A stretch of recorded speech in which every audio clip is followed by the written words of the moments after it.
is that the entire purpose of affirmative action, set-asides, civil rights laws, laws that limit constitutional rights to freedom of contract, freedom of association, all of that was to make up for the legacy of slavery and Jim Crow.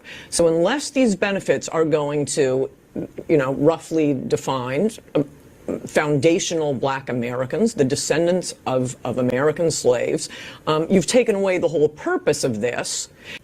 So to make the point that Kamala isn't a foundational Black American, I'm always pointing to, unless these benefits are going to, roughly defined, foundational Black Americans, the descendants of American slaves.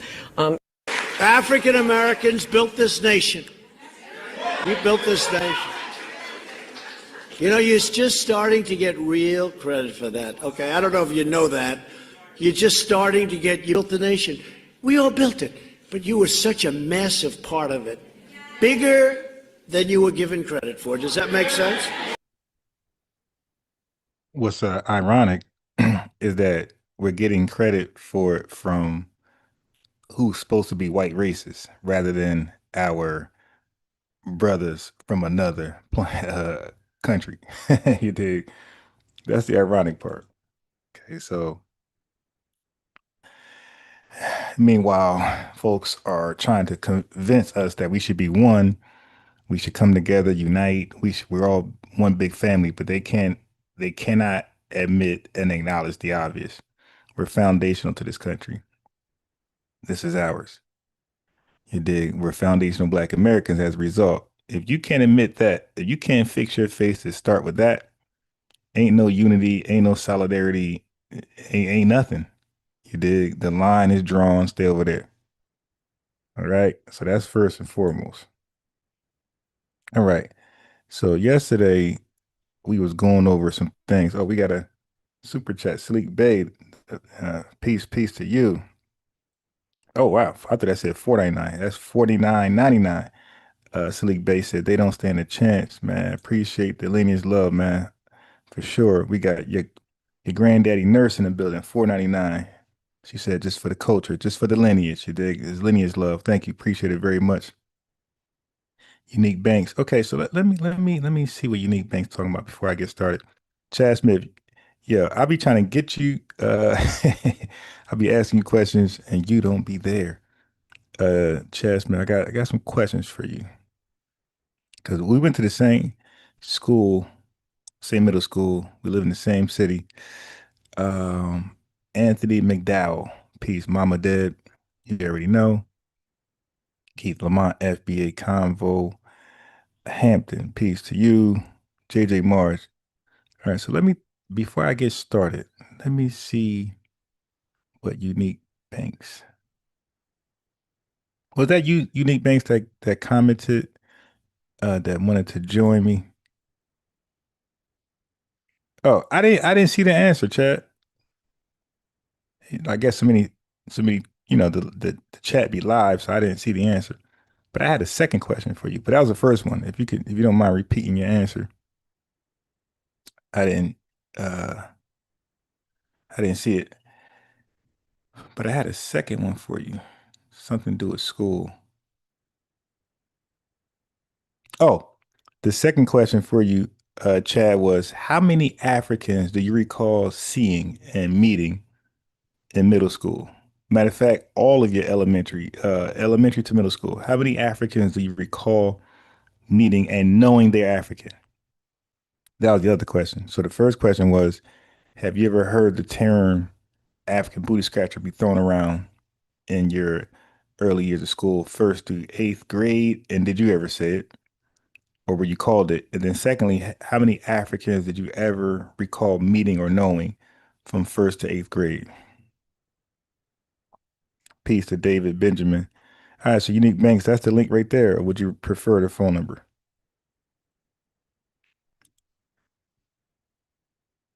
So that is the link right there before I get started. But you got to click it. You can't stall us out. I can't be talking here and, can't have this dead silence. I got to get started with the podcast. You dig?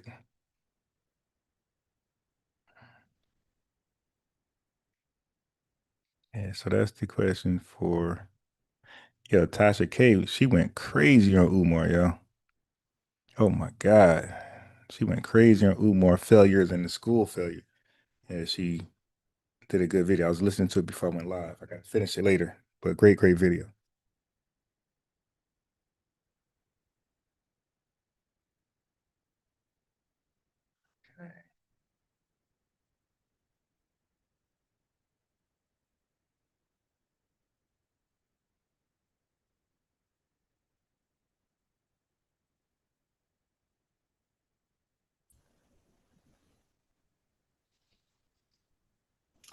Can you hear me, brother? Can you hear me? The background is I hear you say something again. Let's try it again. Yeah, It good sounds morning. Good morning. yeah, Can you hear me now? little staticky.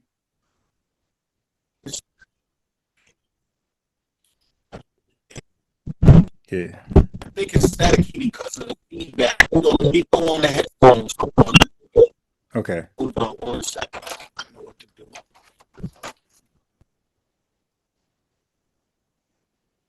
Okay. Oh, That should be better. Correct. no. The wait, let me ask the chat. It might be me. Let me ask the chat. Chat, do you hear him? Because on my end, he's staticky. Does he sound staticky on your end? Let me try to get one person to verify either way. Oh shit. I didn't mean to do that.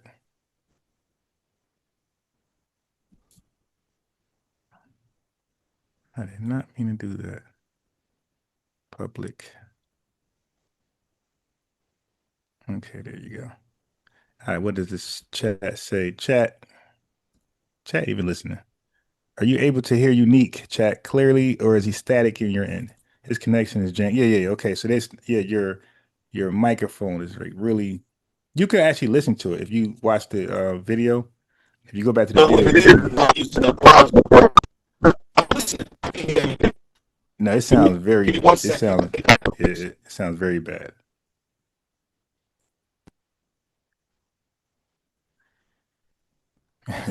Passport. Okay, let me see. So Chad says, he said, I said we all called each other African booty scratcher. By the time we got to middle school, that was played out. You got joked on calling someone African booty scratcher. By that time, okay, it was done. So he's saying first through sixth grade, that was something that wasn't a thing in middle school.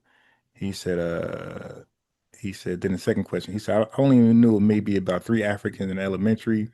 There were about five in middle school. Yeah, so that's the thing. How many people can actually say they were called? How many black immigrants can actually say they were called African booty scratcher when they weren't even in the school like that? And if they were, we didn't even know they were African. We're talking about clearly looking at somebody, hearing somebody speak. Chad said he only knew about three or five. I only knew one from first to eighth grade. I only knew one. Chad knew about eight. So it wasn't that many there. That's the point. So for all of them to say, "Hey, we were called African booty scratcher," like stop it. That's cap.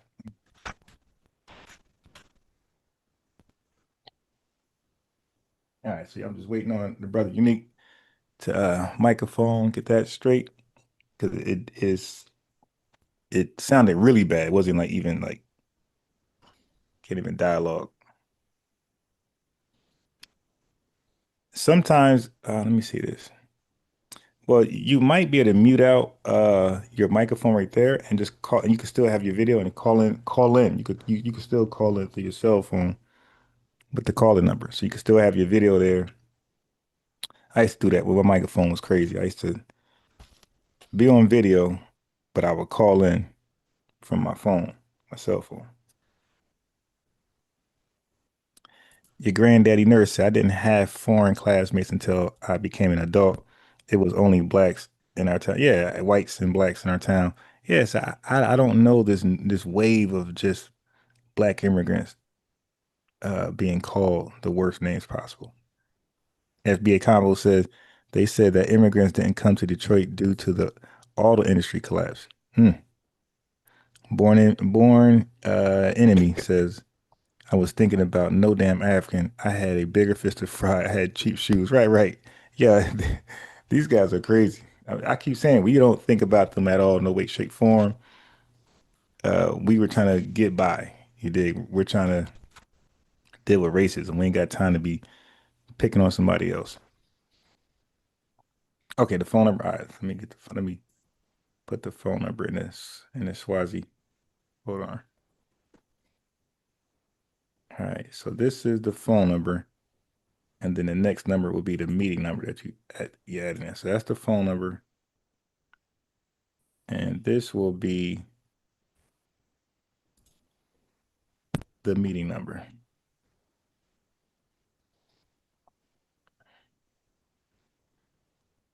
Okay. FBA Convos in the building.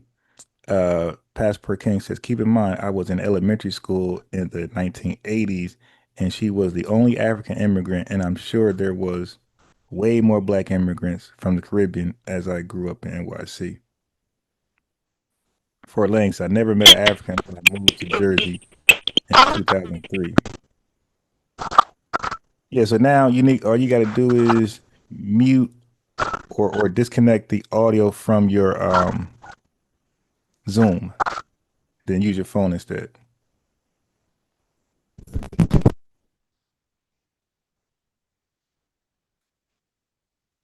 Okay, Salik Bay, he said little static. I read that. Yeah, so that's the thing, man. The African immigrant claim is ridiculous. All right, hold on, let me. Mic check. Mic check. Just trying to see how the Zoom coming across. No, Yeah, I think it's working now. My video might have went off, but can you hear me better? I can hear. Yeah, we definitely hear you more clear. Okay. Peace, brother. Peace. You know, I've been looking at a couple of things that you've been doing. I wanted to jump in and say, you know, being FBA, you know, we know that's lineage based, but all these other groups have what we consider tangibles for themselves. I think what we have to do is start uniting and creating platforms for our own media, as well as, when I say tangibles, there's sectors of different industries that we can actually capitalize off of because we are saturated in those fields. Does that make sense? Yeah, I hear you.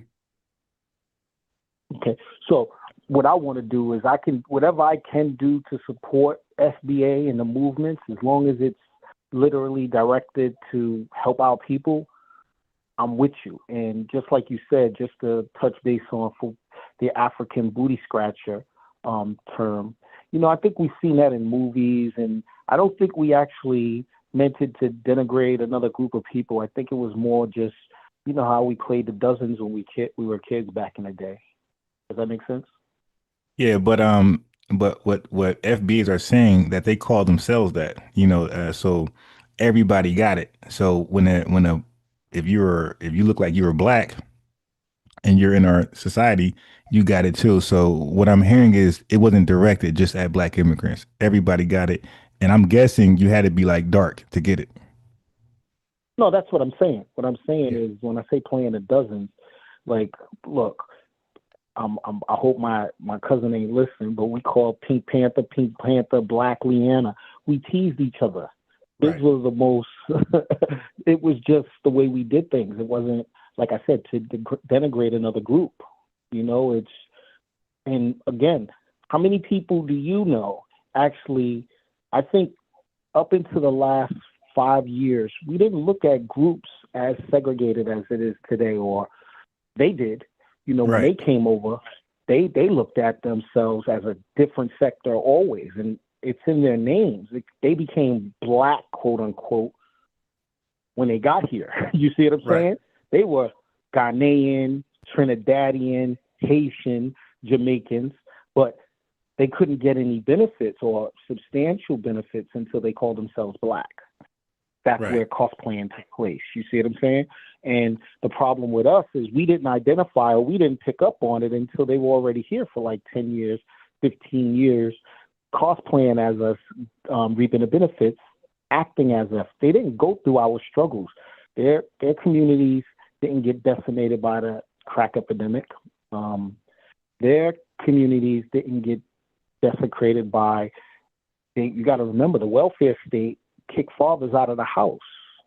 The reason why immigrants were able to come over here is because they didn't want to give us good jobs, because the premises, quote unquote, was like they didn't want us to get in power because we were starting to gain power. They started destroying our communities because they were fearful, you know, and they started importing immigrants to take jobs from us because they didn't have the traumas and the problems and the associations that they have from there. And they will be the good, quote unquote, house nigga or the house slaves. You see what I'm saying? Right. And those are the things that we have to recognize. And those people, they still look at us as completely different. They were told to be good and you'll be rewarded. But they're not substantial in numbers, A. They don't understand and they don't identify with us, B. And when we talk about the delineation movement, they've been delineated ever since they got here. Oh yeah. Oh yeah. So it's time for us to make sure that people put some respect on our names, on that foundational Black American term. If the supremacists can do it, it's our job to hold every other group accountable. Even in political representation, if you know, the Congressional Black Caucus is head up by a Jamaican. Right, yeah, that's crazy. That is crazy. If you don't know, the NAACP's primary objective is to fight for immigration, illegal immigration. What they did is, or the powers that be, is they started buying people. If you know the governor or the mayor of Maryland, you know he's a Caribbean. He just did the first annual Caribbean type thing inside the Maryland Senate or House, whichever one they had. That was on August 26th. What I'm saying is to get in office, guess who they say they are? They're black. They're black. They're black. Right. Misrepresentation. Yeah. Exactly. And then when they get in office, now they want to be, oh, I'm Caribbean, I'm Jamaican, and we're black and brown. Now let me add to that. So you got Pan-Africanists who would claim, oh, you know, they are, you know, they're disparaging, they're making remarks, they're showing disdain, but they don't move the needle. They just working in a factory, but not the way you explained it. These so-called factory workers are now in position of power with a voice that does move the needle. That's right. And what we have to do is push back. Like, again, like 2026, you know, is an election year. One of the number one questions I would ask, and this is what I would like to invest in, is a movement all over the country. Ask people where their mothers and their fathers are from. Exactly. Okay? That will clearly make the distinction of, okay, they're for the foundation or for America or against America, because essentially the American government is supposed to work for the American people. That includes foundational Black Americans. You know what I mean? Yeah. And what these tethers do, they have a propensity to fight for immigrants' rights, which directly negatively impacts foundational Black Americans. Yep. That's historic, and it's proven.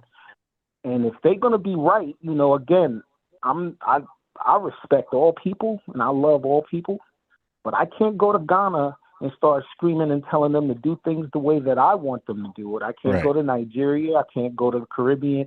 So don't come here and try to pretend to be us and then take resources from us to send back to your country, and you're still allowing white supremacists or the colonists to colonize your land.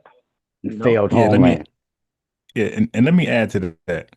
Right. So even though they first gen, second gen, right, and they're no longer immigration status, right, immigrant status, and they are, you know, officially assimilated to America, Black America, they're still pro immigration. Because why would they look at, you know, other folks from the country immigrating over here as different from themselves. Like, nah, you guys got to just, of course they're going to be sympathetic to those, because they're going to see themselves. They're going to see the other immigrants as themselves. Like, okay, they're just trying to get over and have a better life, better opportunities. So they're going to be pro-immigration on another level, on a level that we would never be.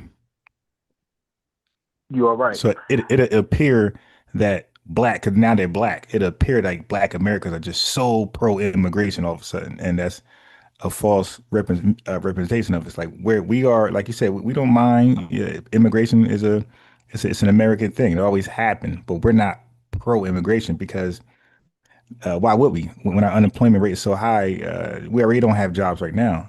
Immigration just means that now we got more competition. So now we're less likely to be employed. So it's always going to be, immigration will always be a threat to our employment rates. For sure. But there is solutions based, like us organizing and coming together. We can create our own organization. Yeah, getting on code. Like, so me, I'm an engineer. They spend and allocate money for certain things that they are doing right now. Okay, these quote unquote white supremacists, they are kicking out Chinese nationals from working in the Department of Defense. Okay, those are billions and billions of dollars that are allocated in cybersecurity and cloud system base, which is computers. You know what I mean? Right. What I'm saying to you is creating entities.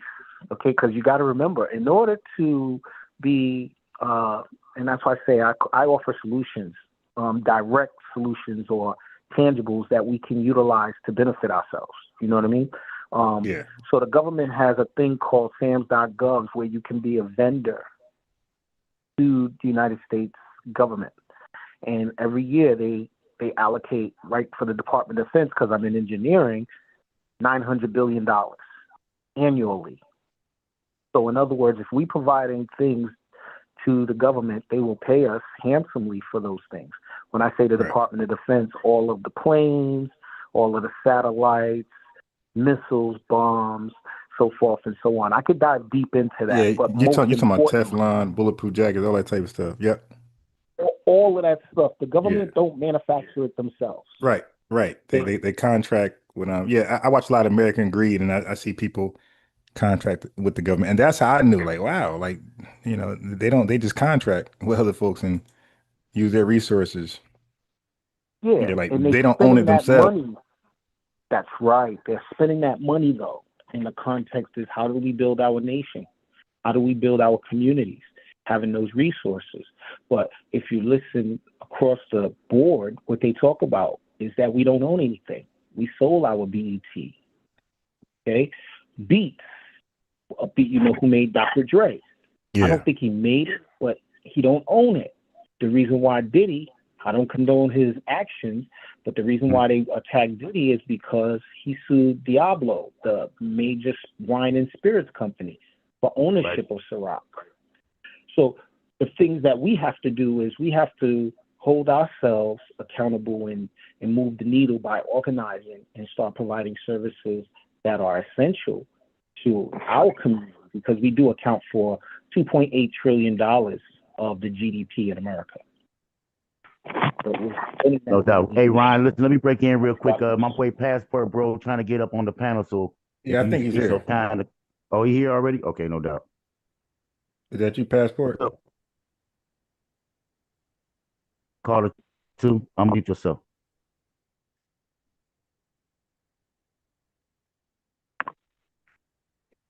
Is that Passport?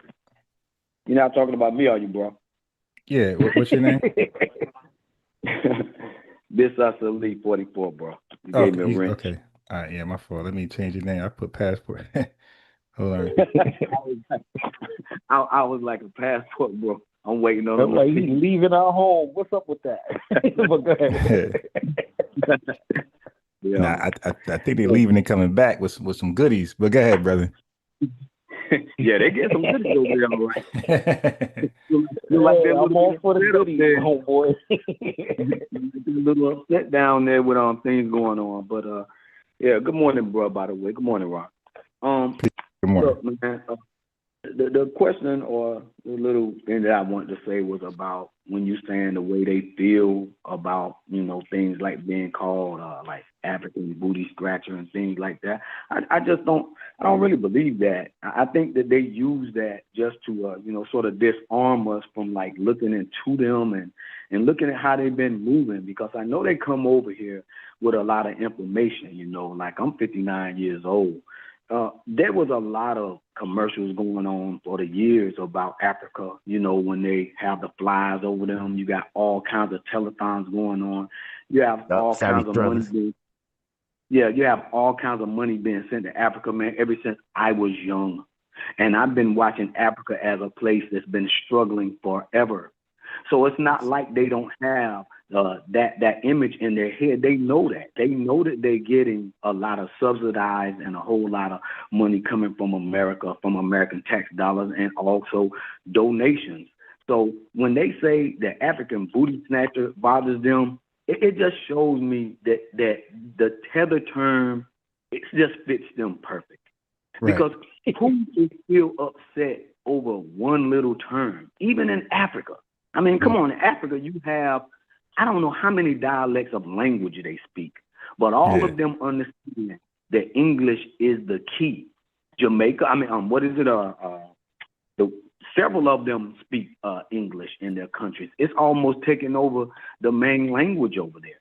So right. Especially like, what's that, Kenya and like Ghana or something like that. They speak like pure English. I think Nigeria too. They speaking like, Nigerians speak English now? Yeah. Wow. Yeah, Nigeria, they don't even really speak their other languages. You go over there now, man, they just playing games. And what's been happening to us is that we are really being hurt by these people with these other languages, because they're able to speak and say things in slang, even in their own languages, to be able to navigate America. This whole thing is a super, super, super scam, right? Because Pan-Africanism is a scam. Because why would you try, if you live in America, to help people that don't even speak the language from the natives? Nobody does this. You won't find that in religious, because even when you read religion, it says that all prophets and stuff come to the people speaking the language that they speak, so that they'll understand. Because most of the people that are being hurt most of the time are the very indigenous people of that part of the world that's being hurt, no matter where you go. So if you even look at that, and you know that English is the number one language for you to get money, because that's what you've been getting. Your government has been collapsing off every country that comes over to Africa. They adopt their language. So they can't sit here and tell me that they've never heard a Portuguese say names about them. This is absolutely ridiculous. I bet Russians right now are saying names about them. Chinese are saying names about them. Yeah, of course. The Portuguese, right, and they got names and they've heard these names. But for some reason, it's just African booty scratch. They want to hold on to something we said that's not even designated towards them. Now, for example, NIGGER, that's a million times worse than African booty scratcher, and that was designated just for us and other dark people. But guess what came behind that word? This wasn't name calling. Slavery, Jim Crow, and lynchings. You dig? Violence. So brutal violence came behind NIGGER. What violence comes behind? Oh, you African booty scratcher. Like, so stop. And then, like I said, there's not even a depiction. There's no image that associates with that term. So to be traumatized, when we recall to names, they had the watermelon images, the Jim Crow images of watermelon, eating water. So like they had depictions and images tied to what they called us. So like when they called us something, we would think of that image. Like, okay, so that was like more traumatizing. Like when we say African booty scratcher, what image is tied to that? Like what history is tied to that? Like nothing. It's a thing that kids call each other, and you were a kid too and you got called it. Like we don't discriminate. That term is all inclusive. Mm-hmm. Without I'm glad you said that. But the thing that most people don't talk about is what they call us. They call us Akakas over there. Right. You understand? Which is pure negative. Yeah. When they call us Akakas, but the concept about what we have to be able to do is identify. Like one of the things that I've learned, that I think we're all learning, like they come real faith-based, heavily into the church and things of that nature, which I think we become hip to. The reality is we have a lot of false preachers out here who come and act as if they're noble, high ethics, and guess who's the ones who's robbing us the most? Okay, over there, they run that same card. They come through a religious type mean or call you brother, this and that, but while they'll rob you blind, you know what I mean? And we as a people have to recognize that, because when they talk about scammers, really Nigeria is literally getting run out of almost every country because of they had access to the diaspora for a lot more than other countries or other places. It's just like Jamaica. Jamaica's had access to America for half a century now, even more, because Malcolm X, he comes from there, but he identified with us. Right. Farrakhan, same thing. So what? Remember they say all skin folk ain't kinfolk. Yeah. So the people who was here in the early 1950s and the 1960s, the parents, if you will, they fought and they struggled with us essentially, But this new generation that's come up since the 70s, because that's when the new massive immigration took place, okay? The next generation of immigration took place anyway. When they started coming over, those were the ones that they separated from us. And if you pay attention, this is why the Democratic Party is crash and burning right now. They are so focused on immigration and illegal immigration. You know what I mean? And they are forgetting about blacks. We just got to get our sisters to get back to us. And the things that they were able to use to keep our sisters systemically entrenched or needing them was economics. So when it comes to economics, that's how we have to get back. All of them, they don't like us, but they'll pretend. We call them pretendians or tethers. Yep. Cosplayers. We have to, exactly. So we have to get to a place where we're providing economics for our people, because as long as we don't do that, people will continue to exploit us. Yeah, let me speak to that. Now, go ahead. Who was going to go? I'll come behind you. Yes, Ali. Yeah. I just want to piggyback off that, bro. And also, we have to understand the regions that we are in America, right? I'm down south right now. I'm in North Carolina, bro. So just have to look at, my father. He has I have his graduation book here. This is 1963. There's not a white person. There's nobody in this book but black people, bro. And let me tell you something. Every last one of them FBA. Every last one of them have their own hair. Now listen. Right. Not only do they have their own hair, you ought to see some of them hairstyles that they got, bro. And this is coming up from busing and things like that.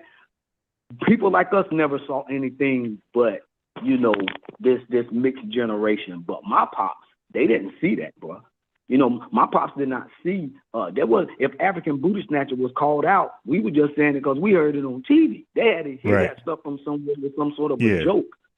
And they know this. And as far as what you're talking about when it comes to us starting to come together and get this thing, I think we are at that point. Because that election did everything for us, even our women. Because our women, really, they the ones that really held up Biden. If you really look at that, they wasn't really on that side until they threw Biden out, and then all the women ran to. Matter of fact, the women in the Black Caucus, they jumped over the men. They wouldn't listen to them. They went straight to the microphones. If you look at that when that happened, Black women went to the microphones. When they were talking about Biden throwing them out, because the Caucasians had saw Biden, he bombed on that debate. It was so bad that the moderates turned against him. Right. Black women, and then black women. Let me interject, bro, real quick, just to say something. You got to remember that's why they try to cosplay Kamala Harris. Right. Okay? For the election, if you paid attention to the election, Black women voted for Kamala Harris at 93, 94%. Right. That's what opened their eyes. See, what opened up Black women's eyes was because they've been, I'm sorry to say this, but I have to be honest. I have to be brutally honest. I love my sisters regardless. But they was running the feminist movement for a long time, you know, and that's why divorce in the Black community has been sky high, because our sisters have been identifying with women. Yeah, but before I was going to get to that, and trust me, I know that we're on the same page. I was going to get to that, and one of the reasons why I was going there was to get some context in it, and to see that why our women did change and our sisters did change was because they saw themselves as some sort of vanguard at that point. Because when Biden was getting removed, you remember they were talking about open convention and all that kind of stuff just to bring somebody else in, which we would have loved, honestly, if Democrats had any brains. Yeah, try to pick someone else, not Kamala Harris. But what the women did was they jumped in there along with those tethers, right? Yeah. Those tethers, because that lady was not ahead of the Black caucus until after the election. She was not ahead of it. It was a Black you talking guy. You talking about Yvette Clarke? Right. She wasn't ahead. She wasn't the head, but it was another guy. He was Black. He was a tether, but he still was somewhat in the background. However, when our sisters saw that, they just didn't want Kamala run over like that right there. And now they have had a mind shift because of that situation. And we are on code because of that. So when we have brothers like Ron and all the rest of these platforms that are speaking on this now, it's not that they were ahead of the curve.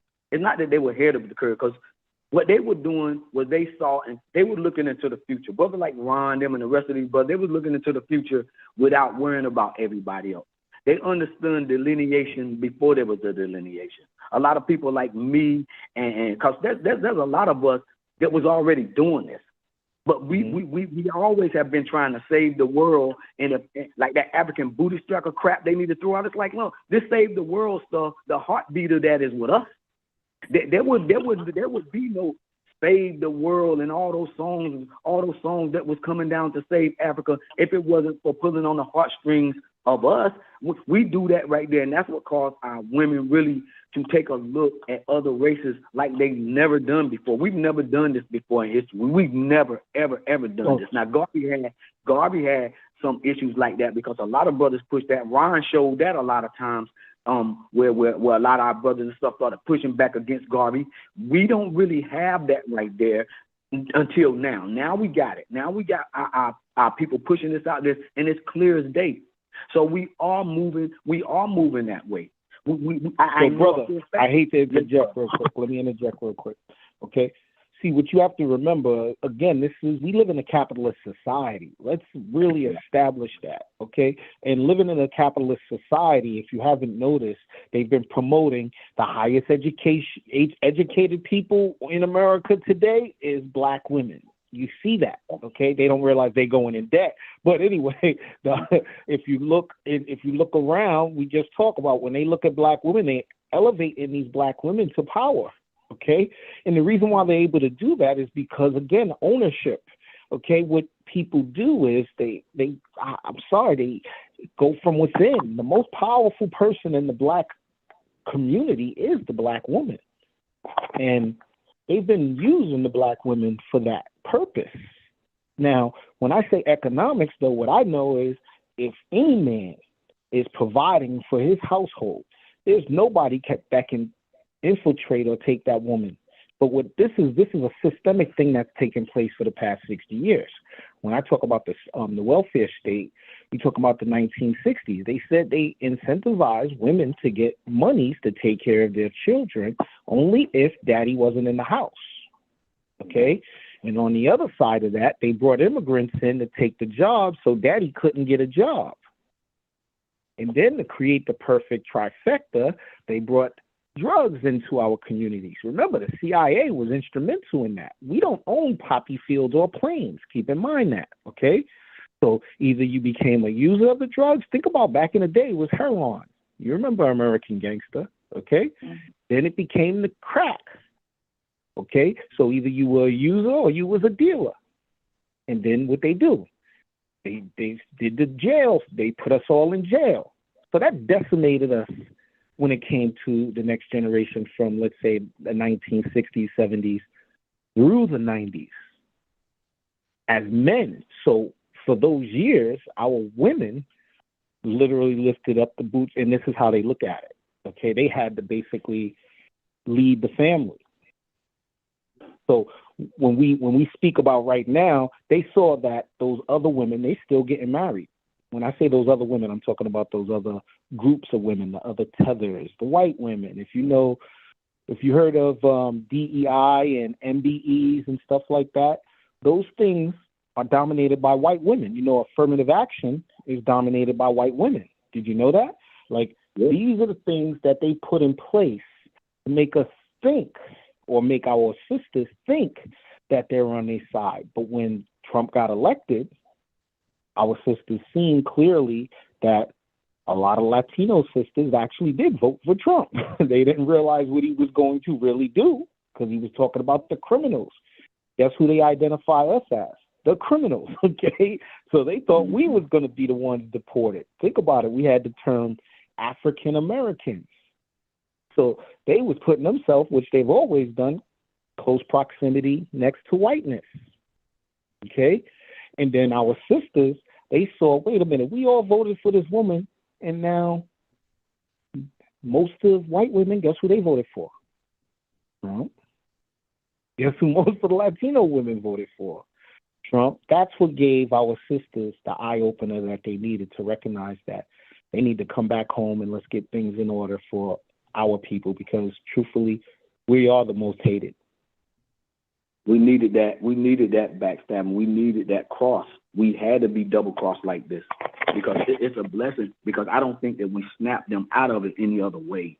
Because if we don't snap the black woman out of that by Trump coming in this time and seeing that her so-called sister girls that be in these colleges a lot of times and on these jobs, they have really, really just befriended them in a way, and they know that they were being played. That's why look, that's why you know that FBA, there is nobody else here, right? These people know that they did that to our sisters. So that's across the board. That's Jamaican, that's African, that's all of them. All of them know they crossed her. And they're playing games right now, trying to act like now they're saying they black. Look, you don't call yourself black in America. This is not a game. Because when you're black in America, our whole identity about this black thing, we know what it is. They playing. See, they playing like that's some sort of a slogan that they use all around the world, but we don't look at it that way. And now they've come here and they use everything about us against us. And one of the worst things you can do is cross a black woman, man, when she know it in her face. But the problem is they always can try to bring you back, because they're going to try to self-preservation. But by them doing self-preservation, they're literally just turning their back on their sons. Look, our sons don't have no future in America if black women don't delineate, bottom line. Because they are the ones that's head of these households. They're the ones that's turning our sons against us. Sometimes they don't even know that they're doing that. They're turning our sons against us by trying to hold on to some of these programs. So if Donald Trump is going to get rid of them, fine. Get rid of them. Do whatever you do. And when these people start crying about dictatorship, they must don't understand what Jim Crow was. Jim Crow was a dictatorship. Jim Crow was all that stuff that these folks are talking about.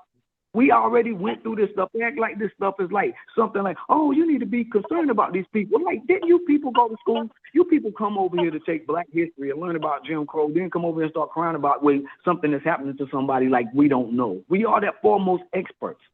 We are the foremost experts on RICO. We are the foremost experts on all crime. America's judicial system was written because of us. We could not walk across the street sometimes. We could not go. We could not look. We had to cross the street sometimes. We had to go and we had to come in the back doors. We had to do all this stuff was written into laws. So brother, one thing that I wanted to piggyback off before I go, because I got to get ready to get out of here. The thing that you said about our sons. See, one of the things, like I said, about our women. Okay, it's about economics. Living in a capitalist society, we got to be what we're supposed to be. We have to take that step back into our rightful place, which is economics, which is the provider, okay?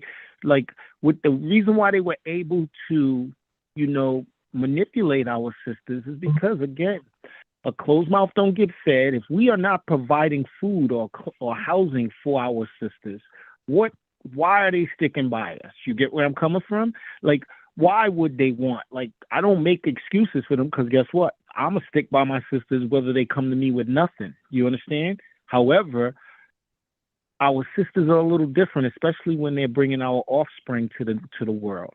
So what I'm saying to you about the economics and what I'm talking about bringing tangibles to the FBA movement, because everybody asks, who's the leader of the FBA movement? I think that's good that we don't have one specific person, because you know what they do to people who actually steps into that leadership role, okay?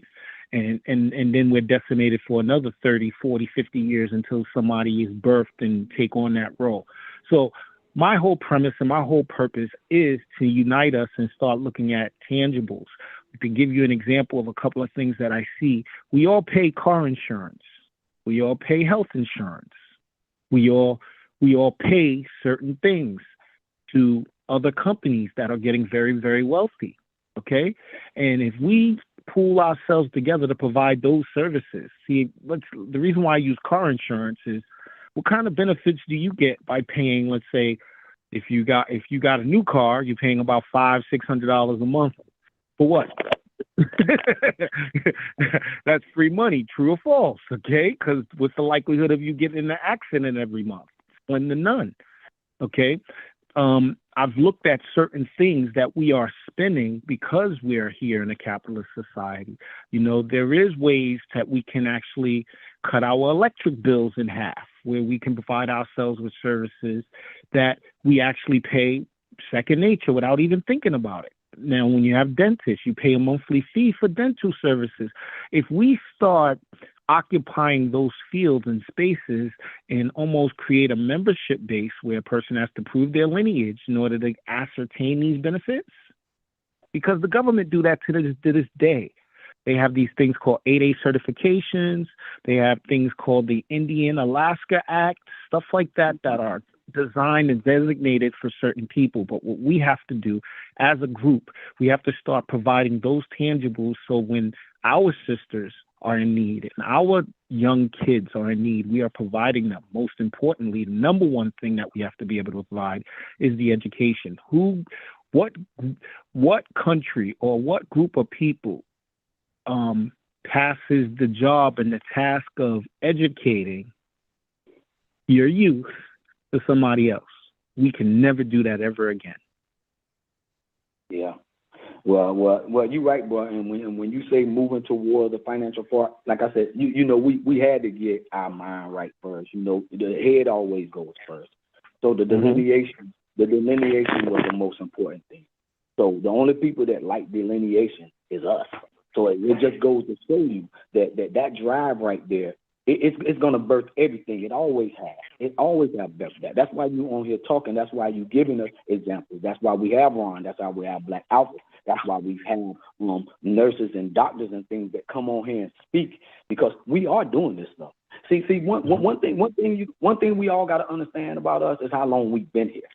See, a lot of times we sort of gloss over just what it means to be us, just what it means to come up out of slavery, just what it means to come up around Caucasians when they came to this land. Several times that we had to stop them and deal with them coming to America.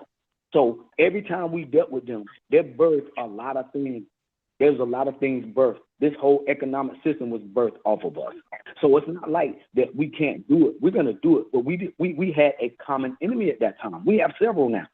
We not only have several of them, but one of the reasons that economics is so bad is because these tethers are backed up by their own country.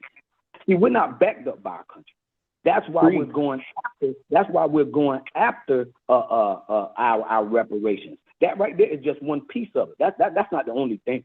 But see, we had to get our mind right first. We have to go around and we have to run these tethers and we have to continuously pop their hands. And this is a continual thing. There is no expiration date for us popping them like this. It's never going to stop because they can't. Yeah, because they can't stop. Because look, they understand where the power is. They know that where they come from, there's no power, none whatsoever. That's why Donald Trump can talk like this. That's why Donald Trump goes everywhere and they all grovel at his feet. I don't care where you go. All of them grovel at Donald Trump's feet. No matter what he does, he just say anything, do anything. Just he can make up rules today, and they'll come over there. They'll be smiling at him. They know when they come into America, they know that they coming to really get around them. But number one, they want to be around us. They don't want their countries to back us. Because when you have goods and services and things coming out of certain places, that's done by the country. When they start businesses, you notice some of their businesses never fold. It's not because they're doing good business and they're good. It's because their government want to prop them up. We had to delineate to make these folks understand. Last night, Ryan had the things where he's saying we're trying to get Donald Trump to say foundational Black American. That right there is a whole nother piece. We already getting these people nibbling around the edges. They're not living around the edges because they want to. They're nibbling around the edges because they see the Renaissance. See, every time we have had a Renaissance, we've always done things. When you have Tulsa, when you have Wall Street, when you have what was that down here in North Carolina, the Wilmington one. Every time we did that right there, we had our economics in place. When you burn down Tulsa, that's like burning down Brooklyn, bro. When you burn down the Wilmington race massacre, like burning down Los Angeles. You don't have another structure after that. They're burning down our complete economic system. That's like getting rid of New York City. So we know we coming at America like this. We have to come at them with the holistic brand. That's why we have so many of us. But look, when you say about the education, our people are educated. They're educated enough. We don't need a whole lot of education. We already got brothers that educate. Our first education is our knowledge of ourselves. That's who we are on this land. That was the biggest problem for us. Foundational Black American moves that. Now we're moving into the economics. You're smart. You're going to put it out there. You're going to talk to Ron. Sure. You seen Ron talk, bro? Man, you seen who Ron is? Come on, man. Look, when you listen to Black Alpha them and some of our sisters, oh my God, man, I'm impressed, bro. See, that's why I'm not concerned. I'm not concerned. I know we're gonna do something special. It's other ones too, bro. It's a lot of them. You'll be shocked. And look, these people, they call them Democrats. Look, I kept telling folks, our people are just parked in the Democratic Party. They're not Democrats. That's our right. people are the descendants and the owners and the makers of America. That's number one. So since they are that, we have always been the number one target of America and her immigrants' hate and ill will. There's nobody else. Everybody else slides around that, between that, on top of that. So when they come, they know our history. So when they say African booty snatcher or they say xenophobic and all this stuff is because they know they not us. You're only saying that because you look here, you're delineating. Look, these people are giving us the argument to win everything. Because this is what we have to do. You said you're down south. I'm up north. What I'm saying to you is we have to have what we call a call to action, if you will, where if you call me and you say, brother, I need you down in the Carolinas, I show up. Like the great thing about this internet thing, it allows us to reach all of us from across the United States of America. And then when we call to action, we all come together. See, the reason why we're using the economic piece is I'm using the economic piece because, like I said, we all are spending money monthly on certain things that we don't get no benefits from. Okay? I'm 50 years old. I've had insurance for the past 30 years. Okay?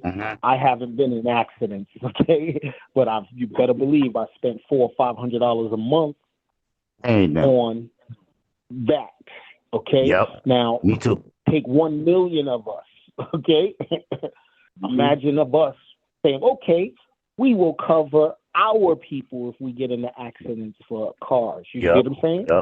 Yep. Okay. But now every month. If you got 1 million and you're paying $500, that's $500 million. That's To economics. us. What could that Yeah. do for our people? You FBA. see what I'm saying? We own that. Yeah, And you know they're gonna try to that's what stop I'm us from doing talking that. about. But Unique, I We want you to gotta keep it do right it. there because that is beautiful. Okay. So I want every time you come on panel, I want you to start talking about how we gonna get in this insurance business. I like that. I got a quick story yesterday. So yeah, listen, man, I went with Car Shield, right? Car Shield, man. Everybody was like, Kev, that's a scam. But listen, it worked out for me yesterday. I went to the car dealership, man, to my man. And they was on. He was like, "Look, give me like $400." I was like, "Damn, I got Car Shield." It happened to be covered in the alternator. We riding again, baby. I only have to pay $100 a deductible. So that's the type of insurance my mind went to. What if we was into that business where, hey, we covering all the people cars, and next thing you know, they call us every now and then talk about we got some work with our car, but they didn't already paid into the system. So I But think that's that'd be the first FBA. move. But that's just one of plenty that we can do. Okay, Yup. but that's Yup. FBA. What I'm saying Yup. is now I all we like have that. to do is get registered members. You get it? Yeah. And people pay their due. They pay their dues. Yup. That means if they need a car, we collectively have found funds or resources that we go and fix Yup. their car. It's not even a question. I like We're that. paying for this Hey, stuff listen, Unique. Let's already. go with that first. FBA, whatever Car Shield, whatever you want to call it, but you got to be FBA to even be there. That's gonna put a lot of. You see, already hating on us already.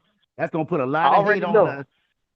That's gonna put a lot. If you only FBA, they like you nigga. But that's what we do. Now, what can we do with that money? You get think about it. That's monumental.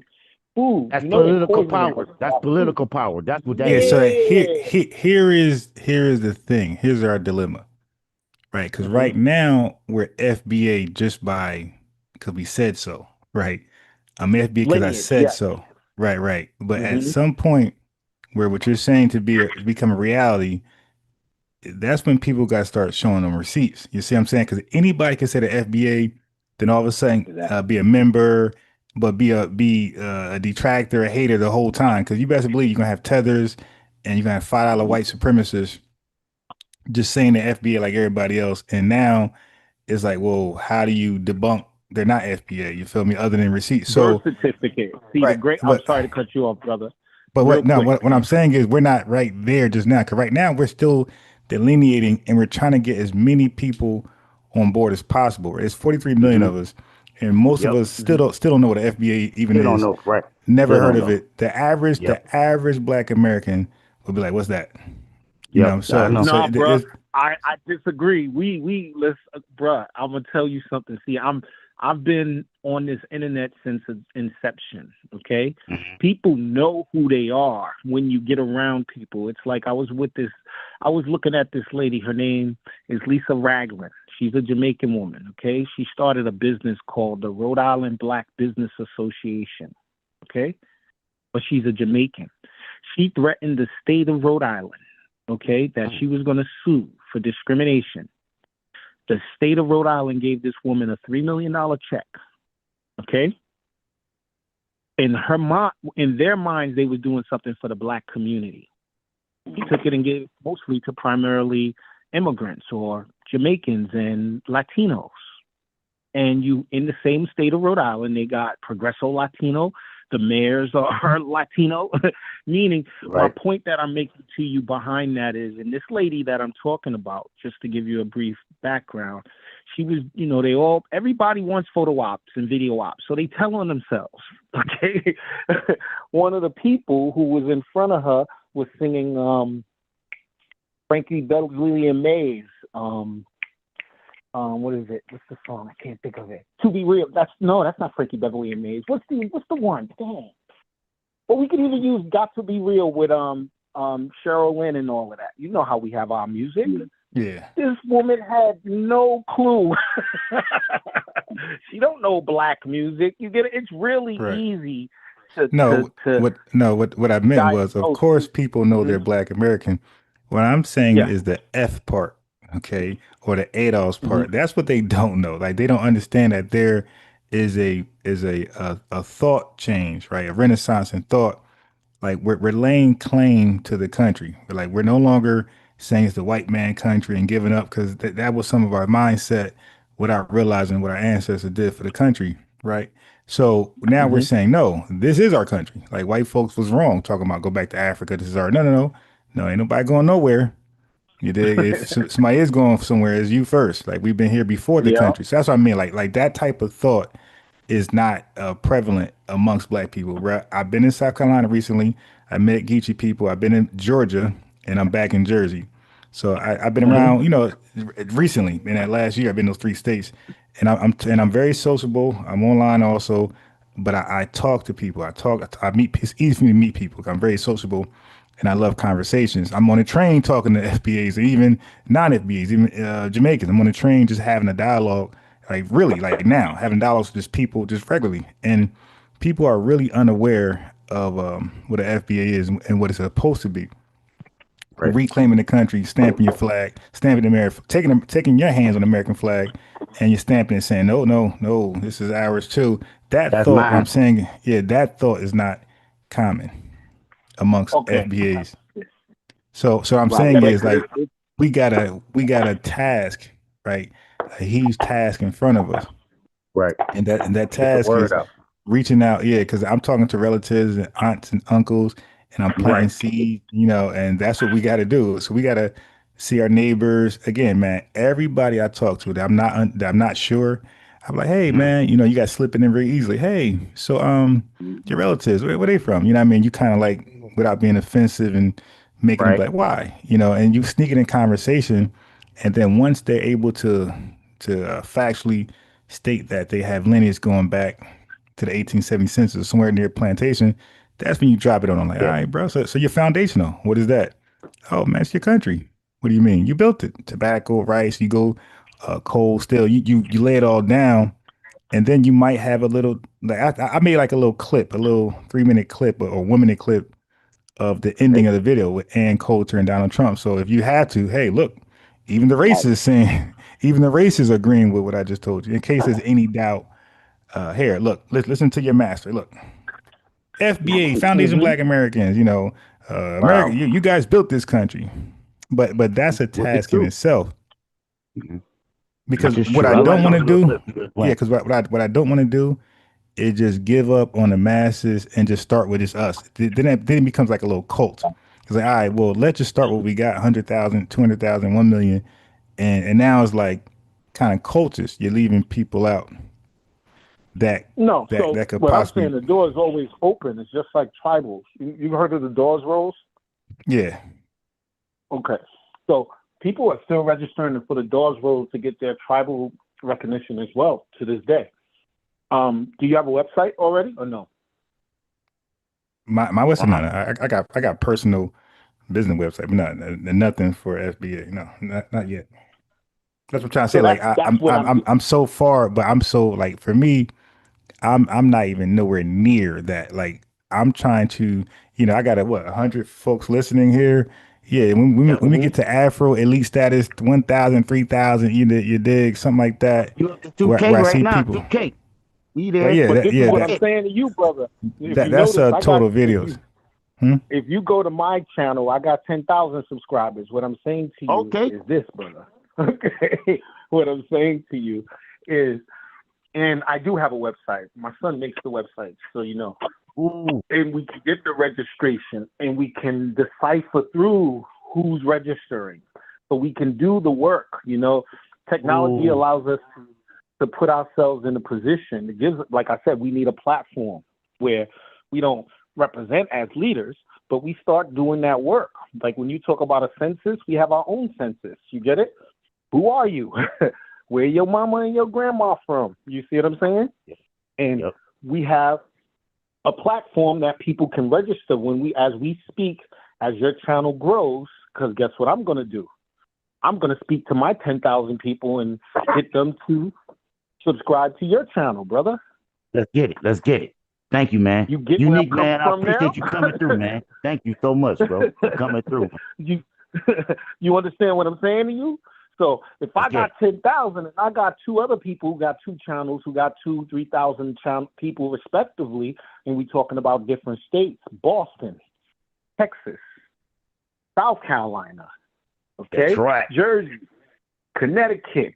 And we each person is talking about the same place, that one site where everybody's registering. You see what I'm saying? That's what we're gonna do, bro. What I'm saying to you, I understand that it seems like a daunting task, but when you have 10 to 20 to 50 people who are willing to work together, it'll take us no time at all to get 10 million people working in the same code. You see what I'm saying? So the chat, like where we at? 66 likes and 130 people watching. All right. Now we're like down 70 likes. Let's go ahead and like the video, please, so people can hear what we're talking about. It could be in that live feed, right? We're being an algorithm. Yeah, I hear what you're saying. So see, here's my thing. So Yep. I know that when, especially when it comes to us, Foundation Black Americans, amongst ourselves, we got one shot. If you F that up, then you're done. You're excommunicated. You got no voice. Like, look at Umar, he's done. And look at other folks that Jay Morrison. So once, because everybody got a plan till they get punched in the mouth, like Mike Tyson said. So a lot of planning got to be thorough, because once you put it out there, and we are optimistic people, and once we don't see where it was promised, and we tracking that thing, and it ain't measuring up, that's it. Like, there's no I know, you shoot your rebranding. load. I get you. So Right, what there's no I'm saying rebranding. is, Right, well, hold on. Just let me get a few words in. I've been quiet the whole time. Y'all Sure. been talking back and forth, back and forth, back and forth. Right. So I'm very careful of what I deliver, what I promise, and what I speak to the masses, to the ears of the man. I'm very careful. I like to cross all the T's and dot the I's. And then I believe in something called proof of, evidence, like manifestation. So if I have something for anybody, you best believe I already started it, and I'm already winning on a small level. You dig? Where I can show, like, it's proof of concept. So like, yo, look, I got this. Like, for example, my channel, right? I got only less than 2,000 subscribers, but I got more live viewers than people with 10 times the subscription base. So that's a proof of concept. Like, yo, listen, this is working. Like, we're way more influential and productive than channels with way more subscribers. So that's what I mean. That's a small proof of concept to say, okay, listen, if we do this and do that, blah blah blah, we're ahead of most people. Like, the trajectory for this channel is like far ahead of most channels that's just started. But that's what I mean by the proof of concept. So for me, it's the proof of concept. Before we deliver something big like a school for Black boys or elitist steamships to fly us back, to sell us back to Africa,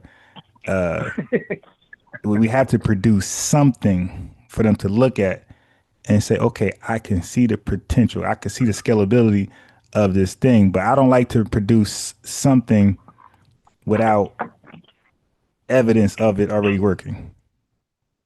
So what I want to do in regards to that, I love what you just said. See, and what you're saying is a vetting process, correct?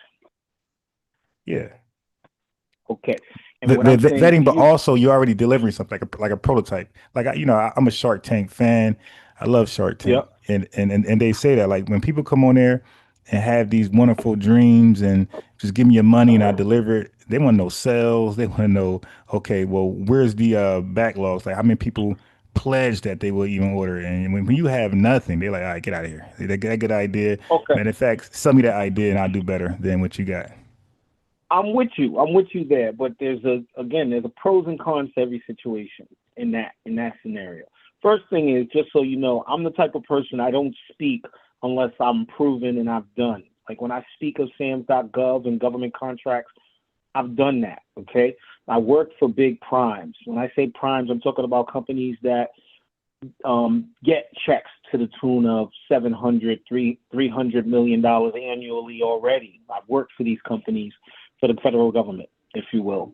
Names like L3, Raytheon, General Dynamics. Yeah, now I'm familiar with government contract, drop shipping, but like that is for, see, it's 43 million of us. And like, here's the fact. Not all of us going to be entrepreneurs. Not all of us going to be business owners. Not all of us going to be able to produce services and will offer services and produce goods. Like some of us are just going to be workers. You dig? Some of us just going to be in the factory, whatever business you got going. Some of us are just going to be your sales team. Some of us are just going to be a line, line assembly people. Some of us can just push the product down the line. So everybody's not going to be that. But what you're saying is a good idea for people who has that genius that can produce a service. I mean, produce a product and offer a service. That is a way to get your thing No, out what there, I'm especially saying if you is start the small. vetting process. And my thing, what I'm saying is just almost exclusively for the vetting process. Like we was talking about who's actually FBA. When I say things, if like when I think we're better putting things together, all I'm saying to you is when we talk about people who are joining, like, you know, you inspired me to reach out to you based off of looking at your channel, okay? And when you did, and by inspiring me, I'm like, wait a minute, I got resources, I do this, you know, I have cameras, I have a multimedia production company as well. You get where I'm coming from? Yeah. And what I'm saying is whatever I can do to help foster and bring this thing together, because we are here and we all have talents, you know, but more important, I respect everything that you're saying. And I'm saying the reason why I talked to you, I said that I wanted to contribute, you know, I really wanted to speak to you off the channel, if you will. You get it? Like, everything doesn't have to be publicized, if you will. You know what I'm saying? But the things that we're speaking now is the things that I actually would like to have conversations with the group so we can actually strategize how we can move forward. It's not necessary. I love that we're doing it on live and on the channel, you know, but I think what's more important for what we're trying to accomplish is the conversations that we have prior to we go live and things of that nature. Does that make sense? Yeah, but it goes back to, you know, proof of concept, right? Because I preach that all the time on this channel. So let me give you Umar just an example, since he's the trending topic right now with his failed school delivery. So he's talking about a big university, Paul State College, and all this other fancy stuff.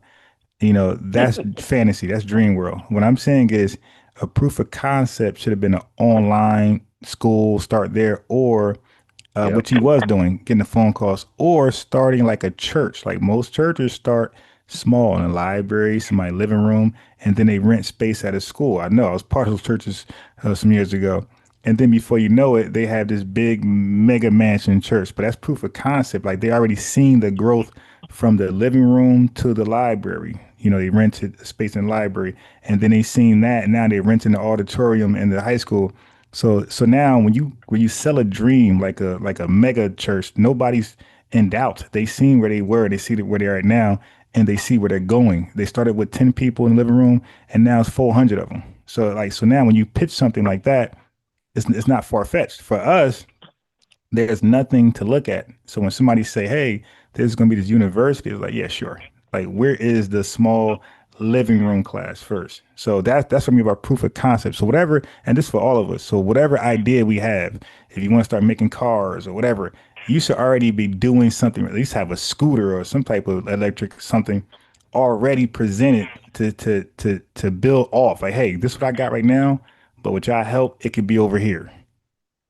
No, brother, I'm with you. Yeah. Only what I'm just I'm not saying I'm not saying you're not with me, because a lot of time when I talk, it's not just to the panelists, it's to the chat. You know, I speak to and then anybody who watched this video tomorrow or next month. So I'm speaking, like, I'm just putting out there for everybody to understand, grasp, and perceive. No, I get you. With that being said, I appreciate you. I have to go because I got to get ready. I actually have a I contract appreciate that I you need pulling to up. finish right now. Yeah. Link up so we can get together, okay? Yes, sir. All right, have a good one. For sure, you Nick. Right. Hey, listen, come back, all right? Yeah. Come through. All right. Okay, peace. Yeah, peace. Yeah, Ron, if I could just get back in, that was good right there. You know what I'm saying? And this is what we need, man. This is how it really goes down. This is getting into the nuts and bolts of things. And when he said, you know, behind the scenes, that's probably where that need to start, because we have the infrastructure. The infrastructure is our brain and our lineage, bro. You know what I'm saying? It's our brain and our lineage. We have always produced these people. We have always produced a Ron. There's a lot of Ron. When these people be constantly putting these people up like Malcolm X, and they start to put up people like Martin Luther King. I mean, Martin Luther King. We see this is the problem what the Caucasians have done to us and to our families. This is why a lot of people come over here and run over us, because that's why they try to reach on and latch on or leech on to our icons and then try to turn them into something else. That's why they say, well, Malcolm X's mom was born somewhere else, or something like this right here. Look, these people would have been nothing had they stayed where they were. You don't become who you are by staying where you are. You have to come to where FBA is. There's no other way. There's no other path to become a Malcolm X. There would be no Malcolm X. Malcolm X had to be introduced to the Most Honorable Elijah Muhammad, man. Number one, okay, and Louis Farrakhan too. There's none of these people without him, and he could have been everything without him.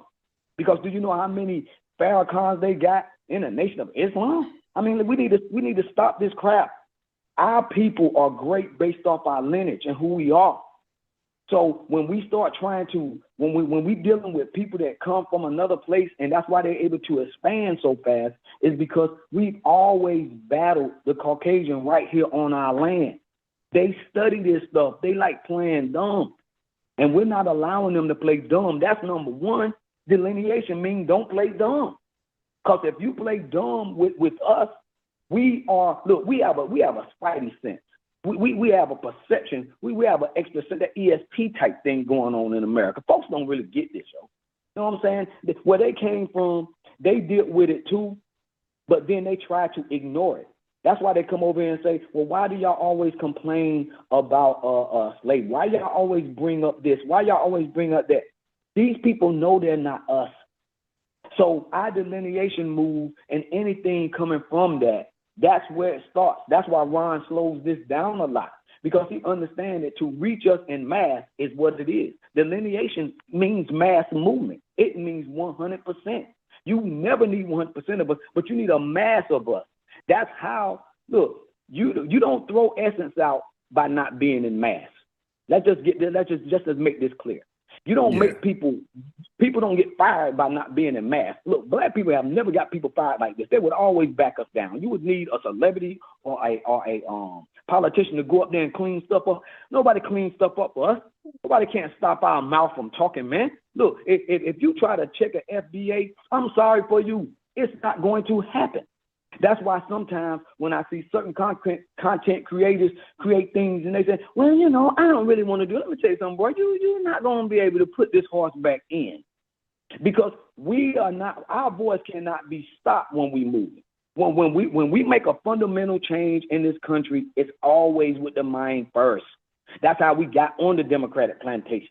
That's how we got on the Republican plantation, because of mind shifts. But we don't have these mind shifts by one particular great speaker. These speakers are held up by infrastructure. They didn't just get there. You don't become Malcolm X without the infrastructure. Malcolm X was pushed up. Malcolm X was put there, and Malcolm X went down as soon as he ran to Africa.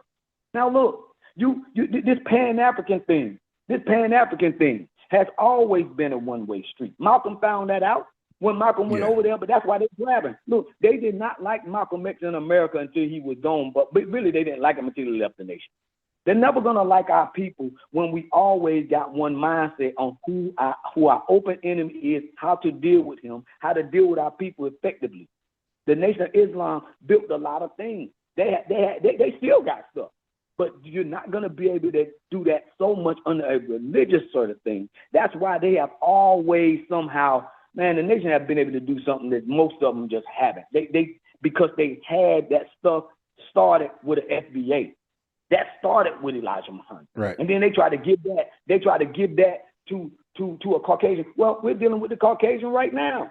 See, they don't understand the parallels with us and how we've been dealing with them. See, they run over here to try to understand how we're doing it. They know we're doing it. They come over here with this. They come over here lying to themselves, lying to their family members, lying to their churches, lying to these liberals. These liberals lying to them. Just like a brother said, Susan B. Anthony. I heard this on a brother. I want to get his brother a shout out. I listened to his podcast. He was talking about Susan B. Anthony and this man named Frederick Douglass. This man named Frederick Douglass and this Susan B. Anthony lady. This whole thing dealing with the women's suffrage movement. If y'all understand this man called Frederick Douglass. Frederick Douglass was trying to get black men their right to vote after that election. After my man was gone after a while, Lincoln. He was trying to get black men to vote. Susan B. Anthony was with her husband. You have to do your own research. I'm just trying to go fast here, y'all. Susan B. Anthony backstabbed the crap out of Frederick Douglass. But Frederick Douglass knew she was going to do that. But where did she go? Straight to our women. Susan B. Anthony turned our women against Frederick Douglass. A lot of people don't understand that. Now look, she turned him against Frederick Douglass because Frederick Douglass, she's looking, she a Caucasian lady. She got a white man, but the white men won't trying to give her no rights at that point. But Frederick Douglass in his orator. Yeah, go ahead, bro. No, I'm listening. I'm listening. Go. Okay, I'm sorry. Somebody coming up. Well, his great orator and the infrastructure that was behind him, y'all. This is FBA structure. Look, when he was making that move to try to give black men vote, get black men to vote, and talking to those people in Congress and understanding that big infrastructure and that movement, like Ron was talking about, even though bro is talking, all the stuff is happening at the same time. So when he said that, Susan B. Anthony was already, look, Susan B. Anthony, her husband was a simp. So she was pushing and moving him, but those other people in Congress, those so-called founding fathers, were trying to look, man, you got to watch her. You got to slow her down. But look, you know how it is when you got a woman that you crazy in love with. She pushing him, but they pushing him. And next thing you know, guess who got the vote first? The black man. Look, that pissed Susan B. Anthony off and that suffrage movement.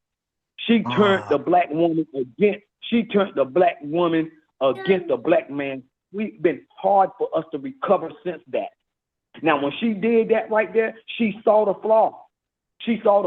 Frederick Douglass and the brothers were trying to patch that up. They saw it coming, but she knew it.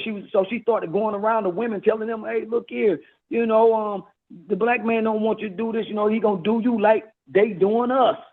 What do that sound like? Don't that sound like what today? Look, they gonna do that. They are doing stuff to you. They are gonna be punishing you. She was saying we're gonna do to them what Brad was doing to them. Right. And we were trying to get ahead of that. We were trying to get ahead of that by explaining to our women, like, look, we already see Susan B. Anthony, because Susan B. Anthony tried to jump on the train with Frederick Douglass when he was trying to get that bill passed for black men to vote, and she was trying to get involved in that. Like these tethers, man. Now look, this whole thing that we do, this is a holistic thing. You have to understand what FBA means. Look, man, you cannot create this. You can't make Elijah Muhammad coming out of the third grade and do this, yo. Exactly. You can't get in a box. You can't get in a wooden box and ship yourself to freedom, not unless you FBA. All of these people catch the very essence of us. These books are about us. When they read these books all over the world, they come over here and they plan. They act like they don't know. This is what we're not playing with them, and this right here is a considered open. These people are worse. Look, they say that when bro said all kinfolk, skinfolk ain't kinfolk, but of course they not. But of course they're not. Because we understand that they're not. But our sisters are starting to understand that too. Some of them always have, but they got to understand how these people operate with our women. This is why they do this to you every time. That's why they are backing Kamala Harris. It makes no sense. You need to cut this lady, bait with her, let her go. She's gonna be fine. You don't need to be trying to hold up one lady that crossed the ocean. What is wrong with you? I want to say this though. Yeah, go ahead, bro.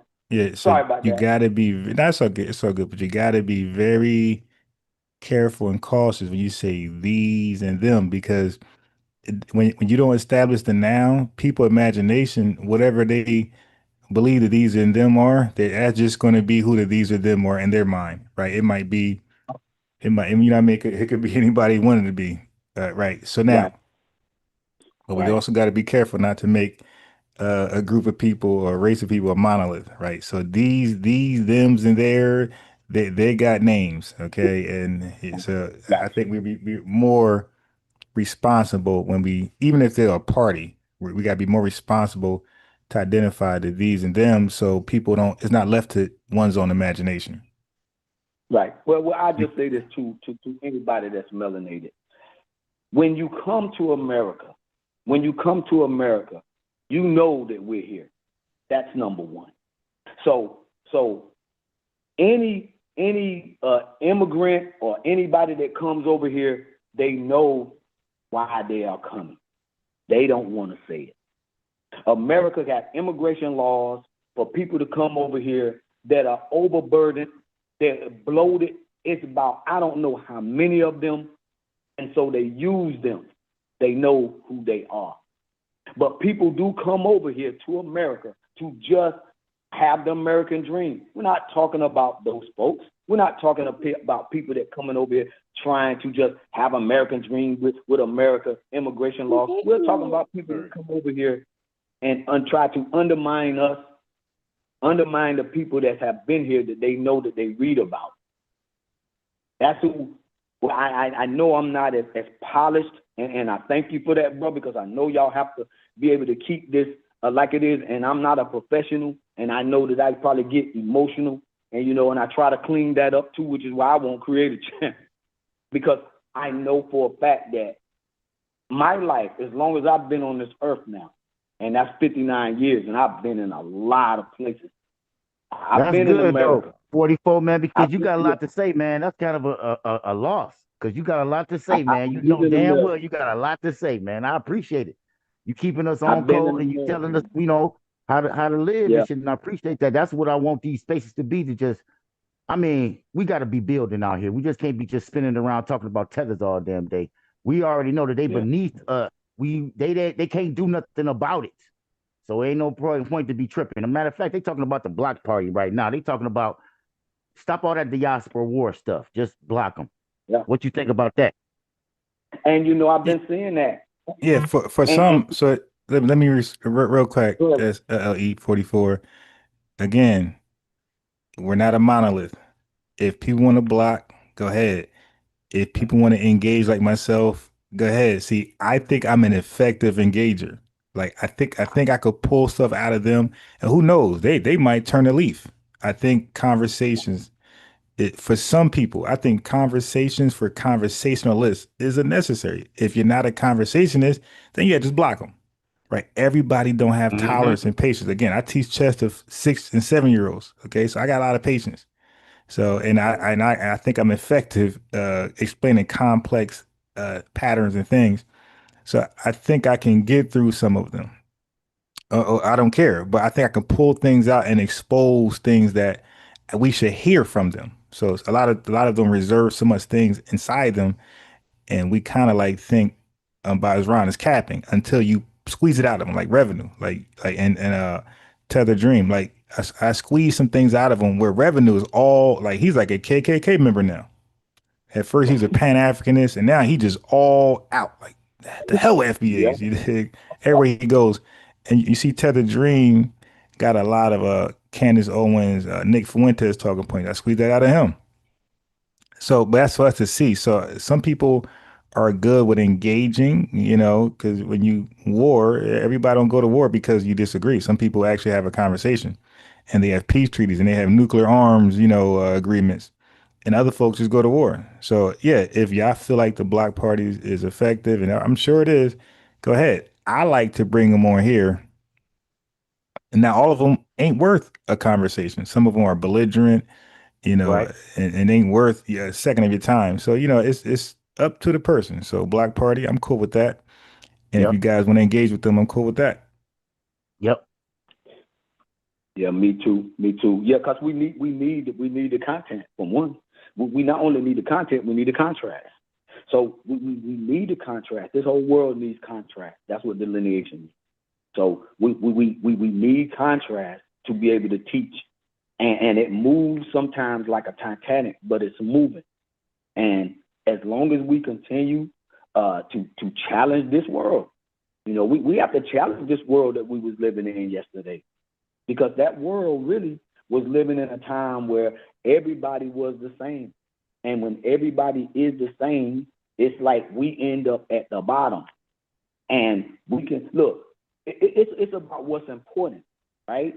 What's important is where you put your money. Where the leak at is where you're going to go try to stop it at.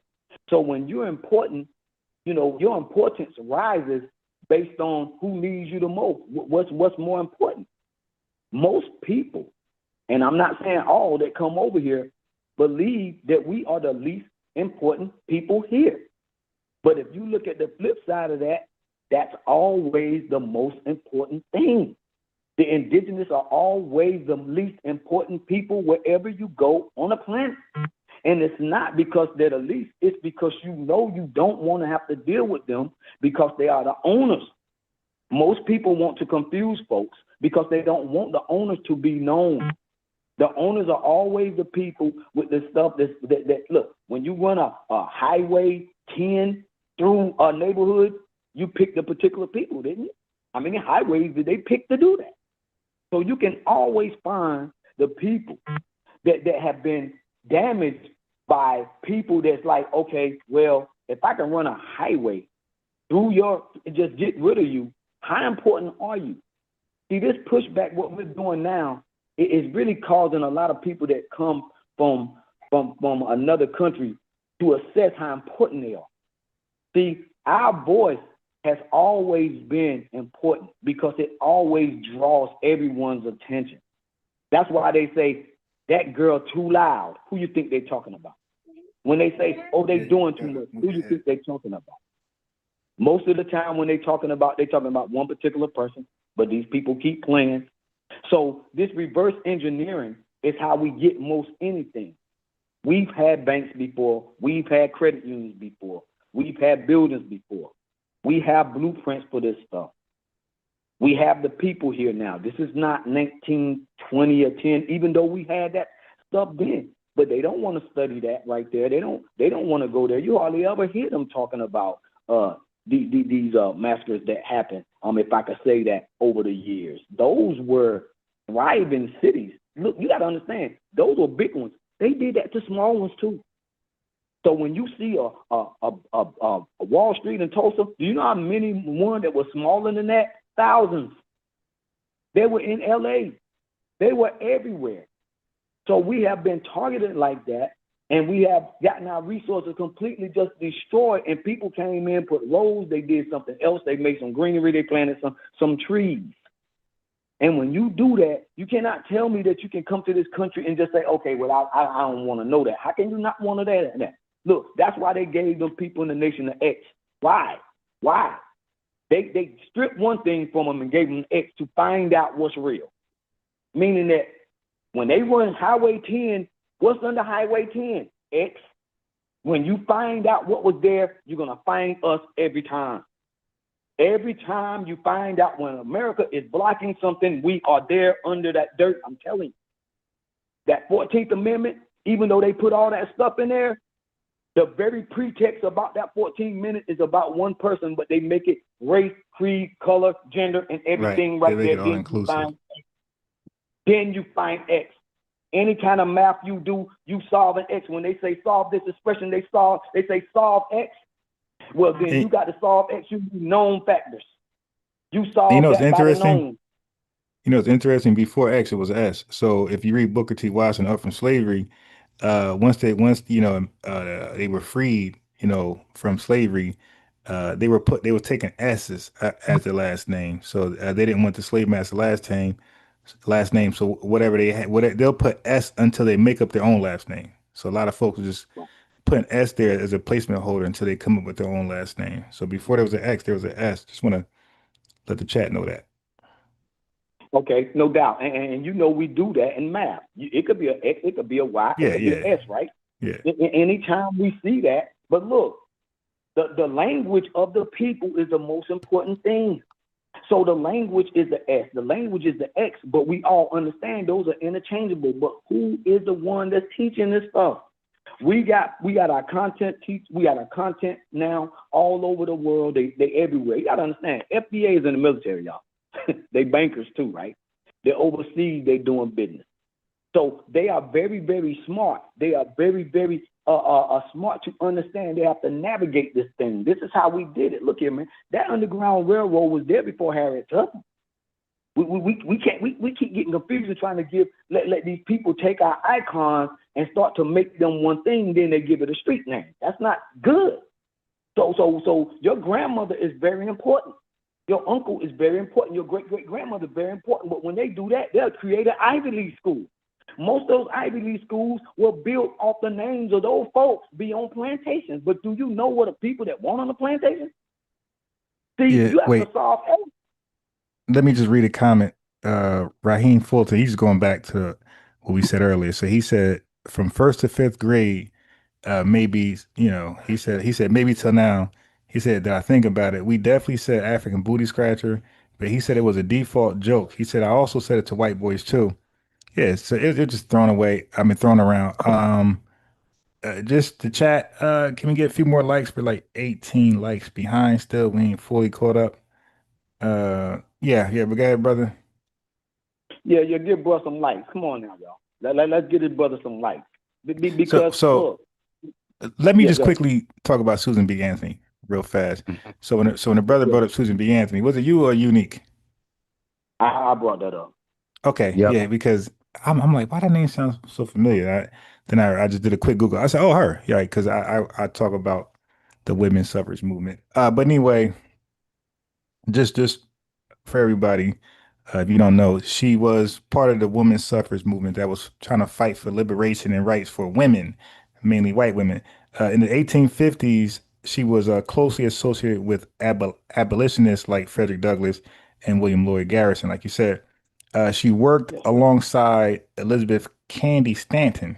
So Stanton, you're going to hear that name a lot. Stanton, Anthony, Frederick Douglass, right? Stanton in both abolitionist and women's rights circles. So now, when I gave y'all the history of the ACS, we know that abolitionist, that means nothing. Like, they're not much more different than white supremacists. They just believe the same thing as a white supremacist or a slave owner. They just didn't believe we needed to be in slavery, right? In captivity. But everything else about us that the slave owner believed, they believe the same thing identically. Like, they both felt like we should not have citizenship rights or anything like that. And they both wanted us out the country. Well, I'm sorry, abolitionists wanted out the country. Slaveholders wanted us in the country, obviously, to exploit free labor. But she supported the end of slavery and gave speeches opposing the fugitive slave law. Again, that means absolutely nothing. They wanted us in Liberia. At this point, she saw the fight for racial and gender justice as interconnected. The Civil War, 1861, 1865, and the Reconstruction era, 1865, 1877, brought enormous tension between abolitionists and women's suffrage movements. The key conflict, the 15th Amendment, 1870, gave black men the right to vote, did not include women, okay, black or white. Anthony and Stanton were outraged that, this is their opinion, uneducated black men were enfranchised before educated white women. So Susan B. Anthony's own words in 1866, she wrote, I will cut off this right arm. Well, you should have did it. She said, I will cut off this right arm of mine before I will ever work or demand the ballot for the Negro and not the woman. Okay. And Stanton wrote that the amendment would establish an aristocracy of sex and called it intolerable that Patrick and Sample and Hans and Young Tongue, racist references to the Irish, Black, German, and Chinese men, should vote while white women could not. Okay, so this moment was a turning point. While Anthony had previously worked for abolition, she began prioritizing white women's suffrage, even at the expense of black rights. You see? So yeah, they use this cannon fire, like Dr. Khalid Muhammad said, and when it doesn't work, they're out of there. So in 1869, two women suffered organizations formed. National Women's Suffrage Association, NWSA, led by Susan B. Anthony and Elizabeth Cady Stanton, opposed the 15th Amendment unless women were included. So they said, the hell with, basically nobody gonna get rights to vote, to vote unless we got it. So we can't get it. The hell with these foundational Black Americans. You ain't gonna get it either. They focus on federal women's suffrage. Hey, Ron, don't that sound like that reparations? If we can't get it, nobody. Yeah, exactly. That sounded just like that. So they focus on federal women's suffrage. So then you had the American Women's Suffrage Association. Same goddamn acronym, just mixed. Look, the first one is NWSA. This one is AWSA. They just mix it around. But this is led by Lucy Stone and Frederick Douglass, right? Supported the fifth, but they supported the 15th Amendment as a step forward for Black rights, even if women had to wait. So if they looking like the long haul, the bigger picture, focus on state by state campaigns and more inclusive politics. Anthony's Susan B. Anthony's NWSA was the more exclusionary group, and she allied increasingly with racist or anti-Black rhetoric to gain support for Southern white women. So did she align herself with white supremacists in the late 1800s? Yeah, so I ain't gonna do no more. That's who she is. So she started off acting like, I'm an Anthony. abolitionist. Yeah, I'm an abolitionist. Everybody need to do better. Liberation for everybody. And then once liberation came for a partial group, she said, man, the hell with that. She showed her real hand. Man, where's white race? Where are those KKKs at, man? Maybe line up with them, just like Marcus Wow. Garvey. Damn. Let's align Just ourselves like with the Marcus Garvey. KKK. Yeah, just like Marcus Garvey. When things go left, when you can't get Foundation Black America to do something, all right, Right. let me line up. Let me align up with these KKKs. That's it. We'll Exactly. probably do that over and over in history, man. Yeah, of course. So, Yeah, we need that's that Frederick Douglass that they don't want to teach. And that's the one that we need to know about. We need to understand that Frederick Douglass story with Susan B. Anthony is very, very important. We need to be telling that story, but see, when they get their hands on it, they always do that, especially once they're gone. They want to do it then. That's why you get Malcolm X Boulevard everywhere. You don't got no Elijah Muhammad Boulevard. You should. But you know why you won't? Because Elijah Muhammad is the blueprint. He's the blueprint to all of that. Malcolm X is somebody that ran off. He was scorned. He was upset. He had mixed feelings and controversy, which he studied. He was studying on Elijah Muhammad, man. So that means that he was studying what it means to infiltrate. The nation knew that the FBI was in there. Look, you're not gonna stop people from turning on you or telling on you. But when you operate in this country, you have to have a certain type of spirit to know that these folks are around. They are right there. And look, you can't worry about that all of the time. But because when we were dealing with Susan B. Anthony, it's over and over again. We constantly dealing like this right here. We have excelled not because these folks came over here, because a lot of stuff was already here. Look, you're not going to be able to do this by shipping people on those ships, bro. I'm telling you right now, this doesn't even make any sense. These people that was already here already had this great architecture and great minds. They already knew that. You think they came over here to find people that just crawling on the ground? They came over here because they was learning knowledge everywhere they go. They learning knowledge and still. So the knowledge now that we got, and the most important one, we always understand that the most important knowledge is the knowledge of yourself. So we got that knowledge again. And it's not like it changed. Does it get different names? It has to get different names because there is always a new generation. Our generations are always going to be cut off by somebody always covering up something, which is why you have the X or the S.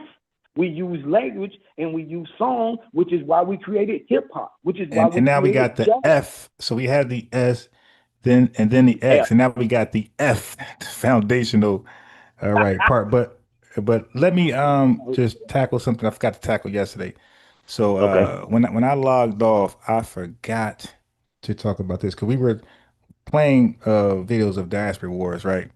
And the immigrants, that one sassy devil of a immigrant was acting like, like we're basically SHIT. She said, well, why African immigrants come over here and be successful, and you've been here, just yesterday, and you've been here for hundreds of years, and you can't be successful as quick as we can. So I had looked something up and I forgot to read it. So I wanted to go over some things. So when you hear that again, you think about these words right here, right? So for one, African immigrants often enter the U.S. through selective immigration systems that filter. Okay, they have a filtering system. I kept trying to tell y'all, When immigrants come over here, if they're not successful, educated, that means most likely they're over here through refugees or asylum seekers. They're fleeing, literally, they're running from something, or illegal. Mhm. All right, or illegals, Right. because we are a brain gain country. All right, we don't right there. We don't take on the peasants. We want the best. So we take on the peasants Mhm. is because they're fleeing from turmoil, as Ann Coulter said, disasters, from earthquakes, and we take them as that result. We give them housing, but that's not ideal. That's not what we want to do. We want your best to come over here to make America greater, to make it greater. So they have a selective immigration system that filter for the most educated. Listen what I'm saying. So we're filtering the immigrants to come over here. So we want the most educated, the most skilled, or economically mobile individuals. So already they have an advantage, right? So this Yep. selected immigrant group are the most educated in the country, the most skilled, and the wealthy. Right now, you're comparing your best, all right? Because they're filtering the best. You're comparing your best to our whole. So you're comparing your best to the crackhead that's in the trash can. You're comparing your best to this person over here who's check to check. Okay, you're not comparing your best to our best. So this is a bad faith argument and it's disingenuous, right? So, and economists and sociologists don't do this. They don't make this comparison. They compare immigrant groups with other immigrant groups. Nobody seriously compares an immigrant group with a whole, the Black American whole or the white American whole. You don't, or the Latino whole. You don't do that. You compare immigrant groups with immigrant groups, and you compare whole with wholes, right? So it's a hole in that argument, and I'm pointing it out. So visa eligibility, right? African immigrants often come on student visas, employer sponsorships, H-1B, or green card lotteries. All right. We Mhm. are not applicable. We are citizens by birth. Okay. Now, how about this? Education screening. Here's the problem. Here's the flaw in the argument. Education screening. Immigrants are typically required to have degrees, skills, or be sponsored by institutions before coming over here. All right. They Mhm. are required to be great before they come over here. So again, it's a filtering system that you're already here great. You didn't come here and make nothing of yourself. You didn't bootstrap nothing. You're already here great. Right. Good job. You're already here great. Now with us, there's no screening. There's blocking out. So we Mhm. include the full spectrum from poor to wealthy. There's no filtering system for us. They don't kick out the poor black folks and deport them to Nova Scotia. Like they deported the Maroons when they got their ass kicked in that second war. Okay, so now the outcome is immigrants arrive already pre-vetted. The word vetted. So they arrive here already pre-vetted for opportunity, access, and to be successful. So they come over here, and when they make something of themselves, that's already expected. What's not expected is for them to come over and fail because Mhm. they're vetted for success. If y'all could follow that, they're vetted Right. for success. So they're supposed to be successful. If they're not, they pretty much get sent back. Like, hey, what's going on? Visa revoked or whatever. Okay, where the opposite. White America is vetting us to be unsuccessful. So now the vetting process for us Mhm. ain't student visas and green lottery green cards. Our reverse vetting process filtering system is called systemic racism, right? That's to ensure Mhm. we're filtered into a pot of failures. You dig? Or check by check, single parent homes. That's what systemic racism is designed to do. Is literally the definition of systemic racism is literally to advantage one group at the same time disadvantage the other group. And in our country, the group was white people, obviously, and the other group was foundation Black Americans. So we're the opposites. When they make these arguments, they're bad faith arguments that's really given to them by alt right extremist, far right racist groups. So, uh, immigration is a privilege based on funnel. Okay, it's not an equal playing field. African immigrants do not represent the average African in their home country.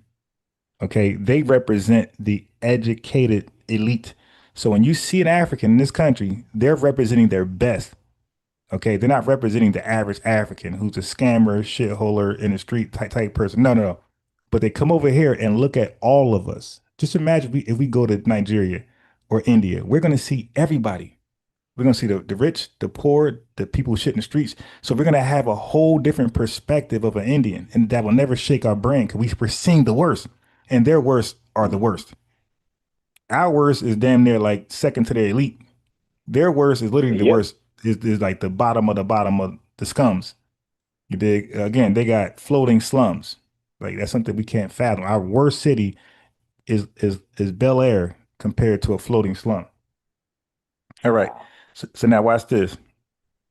African immigrants are often um, viewed differently by institutions. Now they always make that analogy. When you get pulled over and we're on a car, somehow we're just all in the goddamn Uber, right?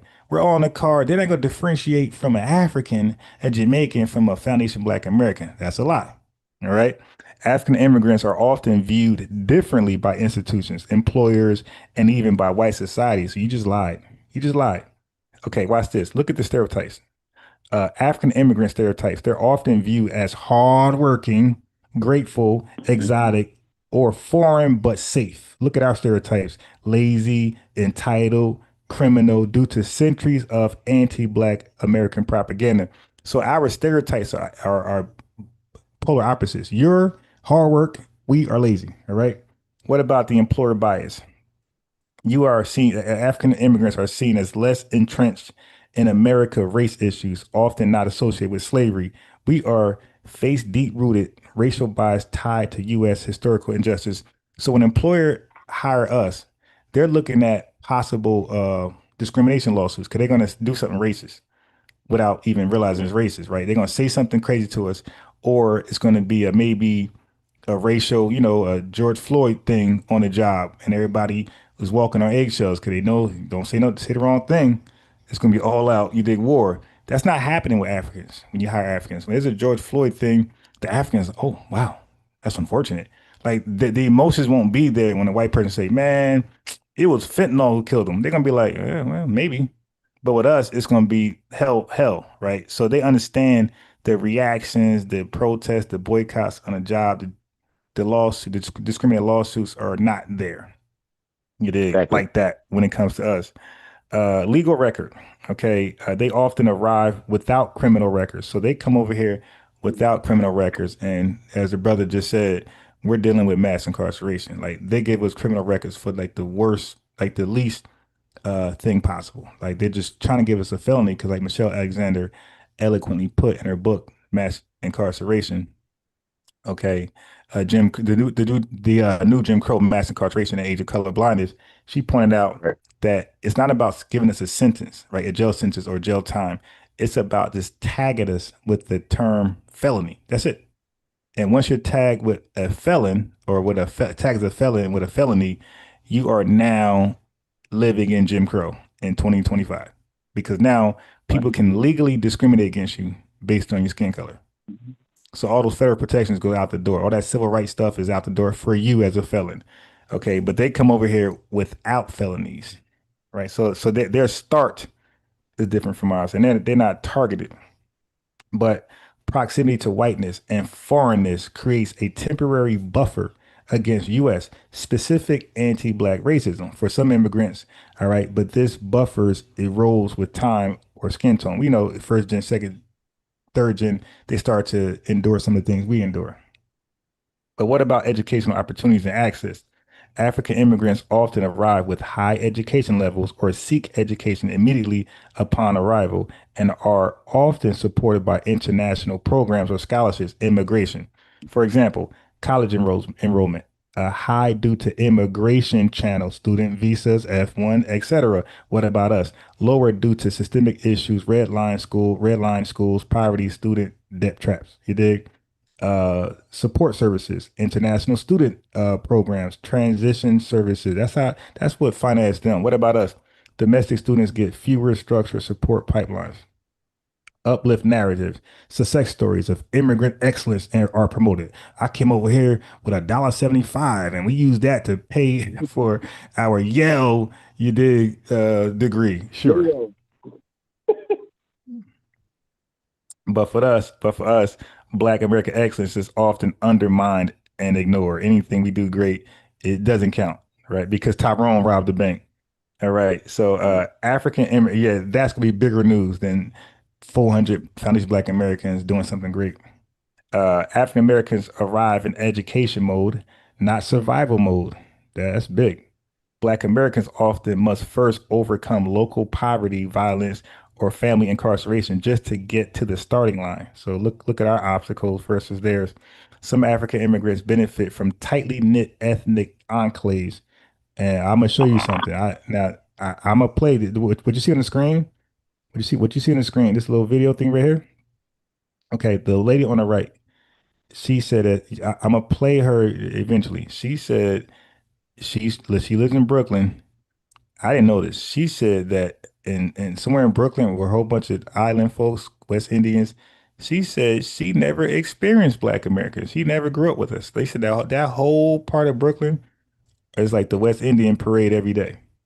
You're gonna hear it. She has no dealings, no experience with foundational Black Americans. So all she know is the stereotypes that was associated with us. Um, so that's what you mean. Like they had these enclaves that protect them from us, the boogeymen, boogie women. They have networks of capital, labor, and support that uplift group members. For example, they have group economics. Immigrant communities often pool money in rotating credit systems, e.g., SUSU or ISUSU. Black Americans were historically excluded from capital formation, Freedmen's Bank collapse, redlining, and everything else. Small business support often qualify for minority-owned business grants. So when y'all say when y'all immigrants say, well, what do we get that you don't get? There you go. You often qualify for minority-owned business grants, MBEs, as a new entrant. Okay, Black Americans face intergenerational poverty and debt instead of capital access. Good job. Okay, watch this. Um, they'll say they came all this way, don't waste it. It creates like a motivational fire. That's their cultural pressure to be successful. Ours is we often carry generational trauma and lack of generational financial backup. So one of you guys talked about the urban renewals, the where they plummeted highways through our cities to strip it from its wealth and make it start all over. You got Tulsa, Oklahoma. They just burned it down, start all over. Then you got Soul City, which most of you guys don't know about, in the late '70s. It was a planned city that was supposed to bring Black excellence, kind of mirror Black Wall Street, but it was sabotaged by right wing media, conservative media, and just people just reneged on it and made it fail. While you had other planned cities that were white predominantly, and they kept going. They didn't have the right wing media sabotage it, paint a negative narrative on it. So these things, so that's trauma. That's why you will hear a foundation of Black Americans say, why are we going to build it? They're just going to knock it down, you see, because of it happened over and over and over that exact way. That's not the trauma that a Black immigrant deals with, right? They don't know anything about building something up and the white man just knock it down. You see, so that trauma is not there. Their trauma is just being called an African booty scratcher. That's it. All right. Outrageous. So all right, okay, so I think that okay, so access to affirmative action, MBEs, and diversity status. So many programs created to help descendants of slaves, ADOS, Foundation Black American, have been co-opted or open to all people of color, quote unquote, including foreign-born Black people. Affirmative action benefit equally. Yes. Okay, I'm gonna put them in a pan. Okay, so let me say this and then I'll let you guys respond. So affirmative action benefit equally in admissions and employment. Black Americans were it was intended for us, originally intended just for us. It wasn't supposed to be for everybody, but they're benefiting from it. That's what we mean, African immigrants, when we say you guys are benefiting for what we fought for. All right. Then you got minority business enterprise. That's the MBE, right? So that's eligible for the same grants and contracts, but so we got to compete with immigrants who may have stronger community financial backing because they coming over here, filtered. So we're competing with them. Then you got DI hiring. So this is counted toward Black representation in corporate spaces, right? So they are counted as black representation in corporate spaces. So the DI hiring, they get in there, and now the corporate has, when they have you fill out, what are you? You're black. See, this is the slick shit. This is why they have it. They have them fill out black and African American. When they fill that out, that means that they met their quota, because black immigrants, they select that as well. They select that they're black and African American. So once they get hired, the DEI hiring is, is satisfied. Okay, we hire three, people. We hired a black immigrant woman of color, so we got the women thing out the way, and we hired a black immigrant man. So we met our quota. Therefore, Foundation Black Americans, we're not in the building at all because they met their quota. They hired their black person already. They hired their African American woman already. So that trick bag is going over there. We still are underrepresented in executive leadership. Okay, so without lineage-based specificity, that's what the brother was talking about, unique and you. Without that lineage-based specificity, many racial equity programs disproportionately benefit immigrants over historically injured group like us they were designed to help. And that's what Ann Coulter keeps saying. Like, why are Indians being hired in the DI programs? What did we do to them? Like, they are over here. A lot of them come over here through like natural disasters. So she said, if anything, we're helping them. They owe us. Why do we owe them employment? Why do we owe them MBEs and all this extra stuff that was set up just for Foundation Black Americans? So when it comes to historical trauma, right? African immigrants avoided U.S. slavery. They avoided Jim Crow and segregation. They made sure they came when the smoke was clear. We obviously endured that.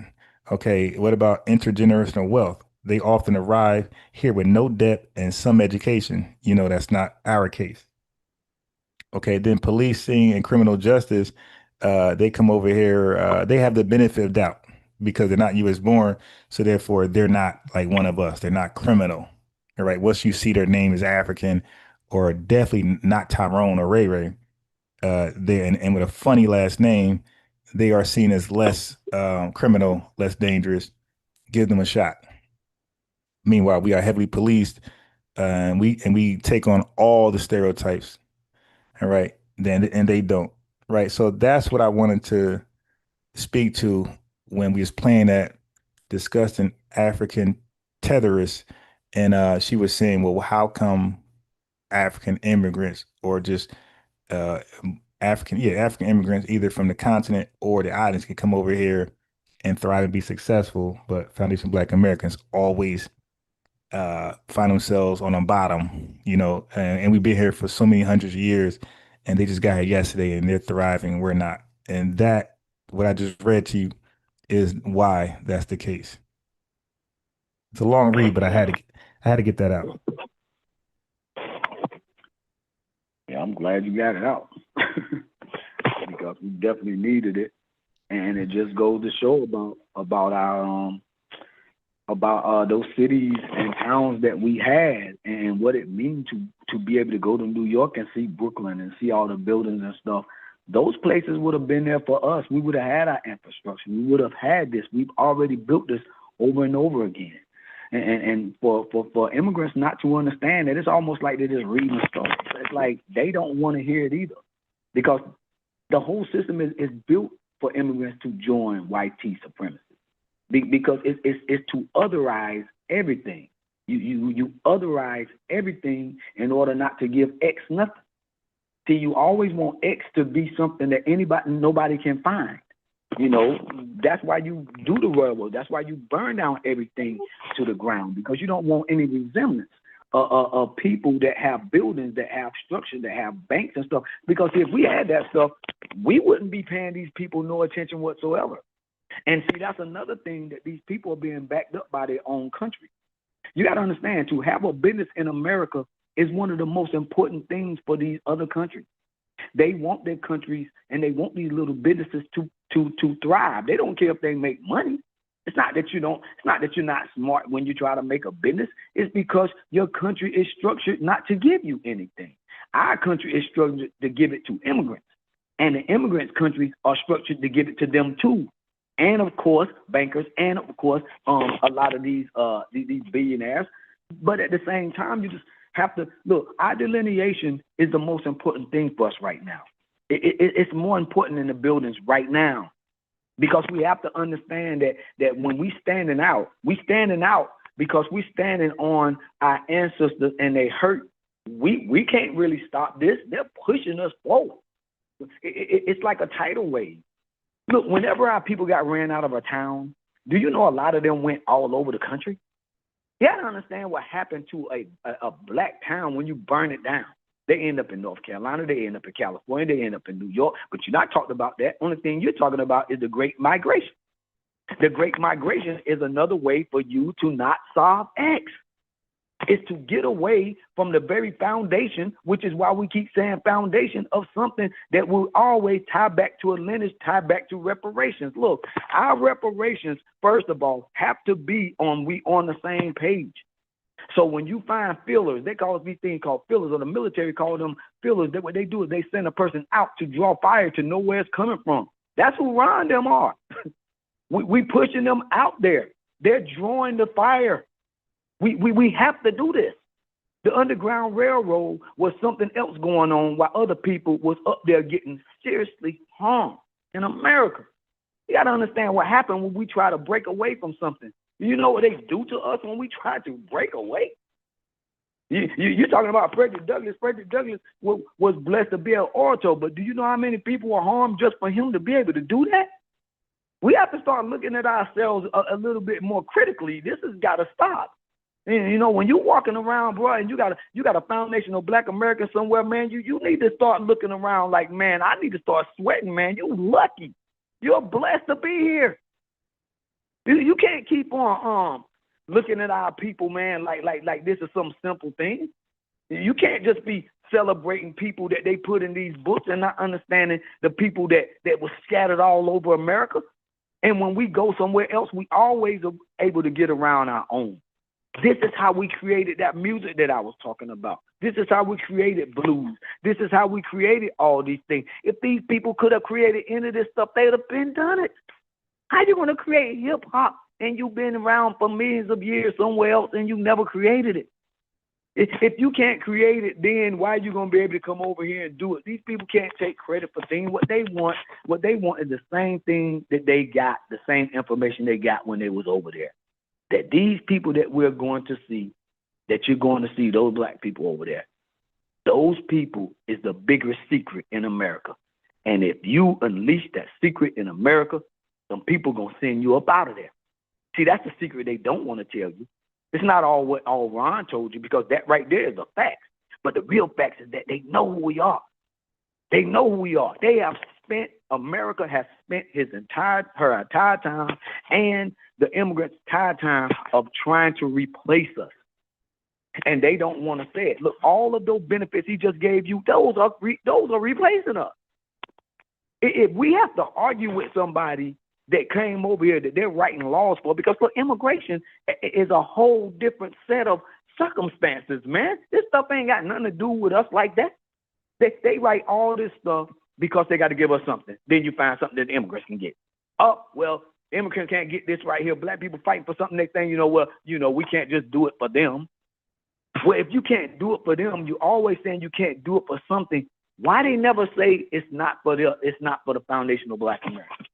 That's why we had to put foundation on that, so that these people can start to recognize that you keep on trying to recognize these other people that you put on these reservations. Somehow you are able to pick them.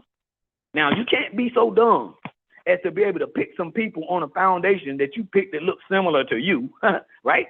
You put them on a reservation, you can find out who they are, but these people that tell you that they're them people, for some reason you have no idea who they are. But it's like a little minuscule of them. How many of them is it?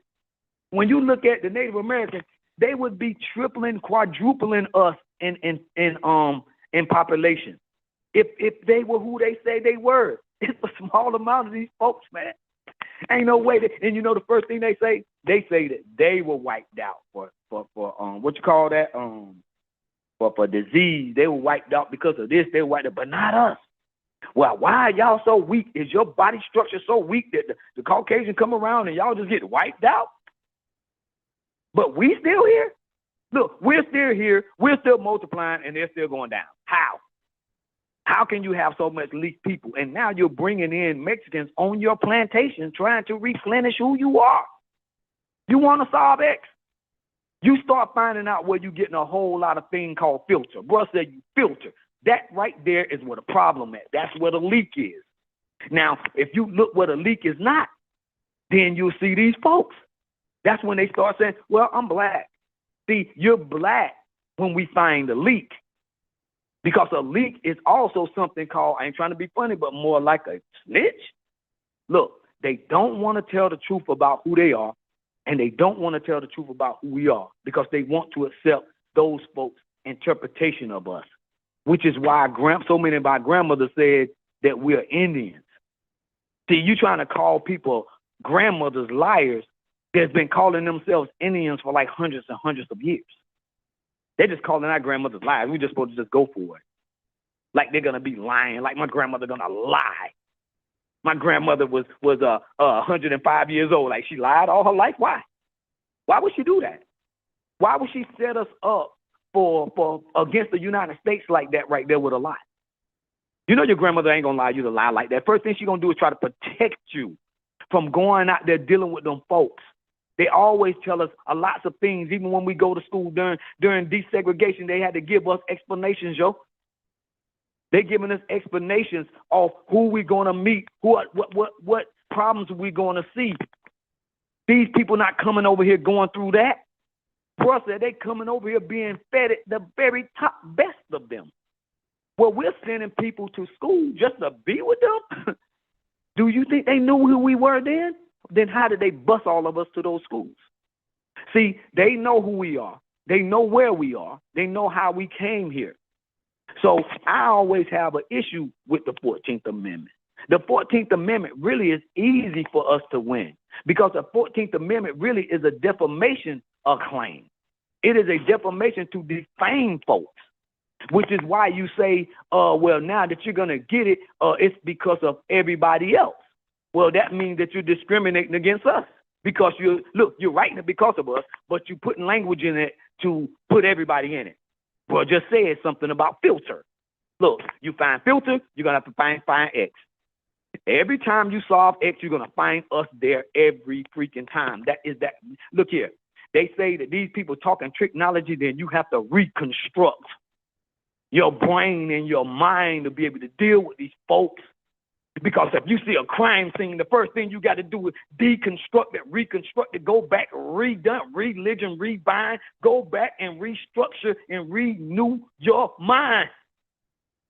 You cannot continue to overlook our family like this right here. When you have people like Ron them out there, y'all need to hit the like button. You need to go out there and understand that we are at the tip of the spear. We have been at the tip of the spear. These immigrants know this. They know this is a scam. Who came up with scam African except for FBA? Okay? Look, who came up with these terms? Why are we coming up with these terms? They say, well, that's new. Well, is a backstabber a new term?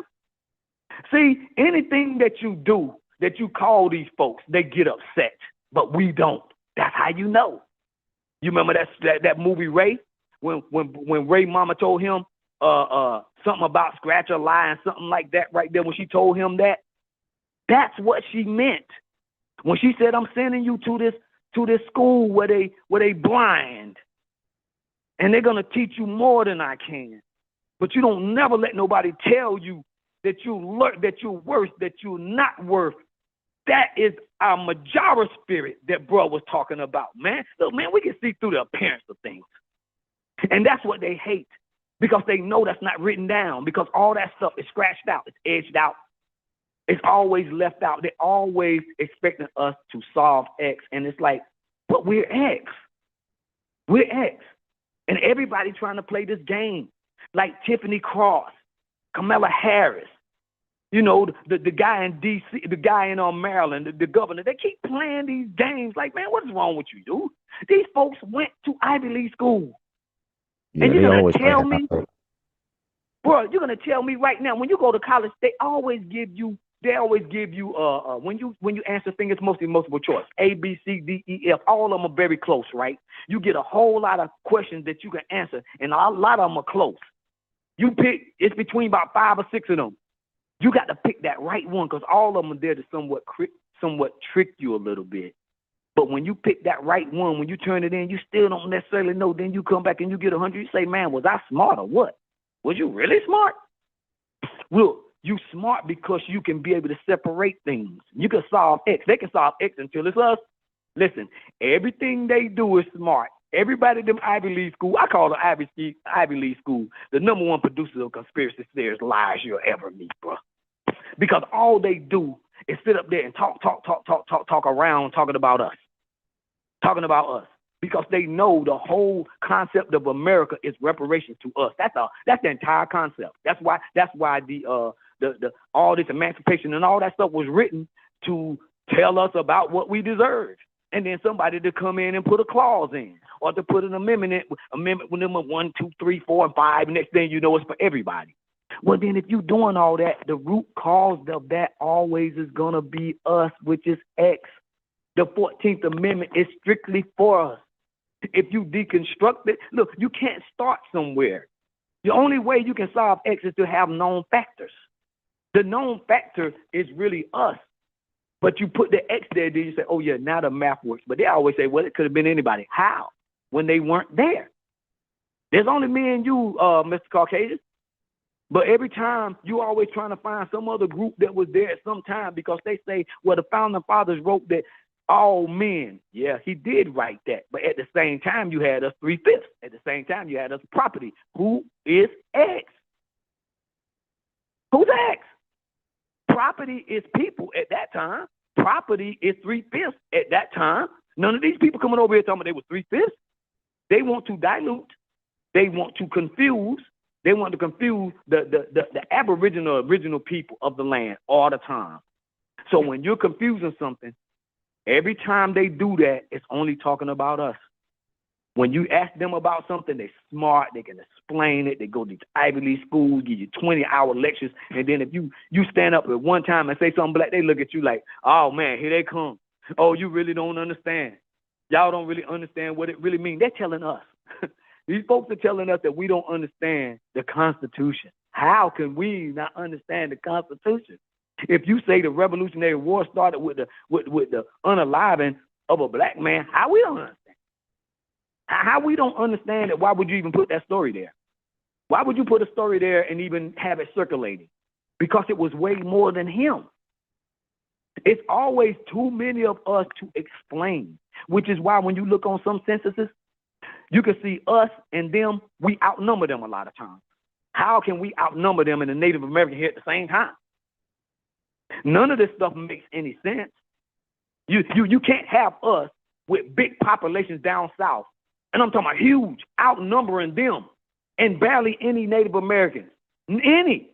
This is written on censuses back then. Man, if I look back at some of the schools that were on the roads here in North Carolina, when I look back at some of those schools, they're calling these people colored and white. That's it. That's it. That's all. There's nobody else. And then at some point you start seeing them putting other people in. And how you can't figure out who these folks are. You know who these people are. So that 14th Amendment, they keep playing around it all they want to. They can keep messing around because I'm telling you, the argument is X. So everything else doesn't make any sense. We know who these folks are. And if you go to these census, like Brother them was saying, because we're starting to put numbers on it, you'll see them. You can just start there. Well, look, in order for us to get our reparations, you don't need to pay every last one of us. You need to pay just certain families, a lot of families. We'll take care of it from there. We know you don't want to give all that stuff, but if we go back to a certain amount, because some of them not here, a lot of our families not here. They went back to the soil where they came from. You don't even need to get a whole families on, but you can just make a family rich. It's not going to break you, America. And by the way, all the rest of these countries need to help. See, that's what it means to mean something in this world. We mean something now, not only to the world, but we mean something to each other first. See, that's the most important thing. See, now FBA means that we're importing now. We're importing. They're saying, well, you think you're better. Why we got to be better because we're important? See, you don't want us important. You don't want people to look at us like we mean something. It's like, well, they keep saying, well, you got to do it for yourself first. Okay, well, we did that. Why are you mad? Why are you mad at Foundation? Because you know that it excludes you. Because you're not asked. See, Foundation is what it's built upon. That's why Brother said that. That's why Adolf say that. And that's why even other people say that. Because the foundation is always under something. And when you found the foundation, let me get back in here. Let me get back here. Yes, let me finish up on the immigrant comparison with Foundation Black Americans. So now you'll see some of them come over here, which is crazy because they're dealing with paternal fraud like hell in their countries and baby mama dramas, all type of sex trafficking. But they'll come over here and become they'll come over here and they'll have the sense to be wedded. They'll have the sense to have a nuclear family setting. But don't forget, this is their best of their best. Our best of our best got nuclear families and they're married as well. All right. So they'll send their best over here who are more likely to have a nuclear family household. All right. Because this is their best. And they'll say, hey, man, all you are FBAs, you got 70% single parent homes. So somebody was talking about welfare earlier about they kick the daddy out. So kind of true. Welfare don't kick your daddy out. Welfare just have restrictions. Ain't no daddy there's no program for you with a daddy. They don't kick the daddy out because you don't have to have welfare. Right. So welfare ain't forced on you. Right. It's something that you want. It's assistance, emergency assistance that you want, that you believe can keep you afloat off the ground, off the streets. So when you go apply for welfare, no daddy can be there. Right. Especially no breadwinner, but in most cases, no daddy. And they had the Man in the House Act at that time to ensure there's no daddy. And that was just for us. They didn't have that Man in the House. The Man in the House Act is real. But they didn't enforce it with white families. They enforced it with foundational Black American families. Okay, so yes, historically, it's true. Many Black American families were directly or indirectly discouraged from maintaining two-parent nuclear households when applying for public assistance. This came through federal and state policy under Aid to Family with Dependent Children, AFDC, first ADC, changed to AFDC. Okay, so this was often referred to as welfare. So this was welfare before welfare. You had ADC, then it was AFDC, and then you had welfare. Okay. So the key policies in AFDC. So when people say welfare, the dad was not involved, you're talking about AFDC. This is welfare before welfare. This came with the Man in the House Rules or Act. And this was around the 1960s and 70s. If a man was found to be living in the home, even if he wasn't married or working, AFDC benefits could be reduced or denied. So Black immigrants don't face this. So I'm only showing what we were faced with that they skipped because they came here in the 90s. They didn't have to deal with this. Okay, then the state welfare workers would conduct surprise inspections to check for men's shoes, clothing, or signs that a father figure lived there. Black immigrants never experienced that. Okay, now Black mothers were disproportionately targeted by these policies and often subjected to humiliating suitability interviews or home inspections. So the interview was more than enough. They will do home inspections, disrespecting the home, coming there, knocking on the door. Hey, we're looking for signs of a man. You Black immigrants didn't experience this, don't even know nothing about this. So many fathers moved out or remained invisible. So this was the setting stage to encourage single home families.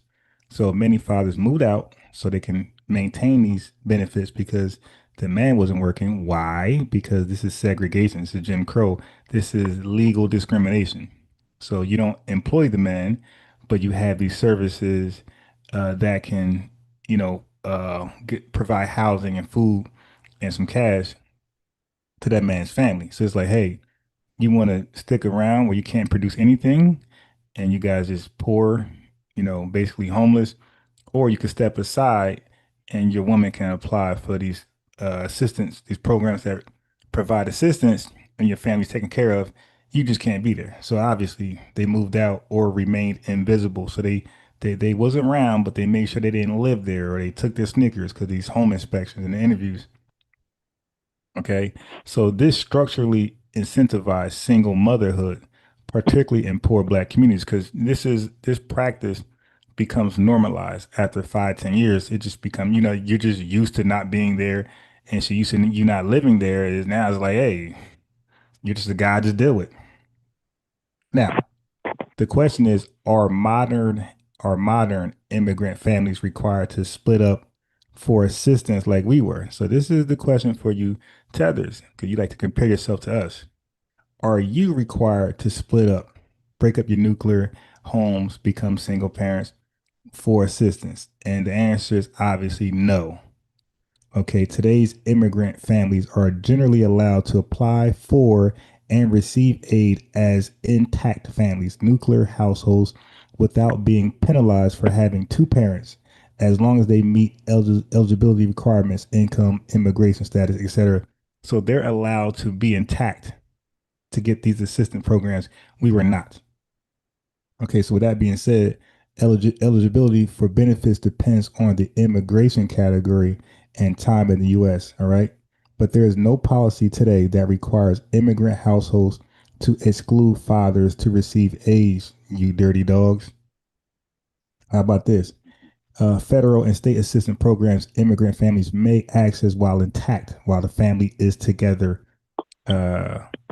To get relevant housing, food, and cash assistance programs, and how they interact with immigrant households. So, Section 8, Housing Choice Vouchers Program, HUD. Okay, the purpose, rent subsidies for low income households. Eligibility, at least one household member must have eligible immigration status, U.S. citizen, or qualified alien. So, I didn't know that Section 8 requirements for them were different for us, Foundation Black Americans. So mixed status families, e.g., undocumented parents with U.S. citizens children, receive prorated benefits, not denial. Prorated, so that means they were reduced, but they were not denied if they were undocumented. Public housing, HUD. Okay, purpose, federally subsidized housing units, same rules as above. Emergency rental assistance programs, so that they qualify for all this stuff. Emergency without splitting up the family. The mother and father can stay together.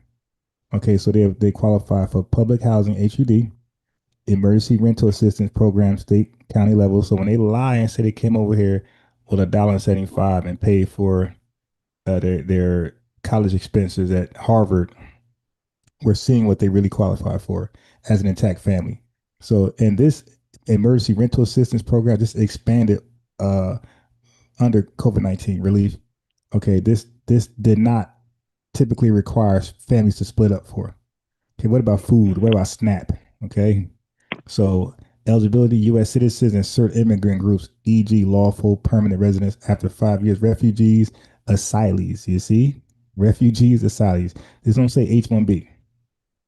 Intact families, yes. So to get SNAP, the families did not have to break apart. The father and mother could live together. All right. WIC, women, infants, and children. You guys should know about that. The fathers could be in the home to get WIC. You don't have to leave. What about free lunch? This is based on income, not immigration or household composition. So the free lunch is just if your income is low enough, you'll get it. It doesn't require the family to leave. Now, cash assistance. Now we're talking about welfare. We're talking about TANF. We're talking about temporary assistance for needy families. TANF replaced the AFDC. Now we're talking about welfare. States set their own rules, but generally follow state sets their own rules who is qualified for TANF and who's not. But it generally allows intact families. So an intact family can receive TANF. Okay, this may impose work requirements or immigration restrictions. Earned income. So this is another thing. Earned income tax credit, EITC. Refundable tax credit for low income working families. Intact families often benefit more due to dual parenting earnings and child tax credits. So come in. This guy. Hold on. Nah, but you don't stop that. Come in. Okay, what are you banging on the door? All right. So as you can see, a lot of these agencies of assistance, right, that was offered to us required that the man in the house rule was intact, enforced. No man could be in the house for us to receive the same benefits these goddamn immigrants are receiving, but they can keep their family intact. So when you say it's a war on the family structure of families of Black Americans, that's obvious. That's obvious. The same benefits we couldn't receive these without with the man in the home, but these immigrants can receive exactly what we receive, and they could keep their family together. All right. So when they talk that trash, man, yes, it pisses off. Cause we like, yo, do you even know what you're talking about? Do you even know what you're saying? Or are you purposely being disrespectful? Are you purposely being a hateful piece of shit immigrant? Or, you know what I mean? So we don't know. It's like, okay, do you know about this stuff or you don't? But what's your comment on that? And then so you could cook on that for a little bit, and then I'm gonna play my diaspora war videos. But go ahead, brother. Okay. So can you hear me? Hey, yeah, you got Yeah, it. we got you got the floor. Okay. So Go ahead, 44. yeah. Yes, sir. So one thing I just want to say, you know what I'm saying? You know what I'm saying? Thank God for bro, man. You know what I'm saying? Thank God for both of y'all, bro. Because look, we got to do this right here by the numbers all the time. Even we have to do it every day because repetition is good for our folks. Look, one thing he mentioned again after he just went through all that, proving that fact by fact by fact. Because look, you know he a fact finder anyway. Now look, he just said something else again, and they're doing it in the chat. He said, made the black man invisible. X again, y'all. Every time you find these folks doing something to us, it's always to get something out of the way and bring something in. You look in the chat right now, bro said, not only did they, when they came with those policies to run the black man out of the home, but run the black man out of the state, sometimes out of the country. Because they were literally coming into the home looking for him, trying to see if he's staying there, trying to see had he been there, gave $1 to his family, or even seen him. That is basically trying to be funny, but low-key threatening somebody. You come to somebody's home and you're looking for their father with our history. Even back in the day, our people have always known when people come looking for us, we almost don't talk at all. And we're not talking not because we don't want to say something, but we know that the ill will, that this structure is in place for us. So we have always tried to overprotect our men. Our women have done that. We got to move away from some of that now because of where we at now, because now we have put an open emphasis on the school and getting around other folks. But that right there is another thing that bro just said, that we have to now start expanding our horizon of how these immigrants are coming here playing dumb. Because, see, they don't want to solve X. They know it. Bro just said they are they are the elite coming over here, y'all. It's not the ones so much at the border all the time, but look where they coming. He said H-1B, they coming through the visas, they coming in through asylum, they coming in through refugee, they coming in through this right here. Look, these people studying this stuff at home. Now, if you ask them anything about immigration, they won't say nothing until they get over here. Then it's like what the Democrats saying. Keep families together. Keep families together. Well, look, let's solve X on that, okay? Bro just said something about you want to keep them together, but we got somebody being called invisible. If you were trying to make the black man invisible, that's the same thing as the 14th Amendment. Everything you folks do, everything you do is to put a highway over us and get us to stepping, right? They run us out, they build something, and they bring other folks in, and then they say the Chinese built it. Then they say, no, Spanish people created hip-hop. Look, we know how to get our stuff back now. We know how to get our stuff back now. And we're going to get it. That's why you got so many brothers on here screaming and talking about, they're talking about reparations, because it's not as hard as you think. Look at all the money they throwing at all these organizations. Bro just told you, look at this is billions of dollars. Look, these little decimal points and point stuff, if you've been in math, you know what that stuff means. Them little points mean millions and billions of dollars.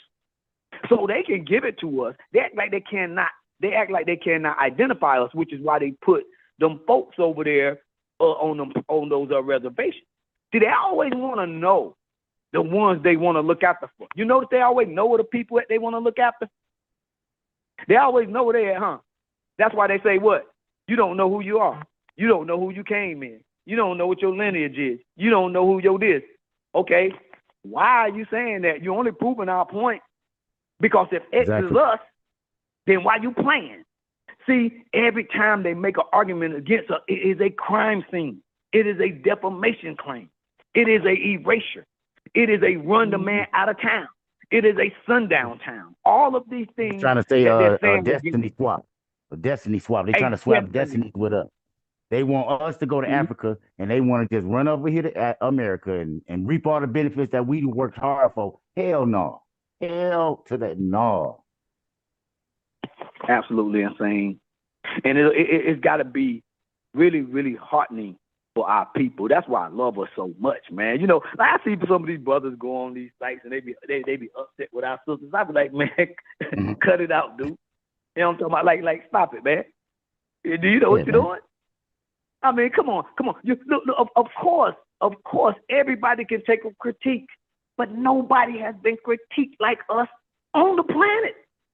Look, people are coming over here to literally stand on our actual, I ain't trying to be funny, but graves.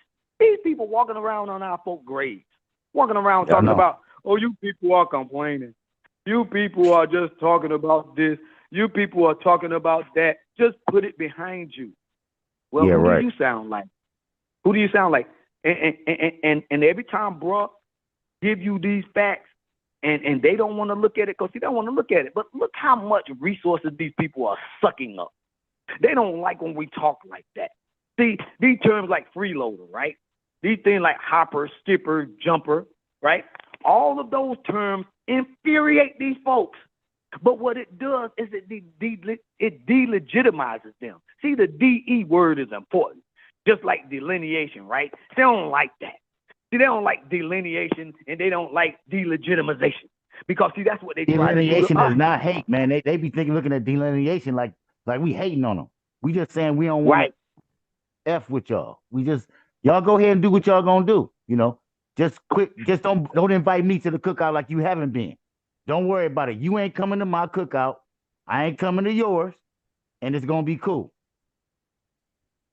They know that delineation to them means delegitimization, bro, because that's what the Caucasian made this world into, and they jumped into it head first.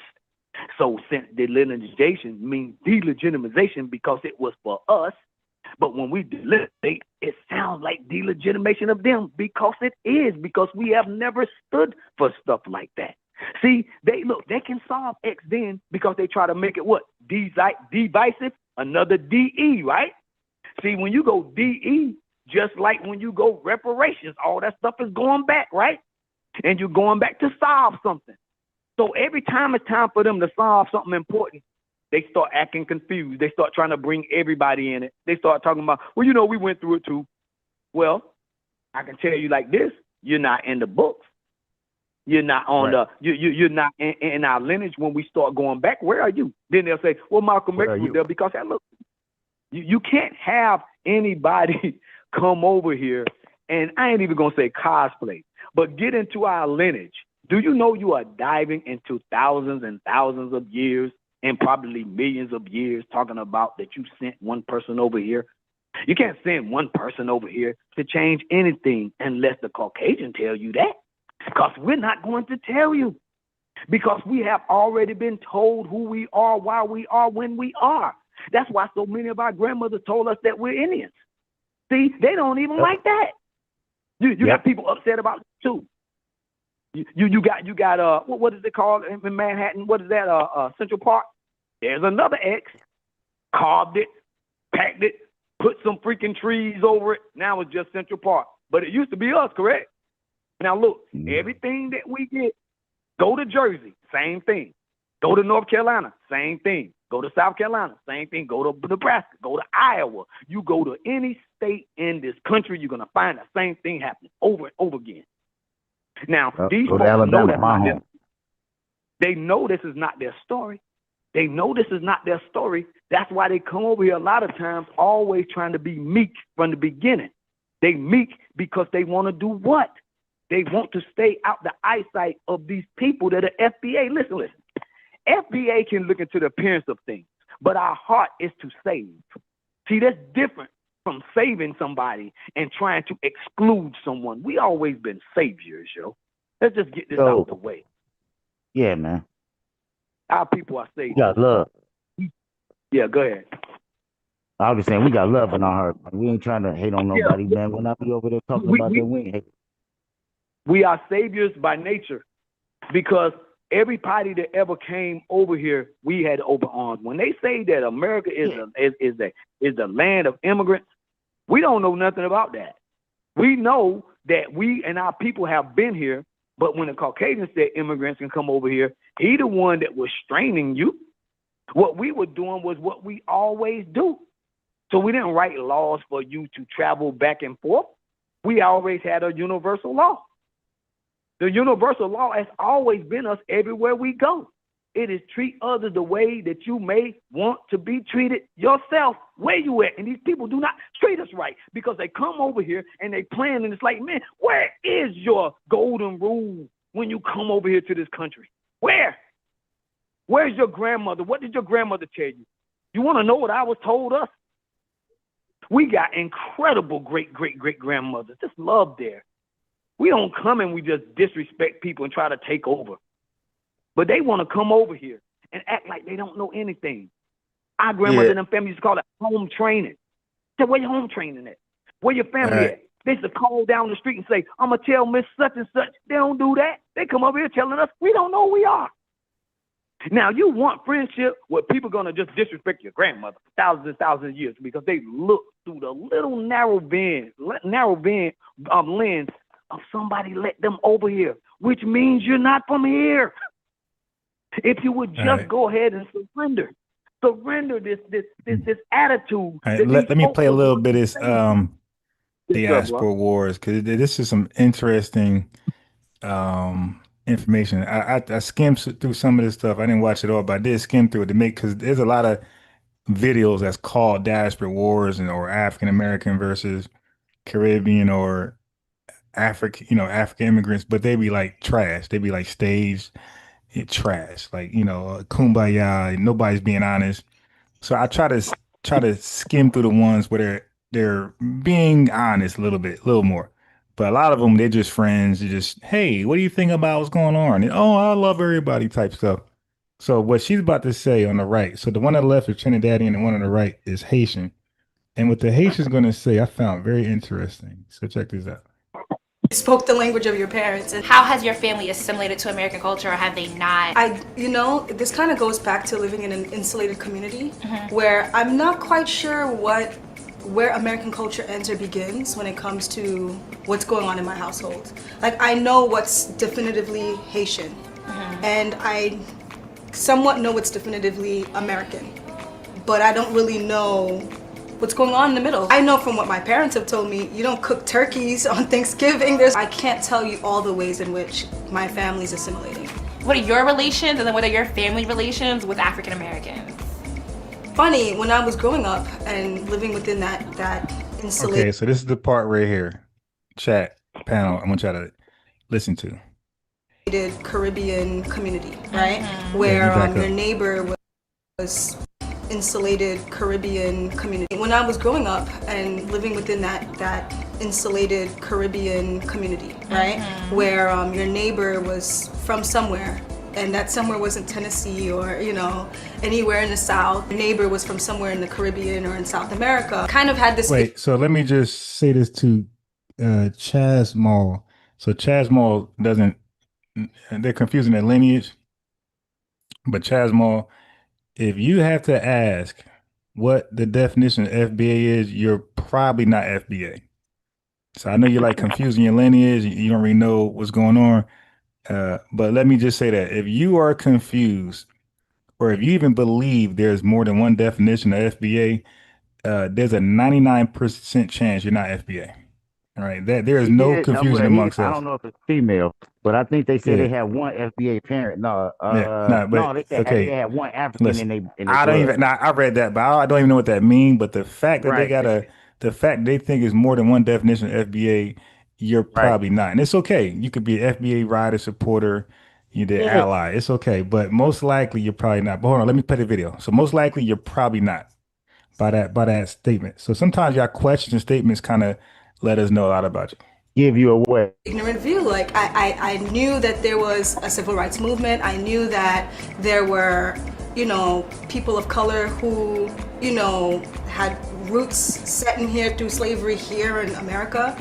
But where were they? I didn't know where they were. They were So she's saying she's in New York living amongst like the enclave. We read that from ChatGPT. So it says their enclaves are so strong in America's soil, in the East Coast.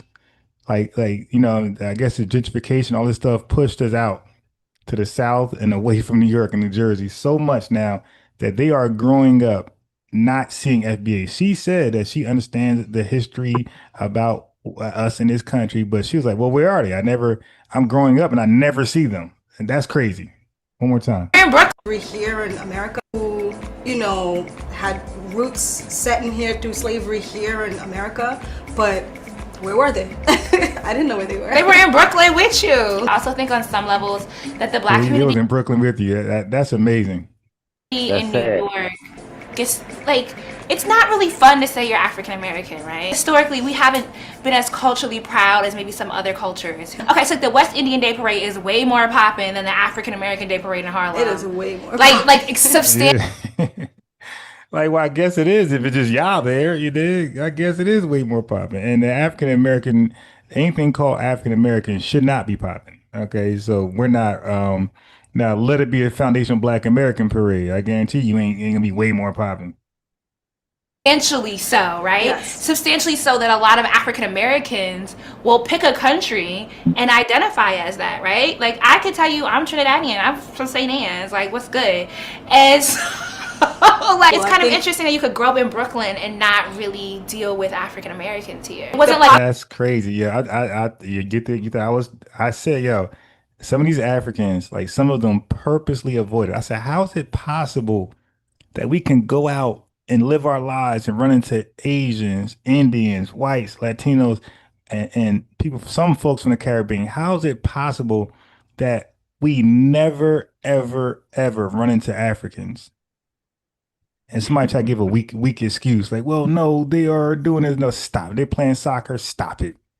Latinos play soccer too, and we run into them everywhere we go. I said, yo, to me, they're making an effort to dodge us. And like, look at these enclaves. She look about 25, 27 years old.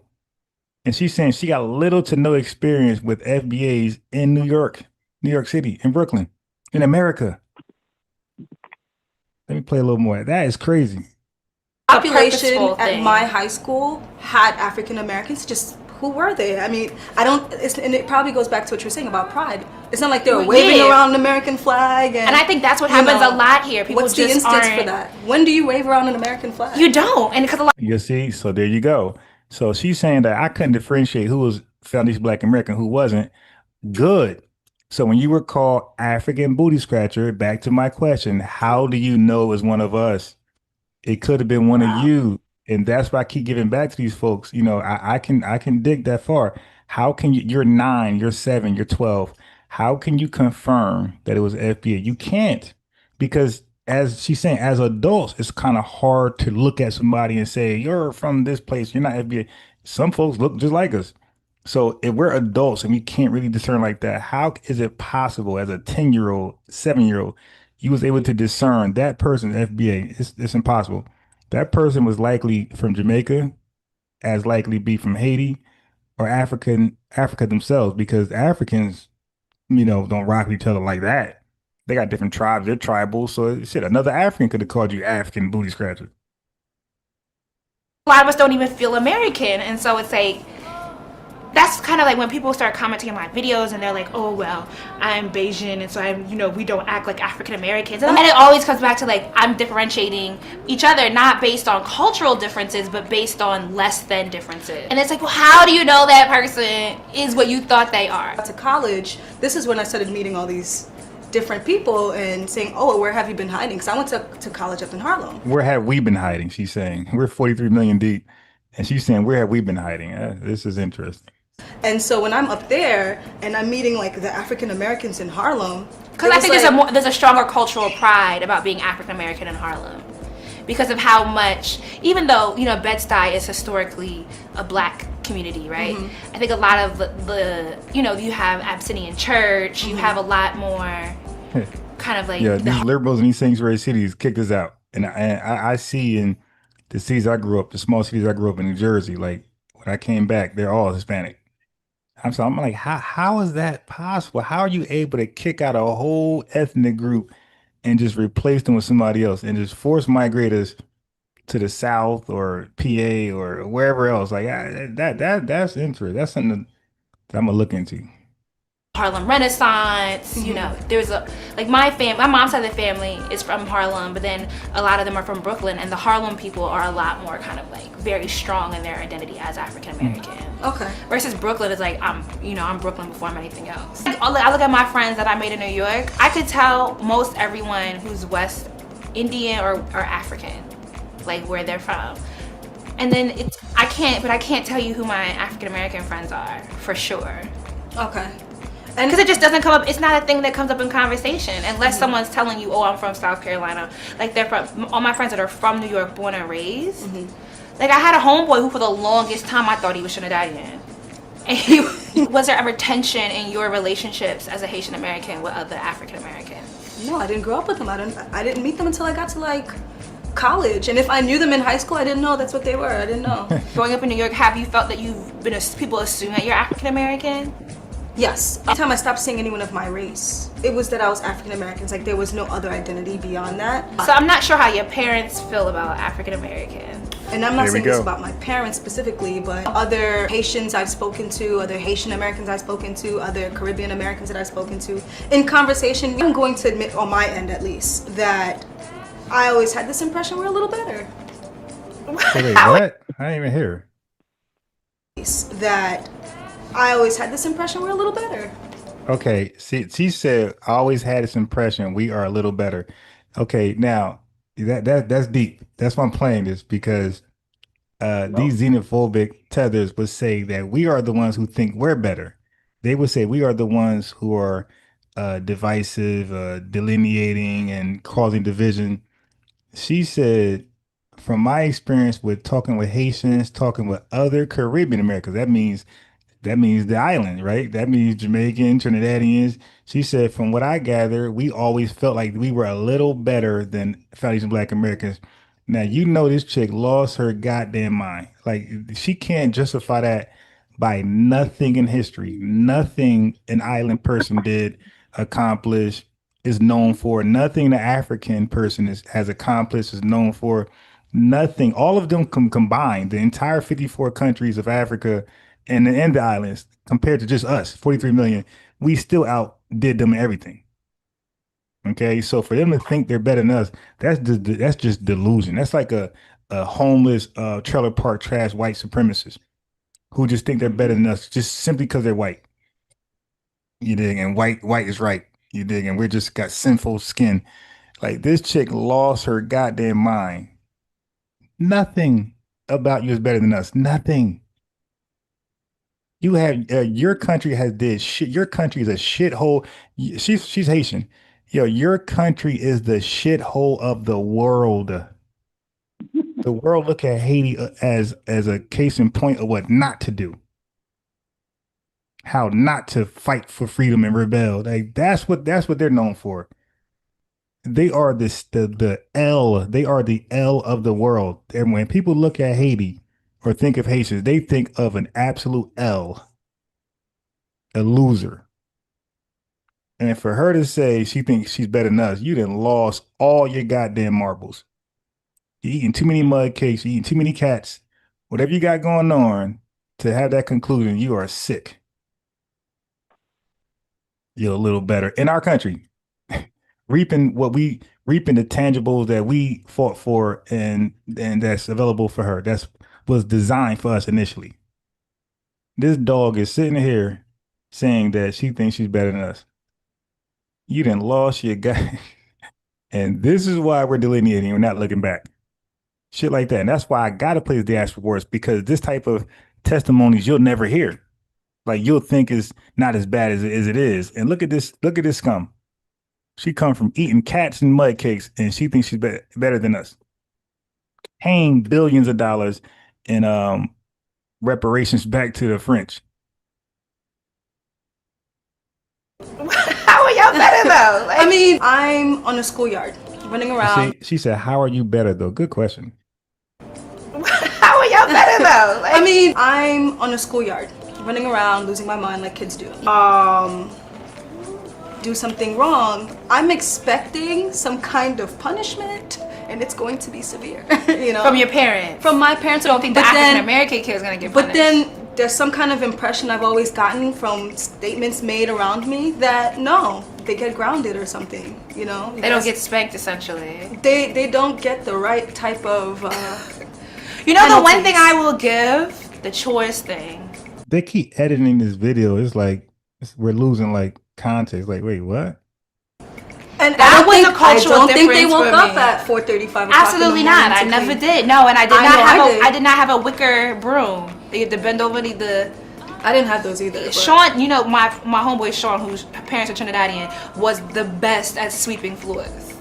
I could. Yo, her face is just. I mean, yo, this chick is really dark as Bernie Mac.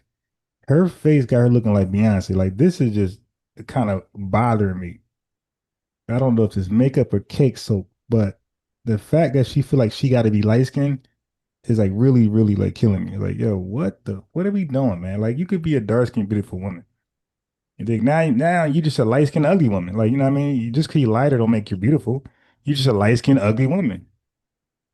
And he would wake up every Saturday morning and sweep the whole house. I noticed, culturally speaking, that there was a different way of approaching chores. Growing up, it was always, you know, we're into our studies and we're really focused and adult. I can think to myself, no, there were a lot of Caribbean American people that I grew up with who didn't do shit. They didn't do any work, you know. Like, so how do you relate to us now? Well, I still think that I'm different. I think I have a different culture. I mean, I have a different language, different music, different art, different history, different things to be angry about and things to celebrate. Pinky, a great point. Yo, they are the master of putting on makeup to look 10 shades lighter. They are the master of that shit. Like, she got her neck all down her face. This is crazy. And I guarantee you, if we look up her damn Facebook, I bet you she's very dark skinned. God damn! Like, look how light she is right here. She look totally light skinned. Yo, where's your Facebook at?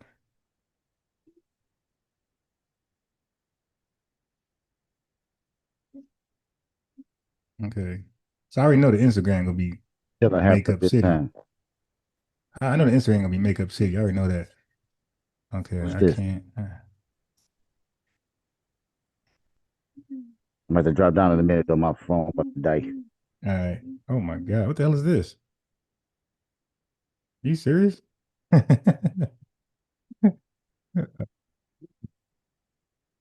can't be serious with that shit. Yeah, she didn't cake soap her whole body. That shit permanent. All right. I do think that there is some commonality. I mean, if we walk down that shit does not look natural, man. The street together next to each other, you know, and this is something I also heard in the first video you had. But if we walk down the street next to each other, we're both black. We're both black, and here go that dumbass analogy. About and things to celebrate, but I do think that there is some commonality. I mean, if we walk down the street together next to each other, you know, and this is something I also heard in the first video you had. But if we walk down the street next to each other, we're both black. We're not both black. I'm black and you're Haitian. You just said it, and she's Trinidadian. We're not both black. I'm Black American. You're Haitian American. She's Trinidadian American. All right. Black is not a nickname. Black is not an alternative. Black is an identifier. Right. It stands alone. It doesn't need help. It doesn't need help. It doesn't need a modifier. Okay. We're black. You're Haitian. She's Trinidadian. We're not both black. We're both black, and we both have the same American experience here. We're both No, the hell we don't. No, we don't. You don't have a legacy of Jim Crow and everything we just said. Welfare, kick the family, kick the dad out. No, we don't have the. Yeah, this is. But she said it. She said she didn't grow up with us, so she's projecting her life experience on top of us, which is disrespectful. Impressed by the same system. Still kind of. No, we're not being impressed by the same system. Battle some of the same themes within our communities, and so that's where I can say I can relate to you, because if I had a conversation with you about hair textures and what our history with hair textures and our views on hair texture is, we can probably talk for a while. Yeah. You know, where colorism works the same way. I mean, we have a Creole community. Right. You guys obviously have a Creole ruling community.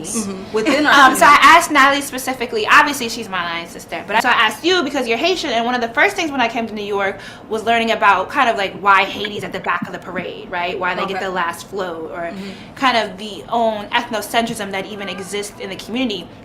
And I think for West Indians it's different because you guys are all separate islands. You know, you are separate countries. You are separated by water, right? You weren't all colonized by the same country, right? So there's a lot more room for more distinct cultural differences. Libra.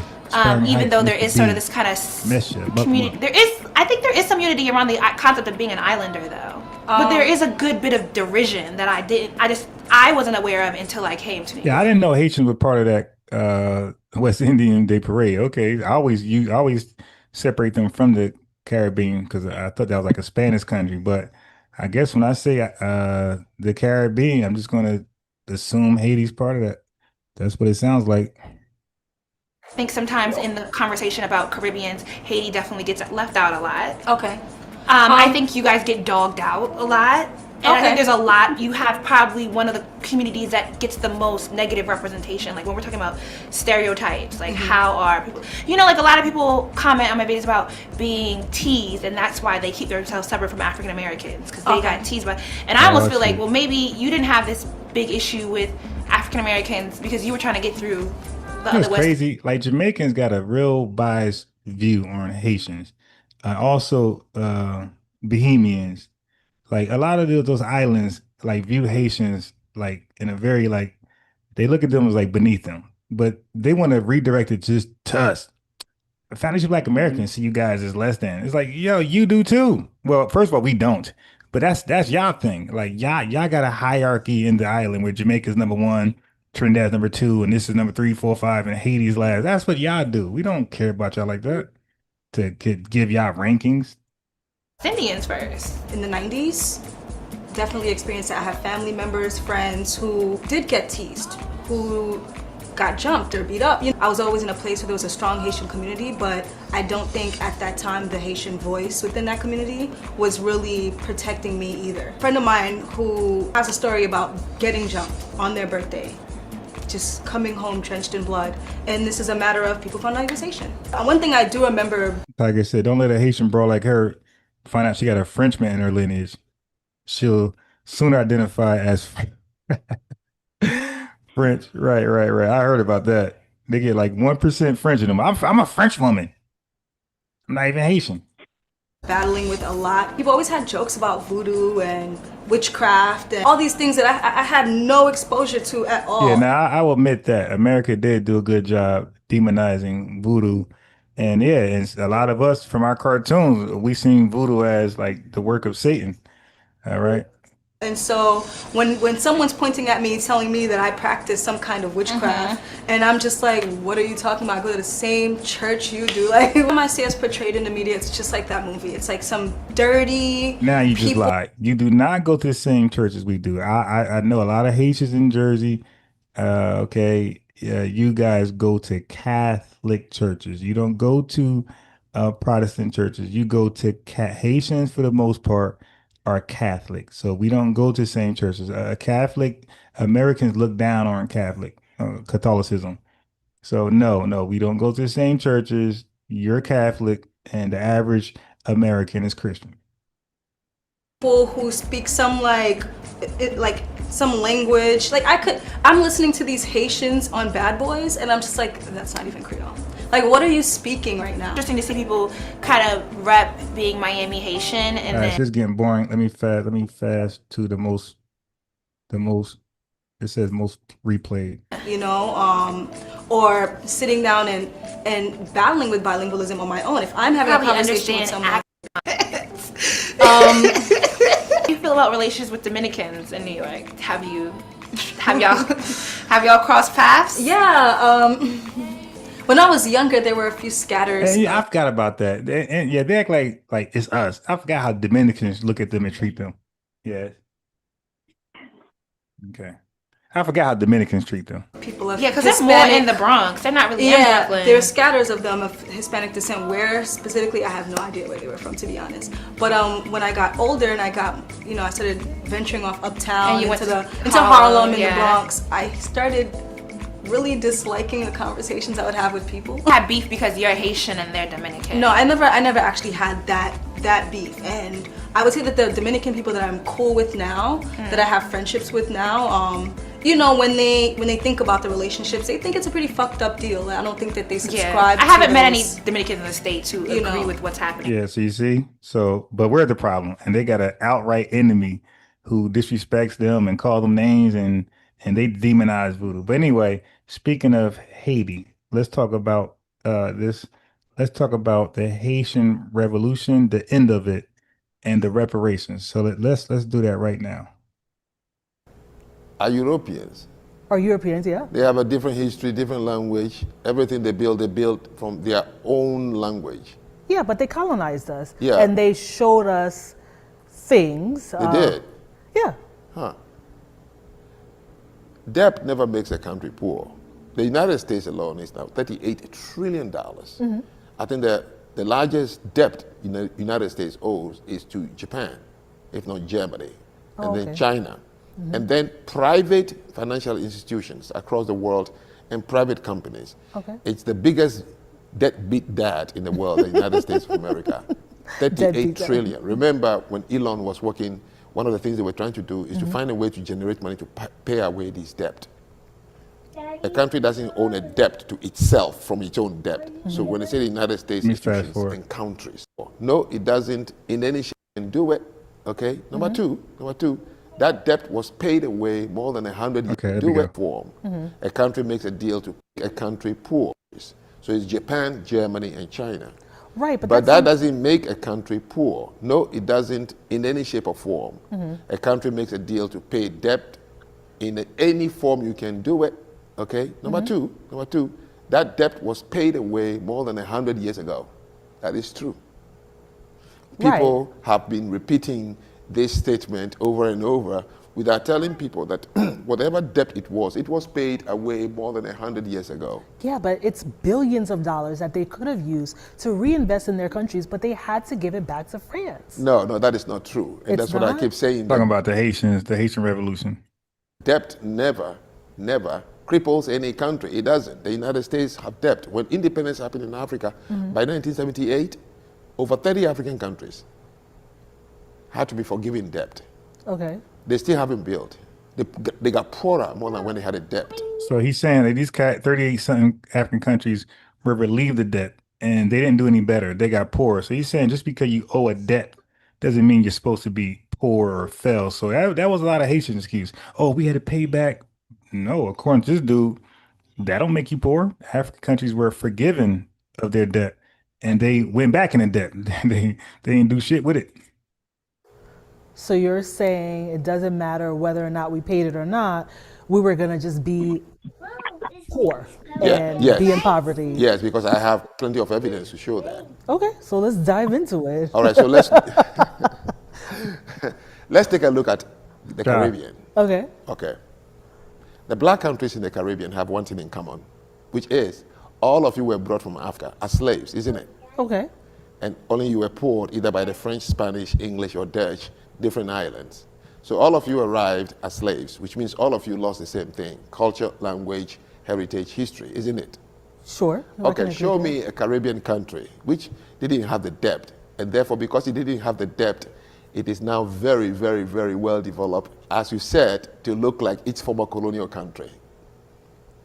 I don't have a particular country in mind. No, however, no, let me repeat the question. However, okay, go ahead. Repeat the question. That's why I like you on the show. My evidence is very simple. I use many, many informations to inform and therefore be able to question a certain conclusion. Sure. The black countries in the Caribbean have one thing in common. Yes. Regardless when you got your independence, all of them were taken from Africa and poured in different islands. Right. They were colonized for a while. Okay. Then their colonials left. Okay. According to you, Haiti would have been like France if not for the debt. I agree with you. Okay. But then I want to I want to shatter it, right? So I said, if that is the case, the remainder of the Caribbean black countries that are worse than Haiti but didn't have a debt. Why? There's no Caribbean country right now that's worse than Haiti. Well, you have violence and riot and those things. It's different shades, but I'm asking you. But, I'm asking you, which of the Caribbean countries has arrived at their dreamland of being developed like their former colonials because they didn't have a debt? Okay, so I would say the Caribbean countries that got their independence after 1950s are still No. in good shape. Which one has reached their dream standard of becoming like their former? So let's look at the ABC countries. Let's look at Antigua. These are Turks and Caicos. These are countries that got their independence later. After, I understand. And they're all, I am simply, all of them have passed the threshold of 25 years. Singapore, Malaysia, Indonesia, South Korea, 25 years, they are where they want to be. Everybody can see it clear. What I'm trying to say is a statement I'm refusing to make. I've been to the Caribbean, many countries, okay? They all share the same thing. That's it. right.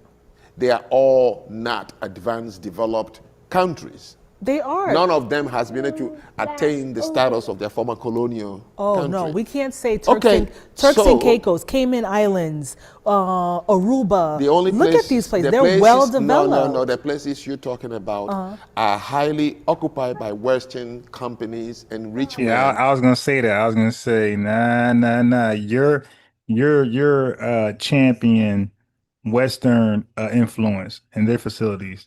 Yeah, so you're taking credit for what the white man has set up there. I'm saying white man in a funny way, but what the white man has set up, you're taking credit for that. But he's saying, what did you set up as natives or as independent people from your colonizers? What have you developed? What have you set up? Like my guest earlier was telling me, Antigua.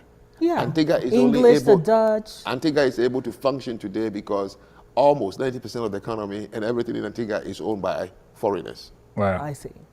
Same with Bahamas. Okay. Any of the countries you're going to mention, it's because of the tourist attraction that have made retirees from the United States, Australia, England, buy homes and maintain things, restaurants, resort centers, hotels. That's what has made those places look a little different. Number two, you take Guadeloupe, for example. They were sensible enough to say, look, we don't have what it takes to build any country. We will remain to be part of France, and they will help us. And that's why Guadeloupe has... And that's what Haiti should have done. That's what I say. Haiti is the blueprint what not to do. Hey, a certain level of peace. But right now, Martinique, Guadeloupe are struggling. They don't want to be part of the metropole. That's correct. They're all trying to make the same mistake. So we've seen now that... So you're saying if they leave, they won't be able to maintain? No. They will not be able. Guadeloupe is this relatively peaceful. I've met many of them because they were sensible enough to remain with France. Sensible. Yes. Yeah. See, what happens is like they are under this Pan-Africanist mindset where the white man, we're gonna leave and we'll be great. No, Ibram Traoré, he kicked out the French, and everybody said, "Oh my God, Wakanda is built. Wakanda, he's leading the new, the new world order, just to do a deal with the Russians." So what he's saying is true. Like, yo, y'all, listen, you ain't gonna go do a goddamn thing starting from ground zero. You got to go get loans. You got to go get in debt. You got to be back in bed with the white man. And that's what Haiti should have done. They should have worked something out differently, but they try to cut themselves off completely from the white man. And as a result, they're the worst country known. As he's saying, they're worse. Oh, okay. Yes. sensible, saying that we don't want independence. Please take care of us. Yes. Yeah, We will come until to you the can- word independence. You will see. Number Until two, you can do for yourself. let me ask you, what did they bring the slaves to do in Haiti? To not sharecrop, but Farm. to farm and to Sugarcane and banana Sugarcane, plantations. yeah. So if they were brought to farm sugarcane and banana plantations, what type of people do you think they brought from Africa? Technocrats? Lawyers, engineers? No, Who did they bring? Farmers. people who can work the land. Yeah, deep rural people, right? They took a bunch of deep rural people from Africa, piled them on a ship, brought them to Haiti. But I don't know. I wasn't there. I don't No, know what I type know. of slaves. Yes, I know. Stop You know that what When they were type of buying, slaves? when they were Stop. buying slaves from Africa, there were no engineers, there were no lawyers, there were no medical officers, there were no Oh, they were buying? So that means somebody was selling. See, you Pan-Africanists, stop lying. It's common sense that Africans sold us to Europeans, you see? So they were buying. One more There time. was not from Africa. There were no engineers, there were no lawyers, there were no a bunch of deep rural people from Africa, piled them on a ship, brought them to Haiti.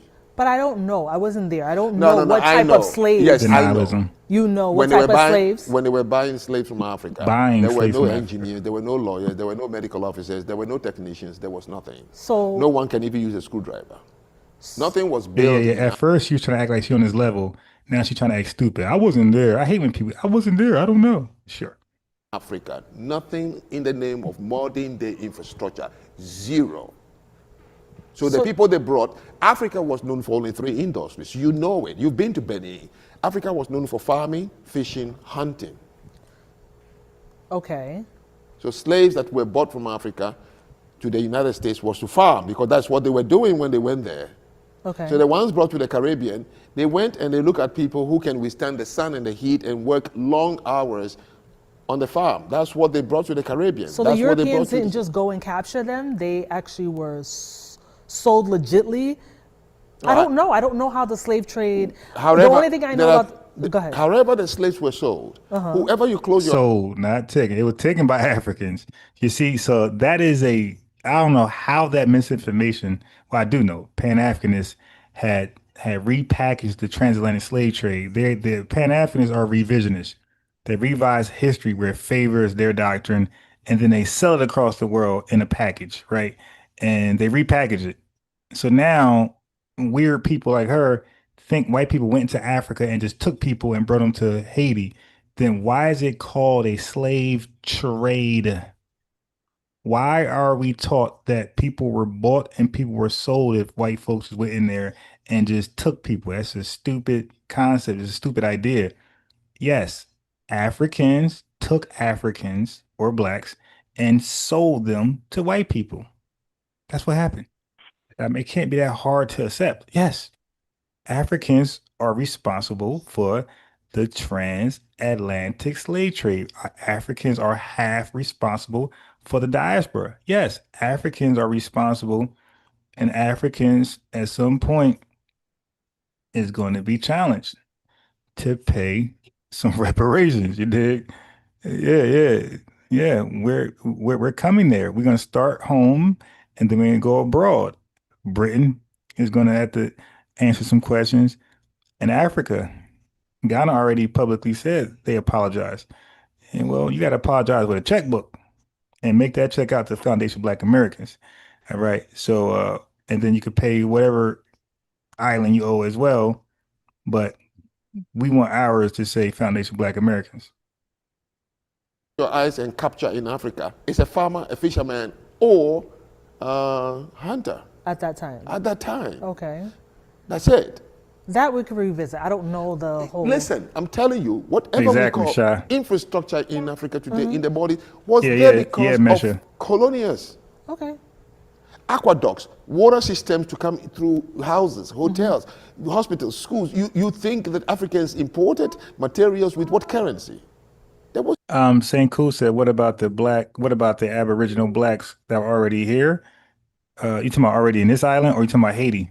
Because yeah, they had natives already on the islands. They had originals already in Haiti. Obviously, they mixed with the folks that were brought there. And that's their ethnogenesis. Yeah, the Caribbean are mixed with indigenous people, part of the ethnogenesis, and I think Haitians as well. Was nothing. And this is what is wrong with Western education, that people don't understand the history of these places. I thought Africans. There you I know- thought Africans had currency. I thought they had a currency No, no black country in the world has ever created a currency of its own. of its own. Trade by barter. Were you not taught in school? Yeah, that's Yes, facts, I was- Senku. yes. So trade by barter is But I what? thought they had their own African coins that they. No, that- no, never. That they. No, you need to have an industry to do that. Where did we smith those coins? Enough. What kind of currency? Right. So you see that? So a lot of Pan-Africans like to revise history and act like Africans were so updated on things and they just created UFOs and they had it popping. No, that's a farce. That's not real history, man. And he's correcting her from her Pan-Africanist views. Currency is only when you are trading between two foreign countries from our way. So taxes are paid to the one who has the currency. No African country has what is called today modern day currency. Okay. So we were engaged in trade by barter. And then later on, Dahomey became the first, if I'm not mistaken, to use cowries. So you can count. You know cowries, the one they use for making art. That is the first currency. Okay. But limited to only about 3 tribes in West Africa. Okay. That's it. That is why, after independence, all the English countries in Africa, they had the queen's head on the money. So what were we bartering for the slaves? Were we capturing them ourselves? Were we selling them ourselves? Some, because Africa started evolving with tribal wars. Okay. And you must understand, even though the only thing African tribes have in common is skin color. Okay. Once you go to this tribe, it's a different language, different religion, different everything, food, everything. Culture, okay. It's like you've been to China and France, except they were in the same region. Let people get this picture clear. It was a continent with only tribes. There was no republics. There were no countries. Modern day concept of what country means. There were no formal boundaries and borders. So let's talk about Tribes. Benin itself. Yes. How many tribes do you think were in Benin at that time? About 50.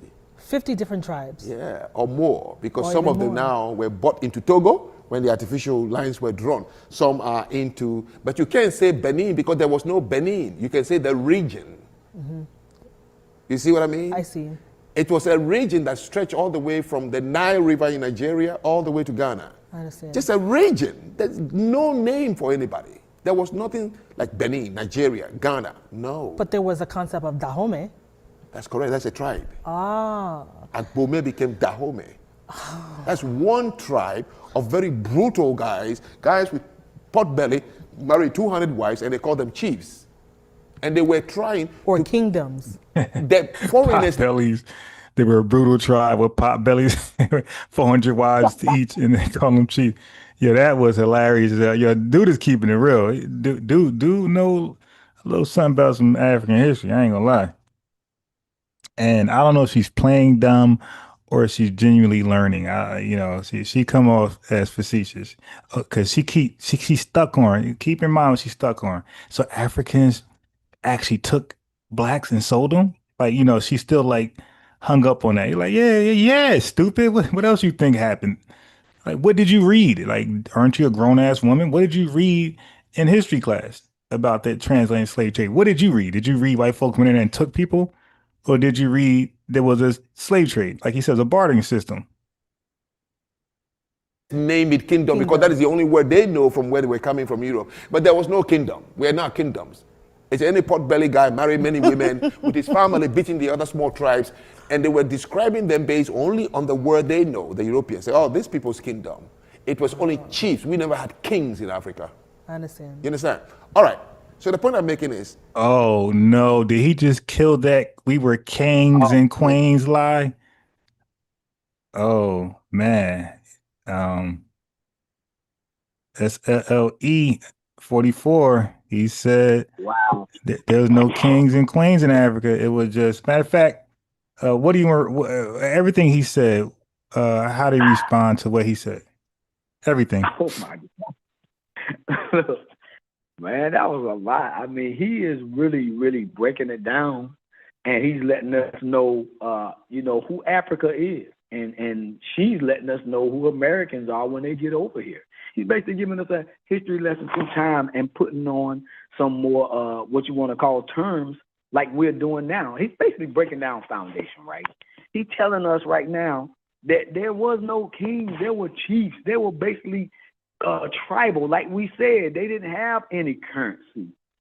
Look, what Africa was doing basically was going around pissed off at each other. That's basically what he's saying. He's saying you got a whole lot of tribes upset about somebody getting something, probably women.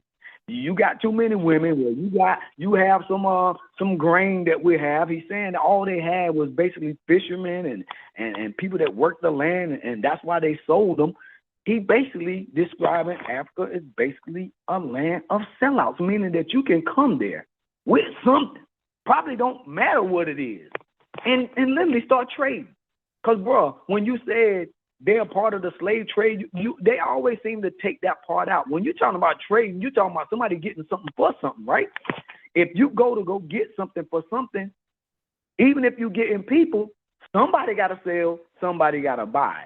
So her whole concept is a tether concept in America. These people are basically, what they want is somebody like him to literally be more like them. Don't be so harsh. Don't say that about them. It's like a liberal sort of ideology of trying to erase somebody. What he's doing is trying to lift the veil, trying to get her to understand on why you are who you are and why you're saying the things that you're saying now if you would just calm down just a little bit. What he's telling you about Haiti and their whole relationship with the French is basically they blew it, and she don't want to accept it. So what you got now is basically what he's telling you about is the creation of tethers. This basically is lies, right? You want somebody to understand that the X now is the Caucasian. He's the X, and he's the X factor in this situation right here, where you got people in the middle that's dealing with something, that's being sold something, and then when they go somewhere else, it's always they traveling to go somewhere else. They're trying to change. When you get the ethnogenesis with the people that are already there, and you still have a Caucasian there, they're always trying to block something. The difference with America is that the people that was already here already had a system in place. America wants to tear down everything. As you notice, they're not burning down everything in Haiti. They're not burning down everything in Jamaica. They're not burning down everything everywhere else. They only do that in America. You will only find the Caucasian burning down every little thing he can get. It's with us. And it just have to really understand something. You are not messing with the average person when you're coming over here into America. Let's just get that out the way. Bro said that our people over here, that's basically the bum on the street, is like middle class with these folks. This is not just on the ground. This is mental. Our freaking bums will talk you out of everything. They tough, man. You been in New York in the 80s, man, they will be cleaning your windows and everything else. They'll do anything to get your money. But they seem like the average person over there in them countries. They basically like beggars. They ain't trying to be funny. He basically calling them beggars. He basically saying that those are the ones that are out there doing that stuff that we see. So when you come to America, and our relationship over here has always been buried. Theirs is there. Theirs is there. That's why they keep on saying, that's why them two girls are saying, well, we can tell you about this, but then they always stop. You can tell how it's chopped up. Bro said this is like a chopped up version of what they're saying. Of course, tethers have to do that. They have to explain the way that when they come here and they see these people they call foundational Black Americans, unlike anybody else, when you see them, you always wonder how. And then the girl said, well, the only time I found is when I went to a school called HBCU. Well, now you're going to a HBCU. Why you don't got one in Haiti? See, everything that we got in our whole relationship is like something that was already there. It's always real confusing when you're dealing with us. It's like we're running parallel with the Caucasians, but they got everything. But really, we was on that land. They ran us off of it, or we fought them for it and end up without it. And then when they want more, they end up driving a railroad through, or either like a highway. With them, nothing. Let them keep everything. Matter of fact, pack up and leave them with everything. And what do they end up with? There's no way that you can be coming over here talking about, oh well, all I got in New York, I just met African Americans just then. These are straight up lies. Let me tell you something. How you gonna do that when my family live in New York? See, my family's in New York. I got all kinds of artifacts I can show you that my family had in New York, not just down here, just in New York, because we always got it like that. You got to understand what happens when we scatter off of these fights. That's why they always put the Indian or the so-called Indian conversation in things when they scatter. A lot of times when we're scattering, it's like when they scatter, it's some story in a book. But our stories are always got to be found out somewhere else. See, when you run us somewhere, you don't see a whole lot of stories about it. But as soon as them so-called Native Americans, oh, we ran them here, and then they stopped there, and then you call them them. Next thing you know, it's like, well, which freaking tribe is it? It's like 5 or 6, 10, 20 tribes on one thing. Well, no, we're just going to be this now. They just keep on renaming themselves. Well, you're renaming yourself because you don't want somebody like a historian, like Ron. See, like this guy that's talking to her right now, these people are not going to let you stand there and do that. You think an Indian going to sit there and listen to you talk like that? He don't want to hear that. He will, look, they will shut you down. Look what they're trying to call you right now, pretendians, right? That's what she want to call him. If she leave from him, she going to be like, oh, well, he's a pretendian. He was talking about us like this, but really we didn't sell anybody and all that. This is what they doing here. This right here is basically tether education 101 when they get over here. They know that they're coming over here to a people that are way more incredible than theirs. This dude just said they don't got no kings. What else do you want, Africa? This Pan-African stuff is absolute scam. And it doesn't make any sense.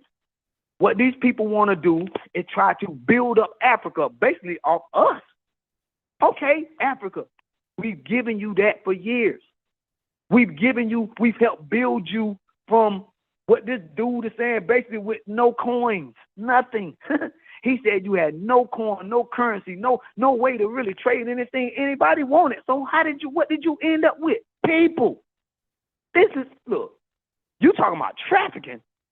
That's not what you want to call trading. That's trafficking. See, they don't want to call Africa the traffickers because then you'll be the Pan-African traffickers, right? See, they don't want to be called the traffickers or human transporters, right? They want to be called, oh, well, we were just ran over by YT. But when you listen to this man tell that, they didn't have kingdoms. They had these chiefs, people just basically fighting each other all the time, coming up with more and more reasons. Because the Caucasians do that a lot too. Ain't trying to be funny. I think you got Europe constantly fighting. You don't have that in America prior to these folks getting over here. That's why when they did that stuff, everything they did, they start and fight. Always fights where people didn't necessarily fight. So when you have them fighting, you're not really trying to separate them at that point. What you're trying to do is what they call something called getting a beachhead. Anytime you're in the water, first thing you want to do is cut off people's land mass from the water, right? You don't want nobody else coming in. You want to be able to make sure that anybody come over, you're going to start to strain them. A filter, like brother said, look, well, all of this stuff is dealing with filters. When you're talking about chiefs and kings, that's two different people. That's two different things. Kingdoms is chiefs and what? You can be a chief of anything you want to, just create it. That's what they were doing. He said voodoo. What you think voodoo is? A trick? We going to trick you today. We're going to trick you tomorrow. Tomorrow it didn't work, so I'm going to 3-card molly you next week. In America, where we were, it was always dealing with a universal law. We was always tied to the universe. We have always been tied to the universe. Our families, when we was over here, you can find your grandmothers. I don't care where they at in the United States. Years and years ago, they know every plant that's growing in America, where they're from. Your grandmother or your grandfather could have went out in the woods or somewhere and got the medicine or whatever it is, because all plants and things that they're making these pharmaceuticals, these come from the earth, yo. It's not like they're going to find them somewhere.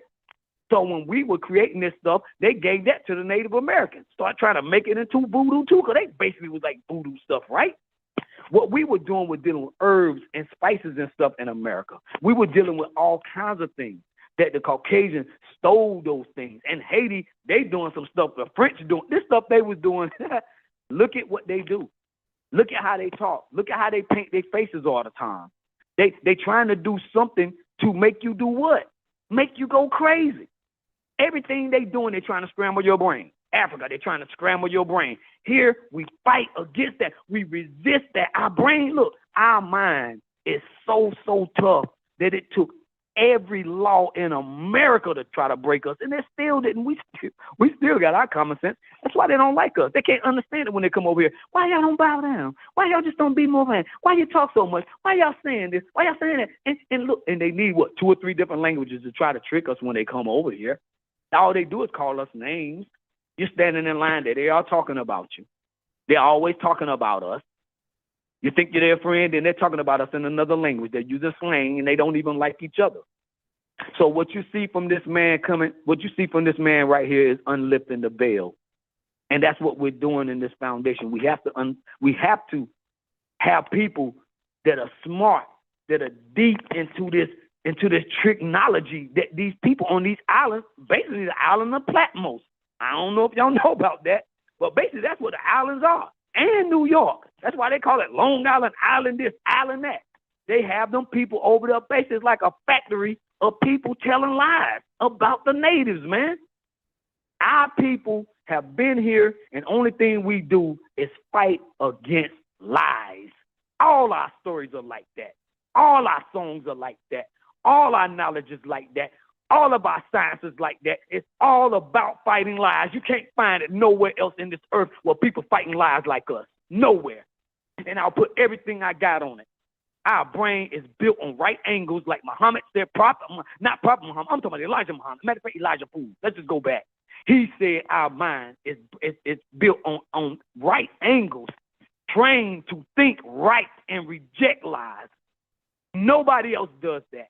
Everybody else trying to find some way to try to trick the original people all the time, calling them chiefs. They had something in Africa at one point where they were trying to treat people with the universal law. You know, treat persons as you would treat one as the other. But no, they got to become another tribe and another tribe and another tribe. These people constantly, then they come over and tell them, do you know who you are? Who we are? Y'all got, this man said, 50 different tribes just in being. Ain't that being, he says?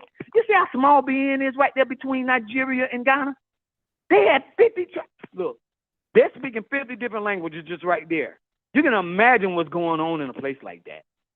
So when you come somewhere and people are always trying to trick you, it's with the language first. That's why you're going to get stripped of your language. You're going to get stripped of your land, the first thing. But a fight like you got in America, you won't get nowhere else. That's why they try to intertwine the Native American story in with us, because we fight all the time, yo. You got to understand how long. Yes, sir, go ahead, let me bro. play the other half, yeah. They came Thank you, from an though. area, Thank you. which was a region, no countries. Nobody was bought from a country. So because of the tribal wars, Agbome beat all the smaller tribes so they can absorb them for assimilation, so they can grow bigger. I see. The Zulus did it.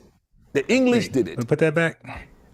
Which was a region, no countries. Nobody was bought from a country. So because of the tribal wars, Agbome beat all the smaller tribes so they can absorb them for assimilation, so they can grow bigger. I see. The Zulus did it. The English did it. Chinese did it. The bigger you can absorb people, then you become stronger economically, militarily, and on and on. You understand? Yes. So every tribe, the bigger ones who are bullies, the Yorubas did it to smaller tribes. The Agbome, not the whole, did it to smaller tribes. The smaller tribes became happy when colonization happened, because that was the only time the bullying stopped, and So they were all forced to become countries. So I'm saying to you, when Agbome fought little tribes and absorbed the people, they can sell them to the Portuguese and collect whiskey, collect gunpowder. Yes, he said the word sell. Are you listening and learning, Haitian women? Haitian woman, he said sell. Okay, because she was so concerned about that. Is that true? Did Africans really sell? He just told you. Yeah, they sold for whiskey, for little stupid shit.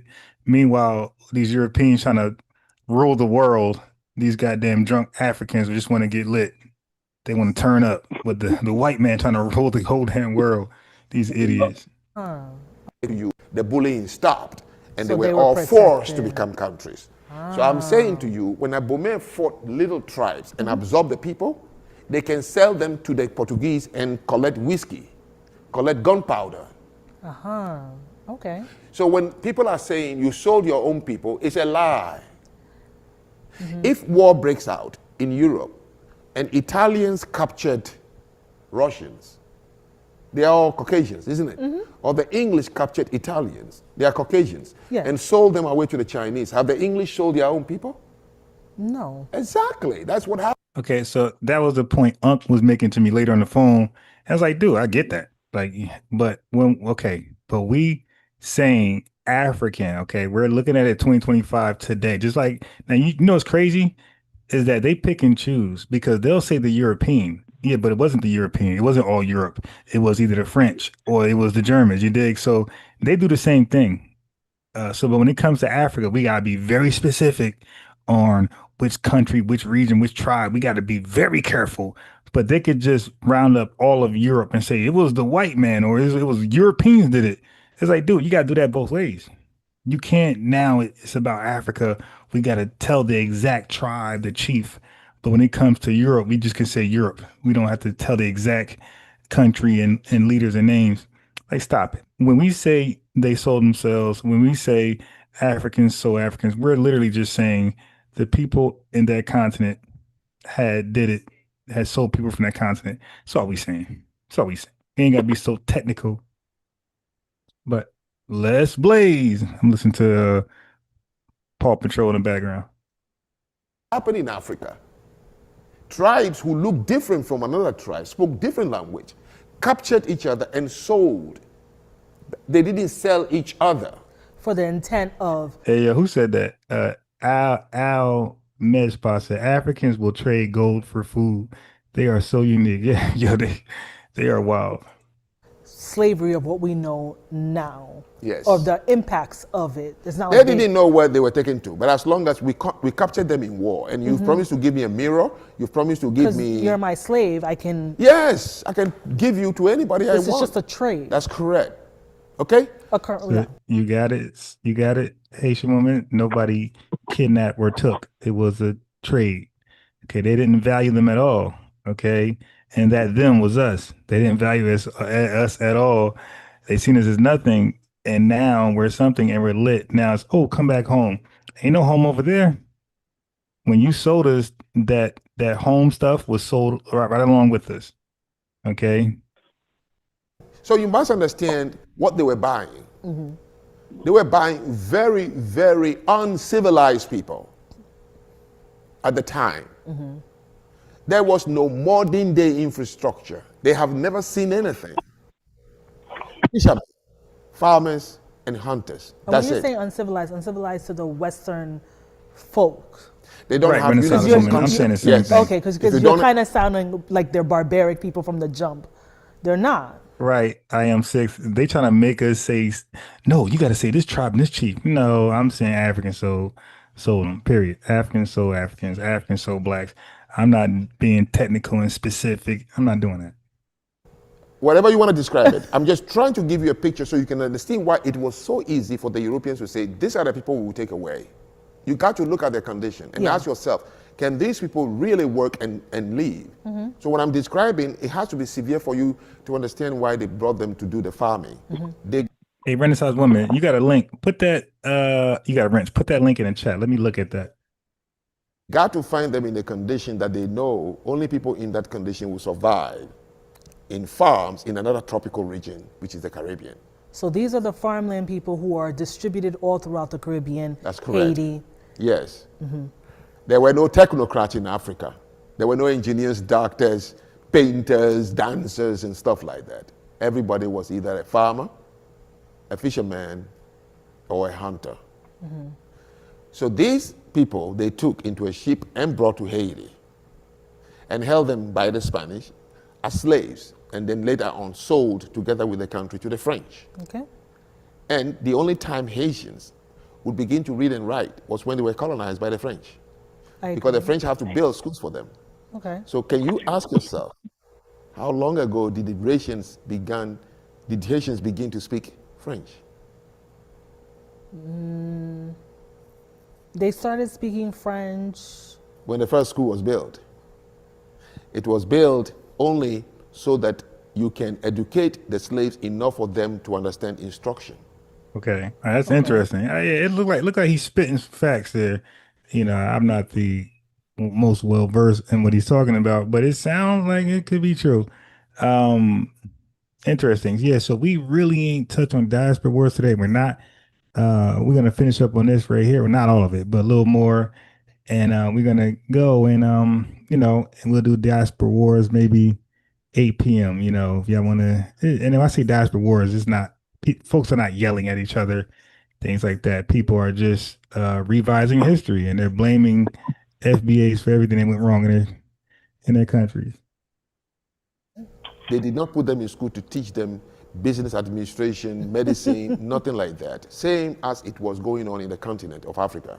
The reason the colonials introduced their language to be taught, because they wanted the locals to understand instruction, to do basic duties. That's crazy. So that is what they taught Haitians.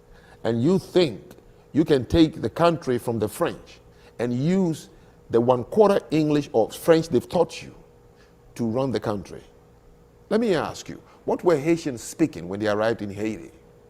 African dialects. Of different kinds. Of different kinds. That's why they developed Creole. How old is Creole? I would say Creole's about 20 years most. No, actually no, maybe 200 years. Okay, so it's a language very limited in nature. Very limited? Yes. Okay. Yes and no at the same. So yes. for any place to be functional, you need industrialization for the place to be functional. Industrialization requires innovation. Is that not correct? Yes, but I believe Haitians can. I understand. Oh, he I am does? saying industrialization requires innovation. Yes. Innovation requires language. Yes. So in what language do Haitians innovate? We would innovate in Creole. Creole? Well, currently we innovate in French. Like we French. we write things down in. You innovate in French.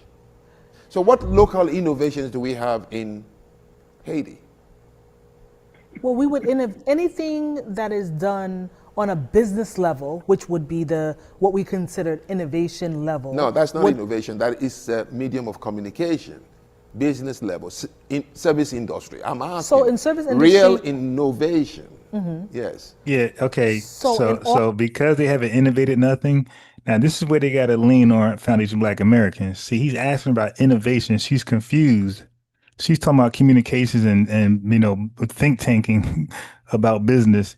She doesn't know what an innovation is. She don't know what an invention is because they have little to nothing over there, man. And even Africa, when they want to know about innovations and inventions, they got to come to Foundational Black America to understand what he's talking about when he says innovations and inventions.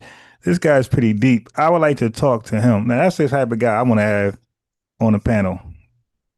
I want to see, how far he'll go with honesty and sincerity. I want to see if he'll keep it real and understand the importance of delineating for us.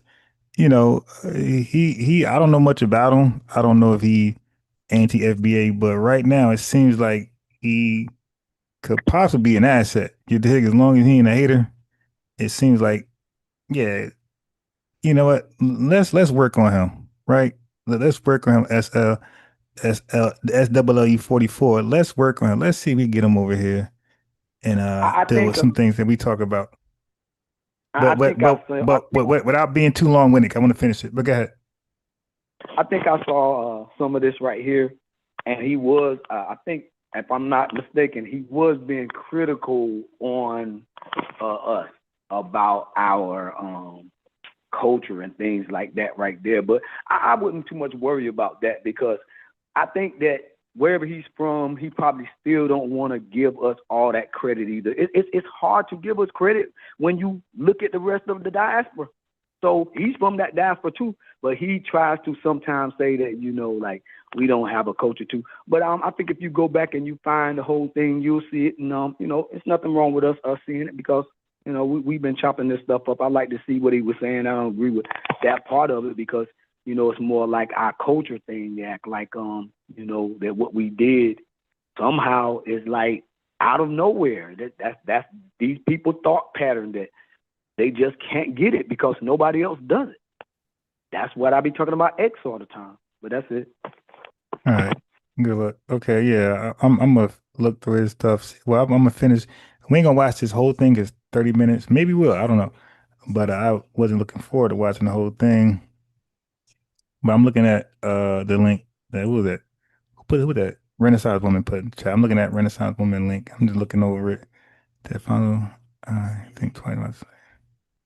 Okay, so you know what I do is I look at the website and I just fact check the information on the website. That's all. Renaissance woman. So I'm just gonna see if this stuff is accurate before anything.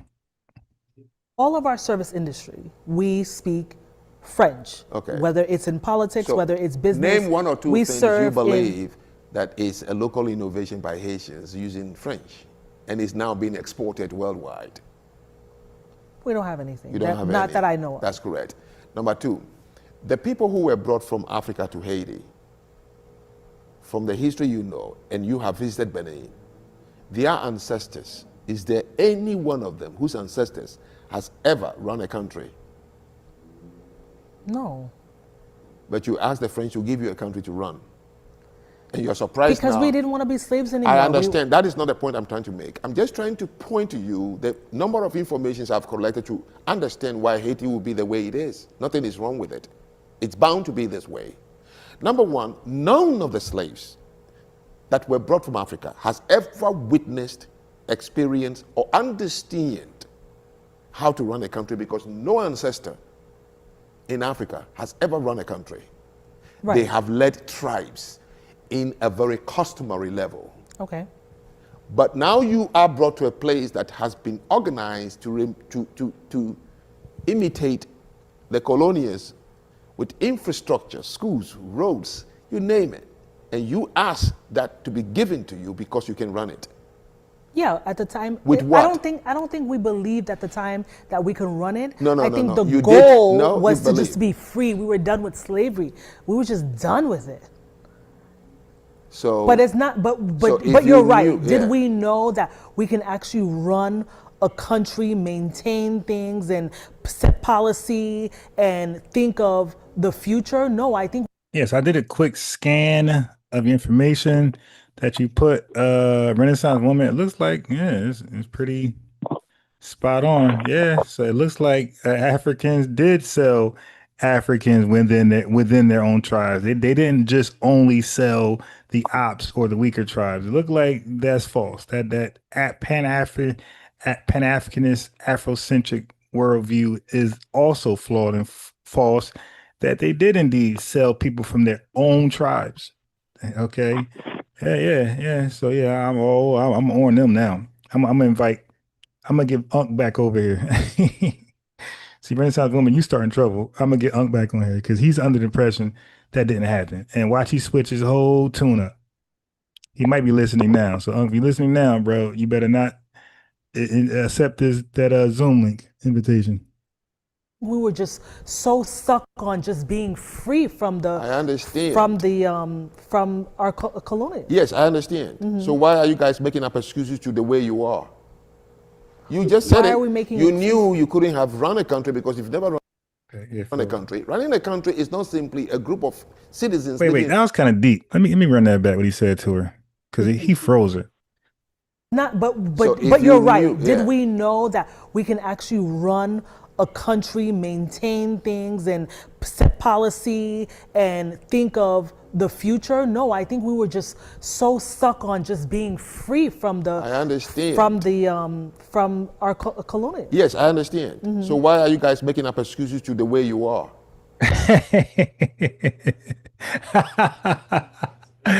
Yo, she just cooked herself. Yeah, that was crazy. Yeah, he said, so why are you making, if everything what you said is true, then shouldn't you expect you guys to be in the situation we're in now? And that goes to his earlier point, in which I said on later lives, I said they went about it the wrong way. They should have held on, endured it for another 100 years, like every other colonized country and island, and they would have got their independence in 1960, and they wouldn't have been as bad as they are now. Jamaica, Trinidad, these places aren't as bad as Haiti. Okay, because they stayed around their colonizer a little longer to learn how to run the country.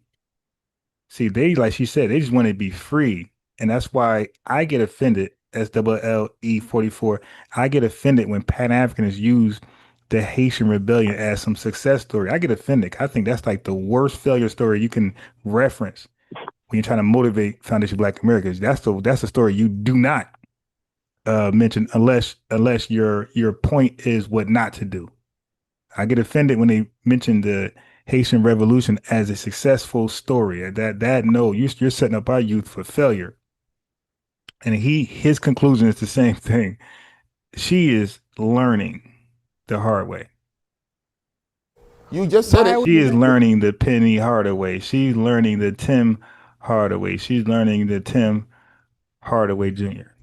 You knew you couldn't have run a country because you've never run a country. Running a country is not simply a group of citizens living in a place and somebody says good morning and sing national anthem.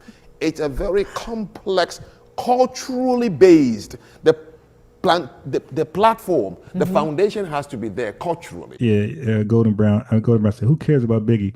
But Born Enemy, I think there's some truth to that. Or I did hear something about that. Yeah, Biggie Smalls was the first confirmed LGBTQI plus IA plus rapper. He had those pause lyrics all up and down his songs consistently. Lord Jamar has a great breakdown of that. So it's funny, y'all talk about Biggie and I already got clips. I'll tell you, I'm the clip king. I'm the clip king. Call me clips like grinding. I got the clips. So I got Lord Jamar already breaking down Biggie Small's songs and how much they were. You got to say pause to his lyrics every time. And he was given a pass. So when people brag about Biggie being a Caribbean rapper, it's like, well, I wouldn't brag about that. Y'all can have him. Because my man was definitely on some old pause type stuff. Yeah, no. A lot of his songs I can't even play near my son. You dig? Because they're so unmanly. All right. So that's not, you might as well brag about Shaggy or somebody else because Biggie ain't the guy. Right. For you to have a political system on that culture, to have a religion, a language, you name it, a history that is one. I hope Bobby Shmurda ain't FBA because he's just as bad as Biggie. Oh my God, he is terrible. One, uniform to everyone that is there and acceptable and understood, recognized by everyone. You don't have any of these things. Wait, you just emotionally begged for a country to be given to you. I am agreeing with you because he's cooking her. Our forefathers, yes, we gained the independence, but also I feel like we were also writing it all, creating it all in our heads. And it was just... I like Fabulous. We got our independence too early. We weren't prepared for it. And nor did we know how to maintain or even take care of a country or even know how to set it in stone to So I'm just saying. Yeah. Then why are you making excuses for why you are the way you are? Debt. Yeah, never the causes holy a place to be dirty. Hold on. Yeah. The holy FBA Codex TV1 said the cotton gin is innovation. Right. Shit, it might be an invention. And that might go in the category of invention, but is definitely an example of what she was clueless about. Basic maintenance of cleaning a street, a city, a town. Debt doesn't cause people to kill each other. No, it doesn't. No, I'm just thinking. Okay. I am trying to pack for you a lot. Now, what I am explaining about Haiti goes for every single Black Caribbean country too. They also did the same thing. They asked for countries to run they have never run before. What I'm explaining about Haiti has to do with every single African country. Nobody in Africa, at least sub-Saharan Africa, whose great-great-great-great-great-grandfathers have ever seen a country with their eyes, let alone manage, administer, run it. None. Yeah, I'm gonna watch this over on my downtime, and I'm gonna clip this up because he's dropping some gems that you're gonna find me repeating later, cooking a tether or at Pan-Africanist. Has ever created a political system that is authentic to the people who live in it. None. We don't have the concept of political systems. We don't have the concept of economic systems. Yet colonials came to build a country within a short time, install it the same way. And once I pause on this, I'm at SLLE44. you can cook for about 15 minutes. Just watch the time, and we are out. So you're gonna close out about 15 minutes, and then we're gonna be out of here. They know from where they came from. The buses, the bus stops, the roads, clinics, schools, churches, all Peace, these bro. they build. But you foolishly ask them to give you something you don't know how to run. It reminds me of an analogy I have created and I keep using. And that is? A guy came with an airplane big enough to take 400 people. Okay. Took natives from a land into the plane. Yeah, Tiger. Okay. Wow, The man. people managed to jump the pilot, the co-pilot, and the junior engineer, kill them all. Why did they do that? They want to be free, like you said. Haitians were struggling to be free. That's all. All we care is to be free. Okay. Wait. So now I'm missing that because I'm reading the chat. Damn, I might have to stop this. I might have stopped this because it's kind of deep, and I'm like reading the chat, and I'm missing. Okay. took natives from a land into the plane. Okay. The people managed to jump the pilot, the co-pilot, and the junior engineer, kill them all. Why did they do that? They want to be free, like you said. Haitians were struggling to be free. That's all. All we care is to be free. Okay. So now they've killed the pilot, the co-pilot, and the engineer. Okay. Only then they turn around and said, does anybody know how to fly this thing? Nobody knows how to fly that thing. That's it. I'm not laughing. I hope your audience Oh, forgives me. no. You are laughing because you see how idiotic that sounded. You are laughing. But I can't fault them though. I ain't really mad at them for killing the, you know what I mean? Like they're like, listen, man, we ain't trying to go where you trying to take us. And then we want to be free. If we got to figure out how to fly this shit on our own, we're gonna do that. We're gonna be on some, we're gonna figure out how to fly on. It's funny because they're gonna figure out how to fly on the fly. So, so I can't even knock them for that because if you're transporting me and I know where I'm going, it's pretty much death anyway. Yeah, we all gonna get it, and I'm gonna figure out how to fly this damn thing myself. Yeah, so I ain't even mad at them for that. But the fact that she's laughing and she's Haitian, Like the engineer. That's all. All we care is to be free. Okay. So now they've killed the pilot, the co-pilot, and the engineer. Okay. Only then they turn around and said, does anybody know how to fly this thing? Okay. Nobody knows how to fly that thing. That's it. I'm not laughing. I hope your audience forgives me. I'm not laughing because You are laughing. It's a funny joke, but it is a very good analogy to the point where it's the truth. And that's why I laughed. So Yes. I hope your audience I understand. doesn't. And a this great for me video. I'm from Benin Republic. so far. I'm an African as it can get. Anybody can say anything they like. I'm trying to. No, this is what has delayed, quote, our development. And children are dying. Women are dying from curable disease. Women are dying at birth. Oh, giving shit, my fault. Starvation. Starvation, wickedness, Okay. violence. And it has degraded us to the point that when we travel outside, people look down upon us because no one is willing to ask the hard questions to the answers we've been given. Yes. So, African leaders Go get your got break. Go. independence.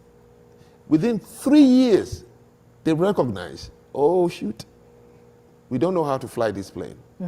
But Hey, look, I said that with Jamaica. I said they got their independence in 1962. 3 years later, they're fleeing everywhere. Canada, United States, and Britain. They got their independence in 1962, and they were trying to get the hell out by 1965. So when he said those 3 years, I'm assuming he's talking about Jamaica. One more time. as it the answers we've been given, one is willing Okay. to Can you ask give the me- hard put it on questions table. to the answers we've been given.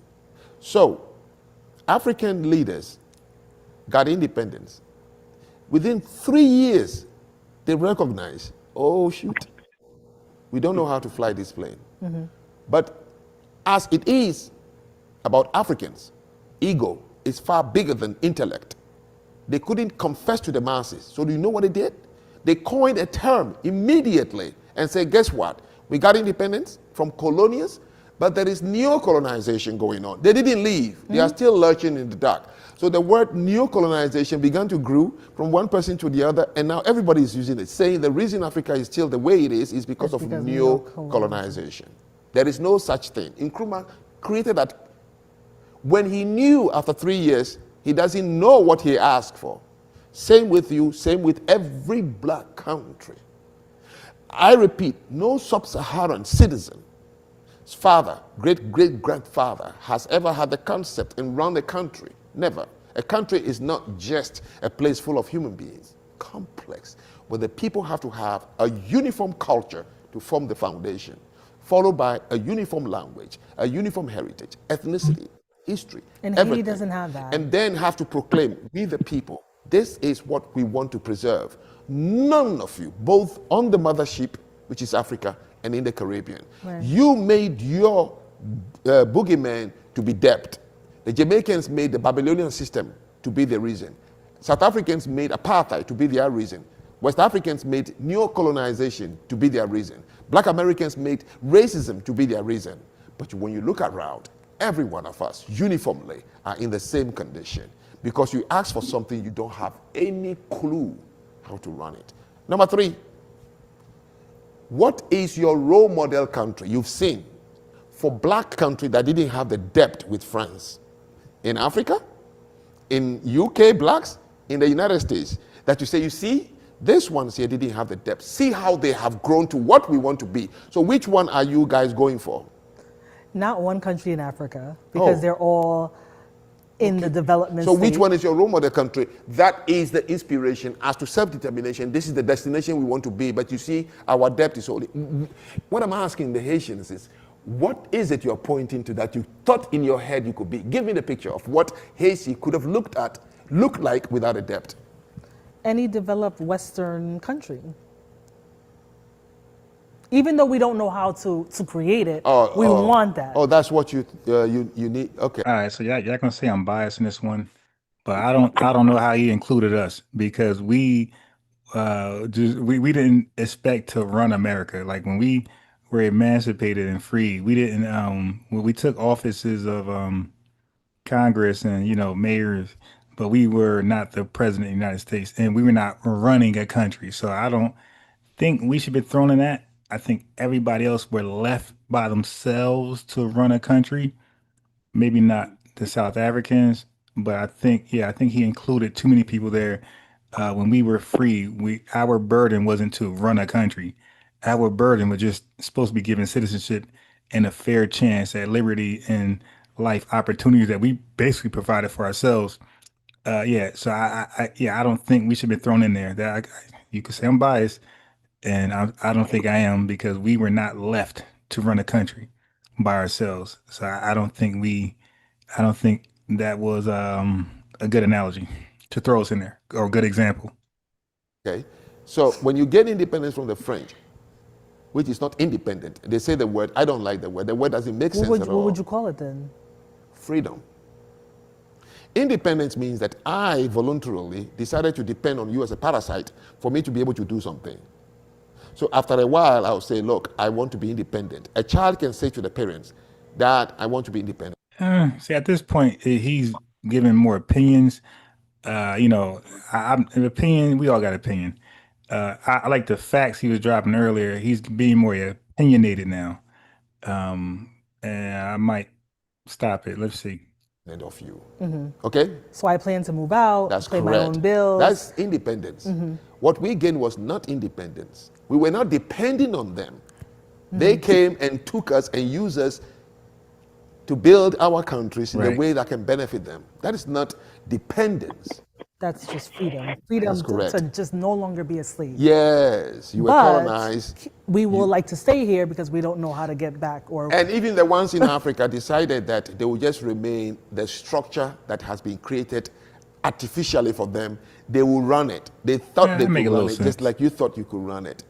Now let me tell you why we fought for independence. No African country or black country would ever have fought for independence if the Europeans who colonized us did not develop the place up to the level they did. Right. What would be the point? What would be the point? That's correct. It's just land. Yes. Undeveloped land. That's correct. You see? Oh my God. You were foolishly envious and thought, and so Zimbabwe, when Mugabe got independence, okay, He knew that what was making the country rich was commercial farming. The British who were there were engaged in humongous commercial farming, created jobs for many people. All the industries were in Zimbabwe, owned by the whites. He believed and thought, if I take all that and give it to my people, then Zimbabweans, the black-skinned Zimbabweans, will be rich. So he took everything. Some of the whites... He took it away from the whites. Oh, wow. Okay. Some of them ran away to England. Some of them stayed. And he ran the country down completely because the natives could not maintain and manage what the white people built that was generating economy. Followed in 1977, anything you see in Uganda, starting with pharmacy, drugs, laundromat, restaurant, transportation, all these largely owned by Indians who were indentured slaves and lived in Uganda and became more like one of the tribes, right? Idi Amin thought, if I can take all their stores and give it to my people, it will raise my people to this. So he did. He gave them 48 hours or 2 weeks to leave Uganda. After 5 generations, they don't belong to India. They don't even speak Indian language. He kicked them all out. Okay. And where did they go? Kenya, different places. UK took a lot of them. They spread. Okay. Today, all those Indians are all millionaires wherever they went to. Uganda, not a single thing the Indians left behind. It all gone. Shattered. Okay. And I can mention countries in Africa that did the same thing. Togo was one of them.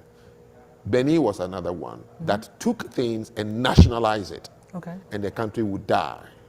This is what I'm trying to explain. Nothing, and it's not true, and you are very well educated, you manage a whole town. You got to start telling your children a different story from we paid debt to the French and that's why we are poor. It's not true. There are too many things that happened to slaves that were taken from a place that has not seen industry, ever seen industry. And then suddenly, within just a couple of hundred of years, believe that the French, first started by the Spanish and then the French, what they imported from their place to build on this island, and just have your hands are all they needed to pluck bananas and cut sugar cane and then say yes sir and drive his wife if you're lucky. You are asking them to leave these things in your hands, yet you did not ask, can we? So you are now stuck in the airplane. There is a solution. You know that. What do you think the people in the plane should do in order to take off and go to their destination? Since now you've killed the pilots and none of you know how to fly. What should they do? They already killed the pilot, though. Yes, everybody. So if they want the plane to take off to go to the destination they are hoping, what should they do? Resuscitate those They pilots? already killed the pilot. Yes, but there is only the pilots are from a certain country. And they're already flying? No, the pilots are from a certain country. Okay. That knows how to pilot planes. Oh, call them. No, go to the country and learn. To have, God damn. right? Those who know how to pilot from the country where the pilots came from to come and take you off to your destination. That's all Haiti need to do. And Haiti will Just become like what the DR is doing. Haiti will become the Dubai of Caribbean within 15 years. But they still need to have a plan in place. No, They you still don't. need to understand. They don't have what it takes to have a plan, I'm telling you. They don't have what Yo, oh man. it takes. No, they don't have. They have never done it before. Where do you think it will So come you need. from? So basically, call the experts, call the think tanks. All right, so to properly judge him, right? So I see he got a few videos on America. So to properly judge him, I have to see what he says about America, because he talks about America like not so far. He don't really focus on Black America. He just talk about America, and at some point, I guess he's gonna bring us up. So I need to see his assessment on Black America and see if there's any truth to it before I assess this guy. But I'm gonna stop right there, brother. It's 12:48. I said 15 minutes, but I say 1 o'clock. So it's 12:48. I'll let you cook, assess everything you heard, speak about it. And about 1 p.m. we're gonna close out, all right? Yeah, I've seen him speak on us, and where I believe he sort of just like he's giving his opinion. It's like all of them do. All of them really know that the devastating conversation that he had about the Caribbean and Haitians and everything is just not us. And And we have all of the evidence to prove that as far as running the country. When we say Wilmington, the massacre there, we were right on the port. This is a seaport. That means that we had boats. People don't get this. We was already trading. This is 1889. So we already was doing that stuff in Wilmington. We was the largest population there of people, period. So not only was we running it, we had our own banks, we had our own newspapers, we had our own tailors, we had everything, just like all of the Wall Street have. The difference between us and them is that they run from their people. And he just said that. As soon as they get any type of freedom, they're getting the hell away from their people because they know who they are. He keeps telling her over and over again, you don't like each other. Y'all don't like each other. That's basically the root cause of who you are. You want to get as far away from the people that you were around, that you grew around, your family, your grandmother, your uncle, your cousin, as far away as him as you can get. And they doing it to this day. And what they normally get from their parents once they flee, because you got to understand something about this fleeing culture. This is a coward. I'm not trying to be funny, but this is a coward culture. You cannot teach power from cowardness, right? So if you're trying to you always trying to build up where you came from because you're trying to build up your ancestors. But when you go deeper into your ancestors, you run into what this guy's telling you about them. That's what they don't want to talk about. So immediately they start attacking us with our relationship with the Caucasian here, which is unlike theirs. If you look at theirs, it's exactly like what he's saying. We've been there. You can go to these other countries. But just said that when they get their independence or whatever they get, they start fleeing, getting as far away from their people as they possibly can because they can't trust them. If they're selling you, how can you trust them? If they're tricking you, how can you trust them? So once you get over here to these Americas, and this is in the 1800s and prior to that, because see, they're not going through the same thing that we went through. We got books of 1919, the Red Summer. The Red Summer was to destroy us over and over again. That's just 19, but you can keep going back. We keep having cities. We keep having towns. We keep having flourishing this, flourishing that. Why do we keep having flourishing things? And this is even before they got here. Even when Columbus was coming here saying what he ran into. Saying what Sir Walter Raleigh that came to North Carolina, which is what the capital of Raleigh is. Sir Walter Raleigh. Sir Walter Raleigh, when he came here, he said the people he met here was black. And then you start getting them mixed up later on, talking about, well, no, they was copper colored. Okay, well, whatever, Walter Raleigh. See, everything that we have is always a culture upon a culture that they have to deal with us. That's why they call it Thanksgiving and their meeting. And they act like that we were all buddies. You know that's a strange story, right? When they meet with us, they change these people to Indians and we all getting along for a while. It's not that you're getting along. It's that these people have a higher intelligence than you thought and you knew. But when you going over there to Africa, what you're running into is strict tribalism. You don't get that in America. So that thing that he don't want to go into is the X part of us. Everybody live off our X, yo. They don't want to talk about it. They know that they're unlike us. They all want to come here and study us. They all want to try to find out how was y'all able to overcome this. Even that guy sitting down right there, this dude right here can't sit on the same stage with one of our children that's 0 years old. And he has been studying his whole life. Because to understand us is to understand X. That's why you found out all of our civilizations here were burnt down or something happened to them. Why did you burn everything down to the root and run off people? They leaving them to themselves and they leaving. That's a difference. You can't be anything if you're running away from your family. Nobody leaves their family. When bro came up with that stuff, when they came with the TANF and all that stuff, food stamp, that was to break us up. With them, they trying to keep you together. When they went over here, what them people say, keep families together. But everything they did was to break our families. You got to understand how strong a black family is. It's always been that way. And if you look in history, you'll see how hard we fight to stay together. What you think the Underground Railroad was about? It was about connecting you back to your family. It wasn't about going overseas. Look, everything that we do, we always have a North Star. That was one of our newspapers, by the way. That was always our North Star. It's always looking for our family. That's why we have family reunions here. We're not trying to go to another country. We're not trying to go to another state. We're not, another island. That's why when the people from islands come here, they always trying to put a jacket on us, because you can't put a jacket on the people that are from here. That's why we don't get upset over the same things. That's why they're able to infiltrate us. They find out that these people slow. It's not that we slow. We're where we're from. We don't get into petty arguments like y'all do. That's why you always hiding who you are. They always hide who they really are. That's why when you ask them where they come from, the first thing they do is say somewhere in the States. Then you ask again, they be like, why are you asking that? Because you're not. And when you're trying to rebuild your coward nature of running from somewhere that had no problems. Why are you running? Why would you come somewhere and say somebody doesn't have any culture when you had culture? Why would you run? Why won't you go back? When we built, look here, when the brother made that folding chair, when he made that folding chair, that man was already rich. We didn't know nothing about that folding chair until we had that until the brawl happened in Alabama. But that just goes to show you X. Look how strong we are and powerful we are. Look how our songs become everything. If it weren't for us, there's no Biggie. Biggie just came here and got into a lineage. He was born into a lineage. Fine. Then you have to recognize that, bro. Then he did.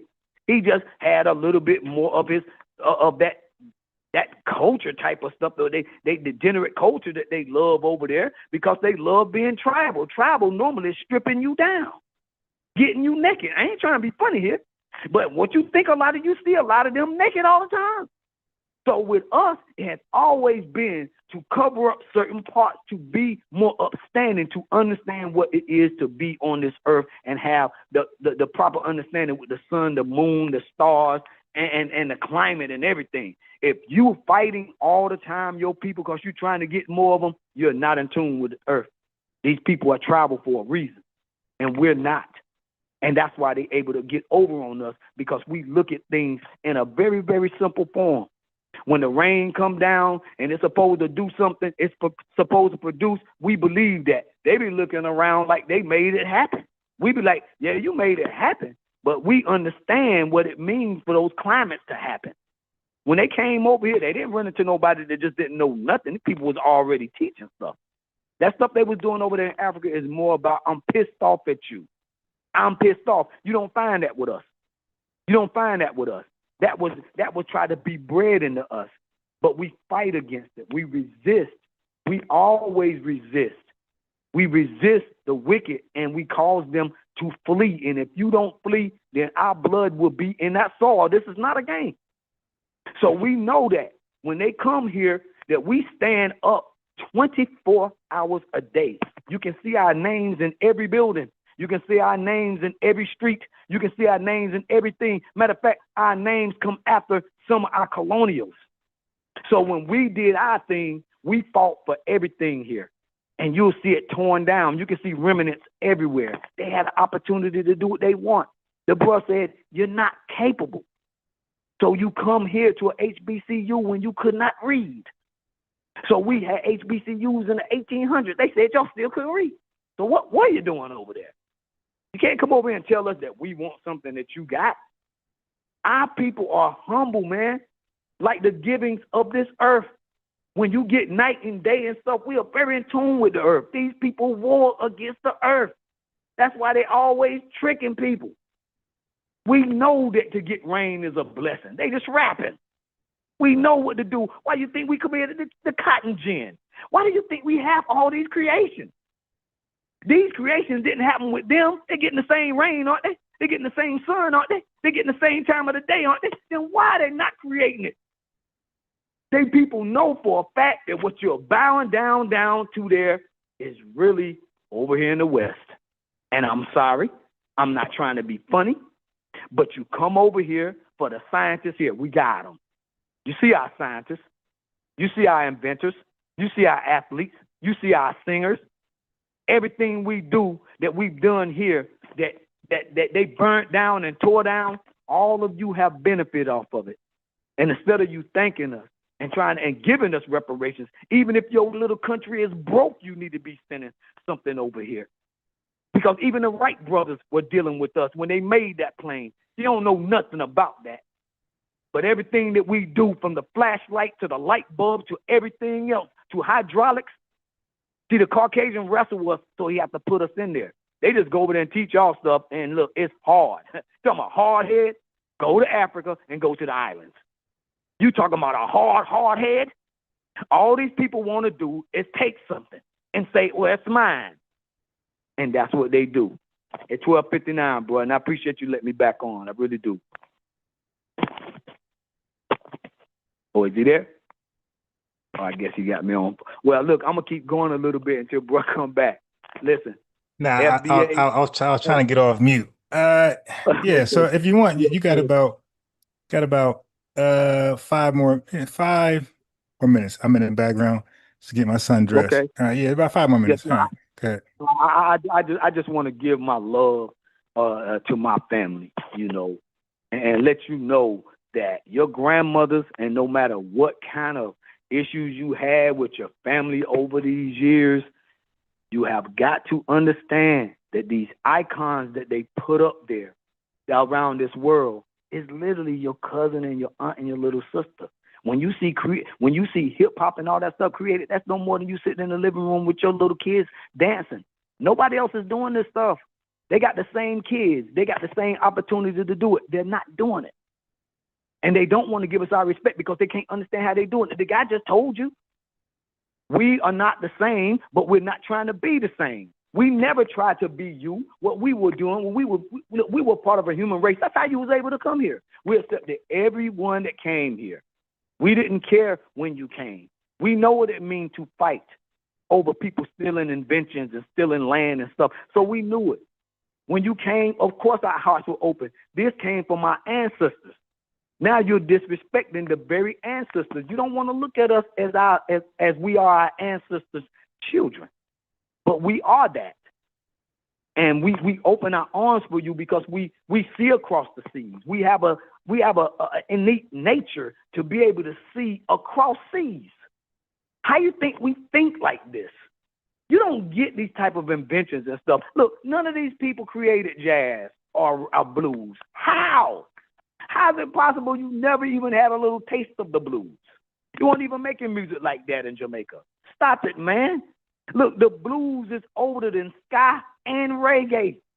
You didn't even have a music that was called anything. These are the facts. Even with this salsa. Salsa is not older than the blues. What are we doing here? Everything that we've done, every kind of music that we've done, everything that we put our hands on, that we have dealing with the Caucasian over here, has been a give and a take thing and a pissed off thing that they become tribal. They get mad at us and they become tribal against us. That's why they get so close to Caucasians. They don't even understand it. The brother said it. See, that tribalness come in when they get mad and they ready to take you out. But see, we've been attacked for even trying to defend ourselves. So we are slow to move. We try to understand people from that standpoint, but they be like, no, time to get rid of you. See, these people are the number one, what you want to call it, human traffickers in the world, them and they buddy, the Caucasian. It ain't us. They don't like that story of them. They like the story to be watered down and for us not to go dig deep into it and say, why you doing this and why you like that? Because see, if our grandmothers had always told us to be nice to folks, they say don't do that, baby. They say, baby, be good, be nice to people. Don't do that. What are their families telling them when they come over and tell us that we have not done anything? It's disingenuous and they're lying. And I'll say this again when brother them came up with that title. The number one trait of a tether is to lie, number one, and create subterfuge.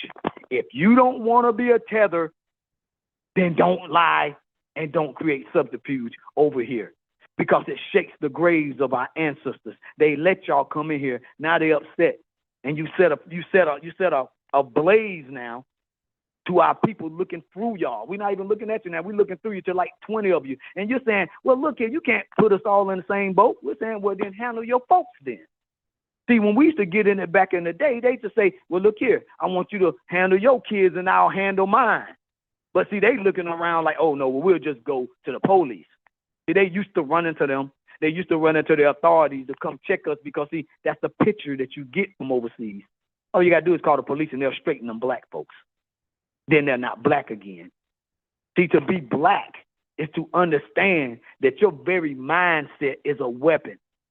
They didn't want us to read. They didn't want us to do anything. We was doing it without it. We was doing it without it. They was trying to do everything they could for us not to read, not to do this, not to do that, and it still was popping up. Some people say, well, how was it popping up? Well, you might want to think maybe we was already here too at the same time. And see, a lot of us was freedmen too. See, we have a strange mix over here because if they had it, they'd be doing it. I mean, you literally got Haitians over there right now coming to America still to this day. All they want to do is leave and come over here. And then you got that girl sitting over there cosplaying us, talking about, well, African Americans, you know, I've never seen any. You're cosplaying one. Look in the mirror. If you would look at the man in the mirror, you would see somebody cosplaying somebody that never created anything. You don't have to be disrespectful like that. We've done a lot for this society and for this world that makes everybody mad just off delineation. Who else could have done? Look here, if Haitians would have said they want to delineate, do you think this would have been a story? We wouldn't have cared. If Haitians or Africans, any of them would have been delineating, we wouldn't have cared. Maybe a politician would have. We wouldn't have cared. We'd have kept going on with our life. We wouldn't even expect it to be anything. But everybody's mad over us. You have to just get that wrapped around your head. The whole world is mad because we're delineating, but we don't care if they do. Couldn't they just do it too instead of getting upset? Why don't they just say, well, we delineate? We'd be like, okay. You know what I'm saying? And while you're delineating, won't you stop delineating from everything else? We don't mind that you delineate. We've already looked at you folks like you delineate. The girl said that they think they're better than us without no evidence. That means that you're able to cosplay a little bit different than a Jamaican, than a Spanish, than a Hispanic. That's all that means, that you're a little better cosplayer or you know another language. That's how y'all get us. Because, see, we speak this language over in America. We speak English. It works pretty well for us. No matter how much you get upset, Africa is speaking it too. Ain't working too well for them. They want to come over here with it. When we go somewhere, we're visiting. And if we go there, they want us to have money. These people want us to have money everywhere we go. We can't go over there and get a job. They don't want you to get a job in these countries, y'all. They say that it's taken from the economy and the people that's there. So they want us to come already with money. They don't want to have a job over there to get into our intellect of anybody that we got. They want us to have something for them. It's like if you really understood who you had when FBA come there, you know, you really are entertaining a dignitary, but you don't want to treat it that way because your people come over here and then when they get here, you know they fled. So the people on their own homelands talk about them like trash. They say you runners, scoppers, jumpers, and everything else. They don't know where to go. They don't know what they are. The easiest thing to do is attack us because that right there is the biggest umbrella you can hide under in the world, is to come over here and say you black. You can't get it no better than that. The only one that feel those problems is us. We the only one feel those problems when you put those statistics on us. And we're sitting here trying to just get our children prepared just to go out there in the world to challenge it the right way. When you also cosplaying us in gangs, you're getting in trouble. You're doing all this stuff over here in America. And then they got you in about 2 or 3 categories. You don't want to say, hey, we shouldn't do that to them. We're not doing it to Africa. We're not doing it to Jamaica. Y'all, they know that. 60s, 70s, and 80s, none of us was talking like that. 90s, we wasn't talking like that. 2010, 2020, you started getting a little bit more like, hey, wait a minute. And they should look at that and say, we've had a long run. You should say, man, we had a long run. Just like the Caucasian gave you. We gave it to you without costing you anything. Instead of you saying thank you. And some of them do. But they should be. But the problem now is that we need to get that money. And I'm not trying to be funny, but saying like Africa, y'all need to be sending that money here. Haiti too, you too. I don't care if you paying who that you're paying, the French, you need to be paying us too. We've been taking care of your kids for a long time. They've been over here causing a lot of problems. And we have done a lot for them to end up incarcerated because they'll be a placate. They're over here cosplaying us. You need to stop that. You need to say thank you for allowing us to come over there and literally get you in trouble, because that's who our nature is. Our nature is to run somewhere, start trying to suck up everything there, start trying to treat the natives, because they always know where the natives are. These people know who we are. This is the game that they play.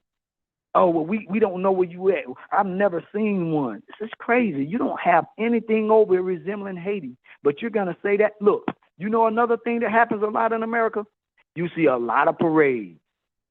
Some of the biggest parades you're going to go to don't have foundational Black Americans in there. Now, why do you think we don't parade? We don't parade in our own country.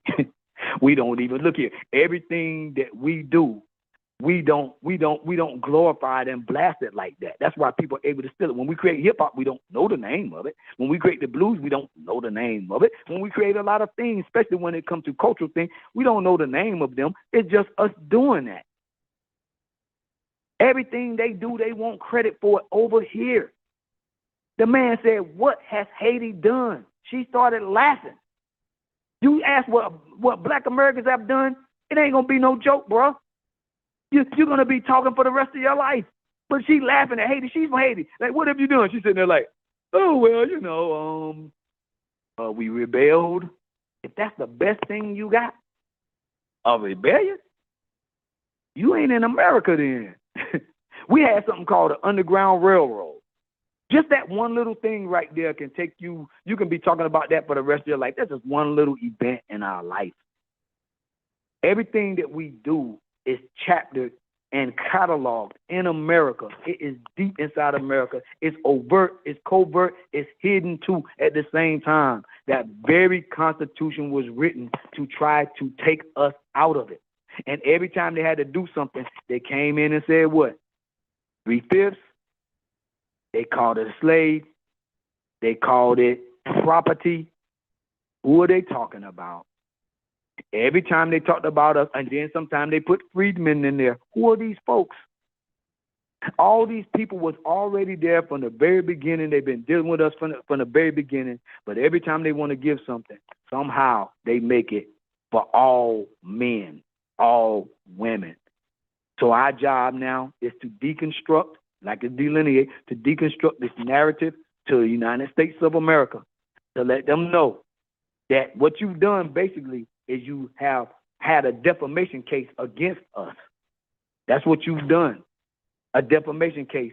By every time you do something for us, you always got to include, because you remember every time we get something, they say race, sex, religion, this, that, and that. But none of those people are fighting that stuff. They know that the number one people in their face all the time that's dealing with that is us. That's why they always give us something, and they say, well, you can't do that, like Susan B. Anthony. Hey, if you give it to the Black man, you got to give it to us, and they got it next, right? The women got it next after they put on a campaign against us, and they knocked Black women off for years, even though Black women were trying to back them up because they thought that, hey, well, we're not getting it. But that's why we have to delineate. We have to be able to spot these Susan B. Anthonys. That's basically like tethers, because she was trying to tether on to the white man was like, I don't want white women to have no freaking rights. He was like, I will live with them. I don't want them to have them. But Susan B. Anthony was like, nah, and her and her friends were like, nah, we need to get them too, because if you give it to them, and when they found out they gave it to them, they went straight to our women, got our women to start looking at us differently, and it was hard to get that back in the box because our women knew how great they were. Which, look, it's hard to keep us on the same side because we always see the injustice that we get. But we were getting it from a structure. Now we're getting it from literally other countries. These countries like Jamaica and all that stuff, these people know that they ride our coattails.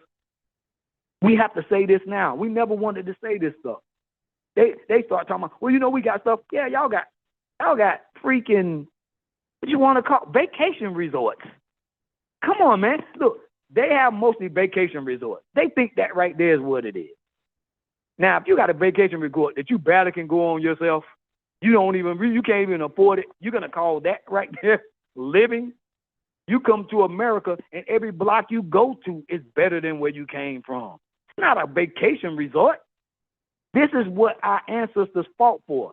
We don't want to go somewhere where you're talking about, oh, okay, you come to Jamaica, we got white sands. We really go to Jamaica. Good luck, bro. Good luck not being robbed or something like that with that tribalism over there. They know for a fact that everything, look, they just now what? Just got theirs from England. They just got it. They still sell it. Matter of fact, they still don't believe they got it. But they want to say they gave us something, like maybe Biggie Smalls or something. And Biggie Smalls was engrossed in FBA culture. He wasn't thinking about y'all. So what if you say he came from there? Look, bro, you're not going to get nothing done over here trying to be exclusively Jamaican until y'all all got over here and y'all can put up a store. Yeah, like building a store means something. Oh, I'll put up a store to put a Jamaican on it. That's not building no infrastructure. That is freeloading. That's all that is. You're getting lucky and you're getting a whole lot of things put in place to dilute us so you can get it. Instead of you saying thank you for allowing me to basically step on you to get over there, closer to them. They want you to help them. Y'all have helped them for years. And now we can't do this any longer because we still got children here. They still need to understand that they're going to school with you. And they need to understand, what are your parents telling you at school about us? What are y'all telling me at home that we don't have no culture and our parents don't know anything and we didn't get anything? If you're telling them like that right there, only thing you're doing is making this fire hotter. Our children, whether we tell them this or not, I keep telling these folks, we have the ability to look into the appearance of a thing, man. That's why they say, why you think we always came up with biting, trying to trick and con artists and all that stuff? Why you think we made all those people bad? We are able to look at people and know to a certain degree that you're not really being straight by us. That's why our grandmother say sometimes, I don't like that boy. You've been around, you bring him in the house and look here, I don't like him. I don't want you bringing him here no more. Be like, come on, grandma, no. And they don't care what color he is. And they're usually right. Now, I'll tell you that much. Usually right. Yeah, when they say that, they be spot on. I learned that later. Like everybody my parents said who was no good, they all turned out. I mean, some of them, cleaned their life up and got, they became successful. But they all messed up. Every last one of them. She pointed out they all messed up and did some jail sentences. A bit to some degree. They can see it. Even your best friend. Even your best friend. Your grandmother will separate you from your best friend, even if you don't do it. She'll be like, I want you to stop messing with him. And they just see it. And they tell you that at one time, and if you don't do it, he become your best friend. She want that to be echoed. She wants you to tell him. She said, look here, I have to tell you this right now. Oh, yeah. They'll definitely end up telling a friend. Yeah, they'll tell you, he's your best friend, but I don't like the way he did you yesterday. And when she tell you that, the only thing she's doing is putting something in you now for you to keep your other eye open. That's all. That's all they do. And they hardly ever wrong. Yeah, they usually spot on. Even like because we grew up, we're older, and we get that same advice. We're like spot on, but the youth don't really. Our children or the youth we're speaking to kind of like don't see it the same way we didn't see it. So it's a difficult, cycle. But I just want to. The BA lady says. She says, but our failure is the integrationist mindset of wanting to be a part of everybody, including everybody. She says, integrationist mindsets stay destroying our people. Yes, if you're talking about integration as far as that, like always sharing our culture, always quick to share our identity, quick to share our home, quick to share our spaces, you're right.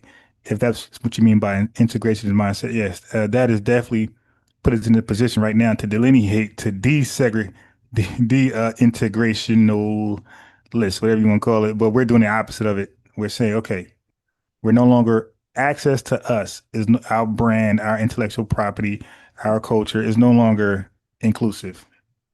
Okay, it's exclusive, and this is where we are. But I was reading the chat while he's going in. So reparation will require leverage. The last African live said maybe some truth to that. So I want to so there's a reason they won't give us reparations because they know we're going to build something awesome. Right. I agree with BA lady. They definitely know that we're gonna do something great with that money. And that's why they keep trying to diss us and say we're gonna just give it right back. Yeah, all right. We're gonna Yeah, right. spend on BS. Yeah, a crackhead is even gonna invest and get off crack. That money, people because they know this is it. This is your Yep. lifeline. What you gonna do with it? You gonna still be on crack? You'll still be alcoholic? No, like they know this is it, and they know the rest. See, we're very competitive with each other. They ain't gonna let Ron, live great and build Mm-hmm. general wealth while that fool just sit home and play video games. Like you might, oh hell no, you ain't gonna leave me in the back. I'm gonna put these games down, and I'm gonna be great. I'll just catching up on the chat. Okay, so it is over 1 p.m. We're gonna close out. I'm gonna try to come back 8 o'clock, somewhere around there. And when I come back, we're gonna play the videos. We're gonna do more reactions. This was a great build. We didn't replay too many reaction videos. We just played old boy cooking her on Haiti, and we had a great build. People calling in, Unique, yourself, myself, same day, and I'm in FBA Convo, and we all just did great build. People feeling it. Alexis Berry said, FBA don't support nobody unless they're giving up tangible and cash. We are free agents. Right. I agree. Alexis Berry, welcome to the lineage, Alexis Berry, and everybody else who I just gave a wrench. I like the last African Live BA lady. Just like the video, subscribe, and tune in later. I'll try to go live. I doubt it because I might go to Newark, but if possible, I'll be live at 8 p.m. Eastern time today. Check me out again. If not, 8 a.m. You'll catch me. All right. SLLE44. I appreciate you hopping on and giving us some of that wisdom. The chat appreciates you. They was vibing with you. So, but unfortunately, we got to close it down. So, peace to everybody. Peace to you on the panel and the chat and the new lineage members and the supporters who was in the chat. Everybody like the video, subscribe, and we will see each other either later this evening or tomorrow morning. All right, click the notification bell to get the notification when I'm live. You dig? And I'm constantly on people channels, content creators channels, those alike and those who are not alike, unalike. And I'm trying to merge with content creators either to build, talk some productive stuff, or cook somebody that's hating on this. All right. Peace, brother. Peace, everybody. We out. Have a great one. Enjoy your day. Make the best of it. Hope you learned something today. I hope we pricked your mind. Hope you, whatever innovative bone that's in you, hopefully we spark that for your wheels to turn and come up with some innovative ideas, innovative, tangible productions or services. Hopefully we got you off that couch and got you walking in that park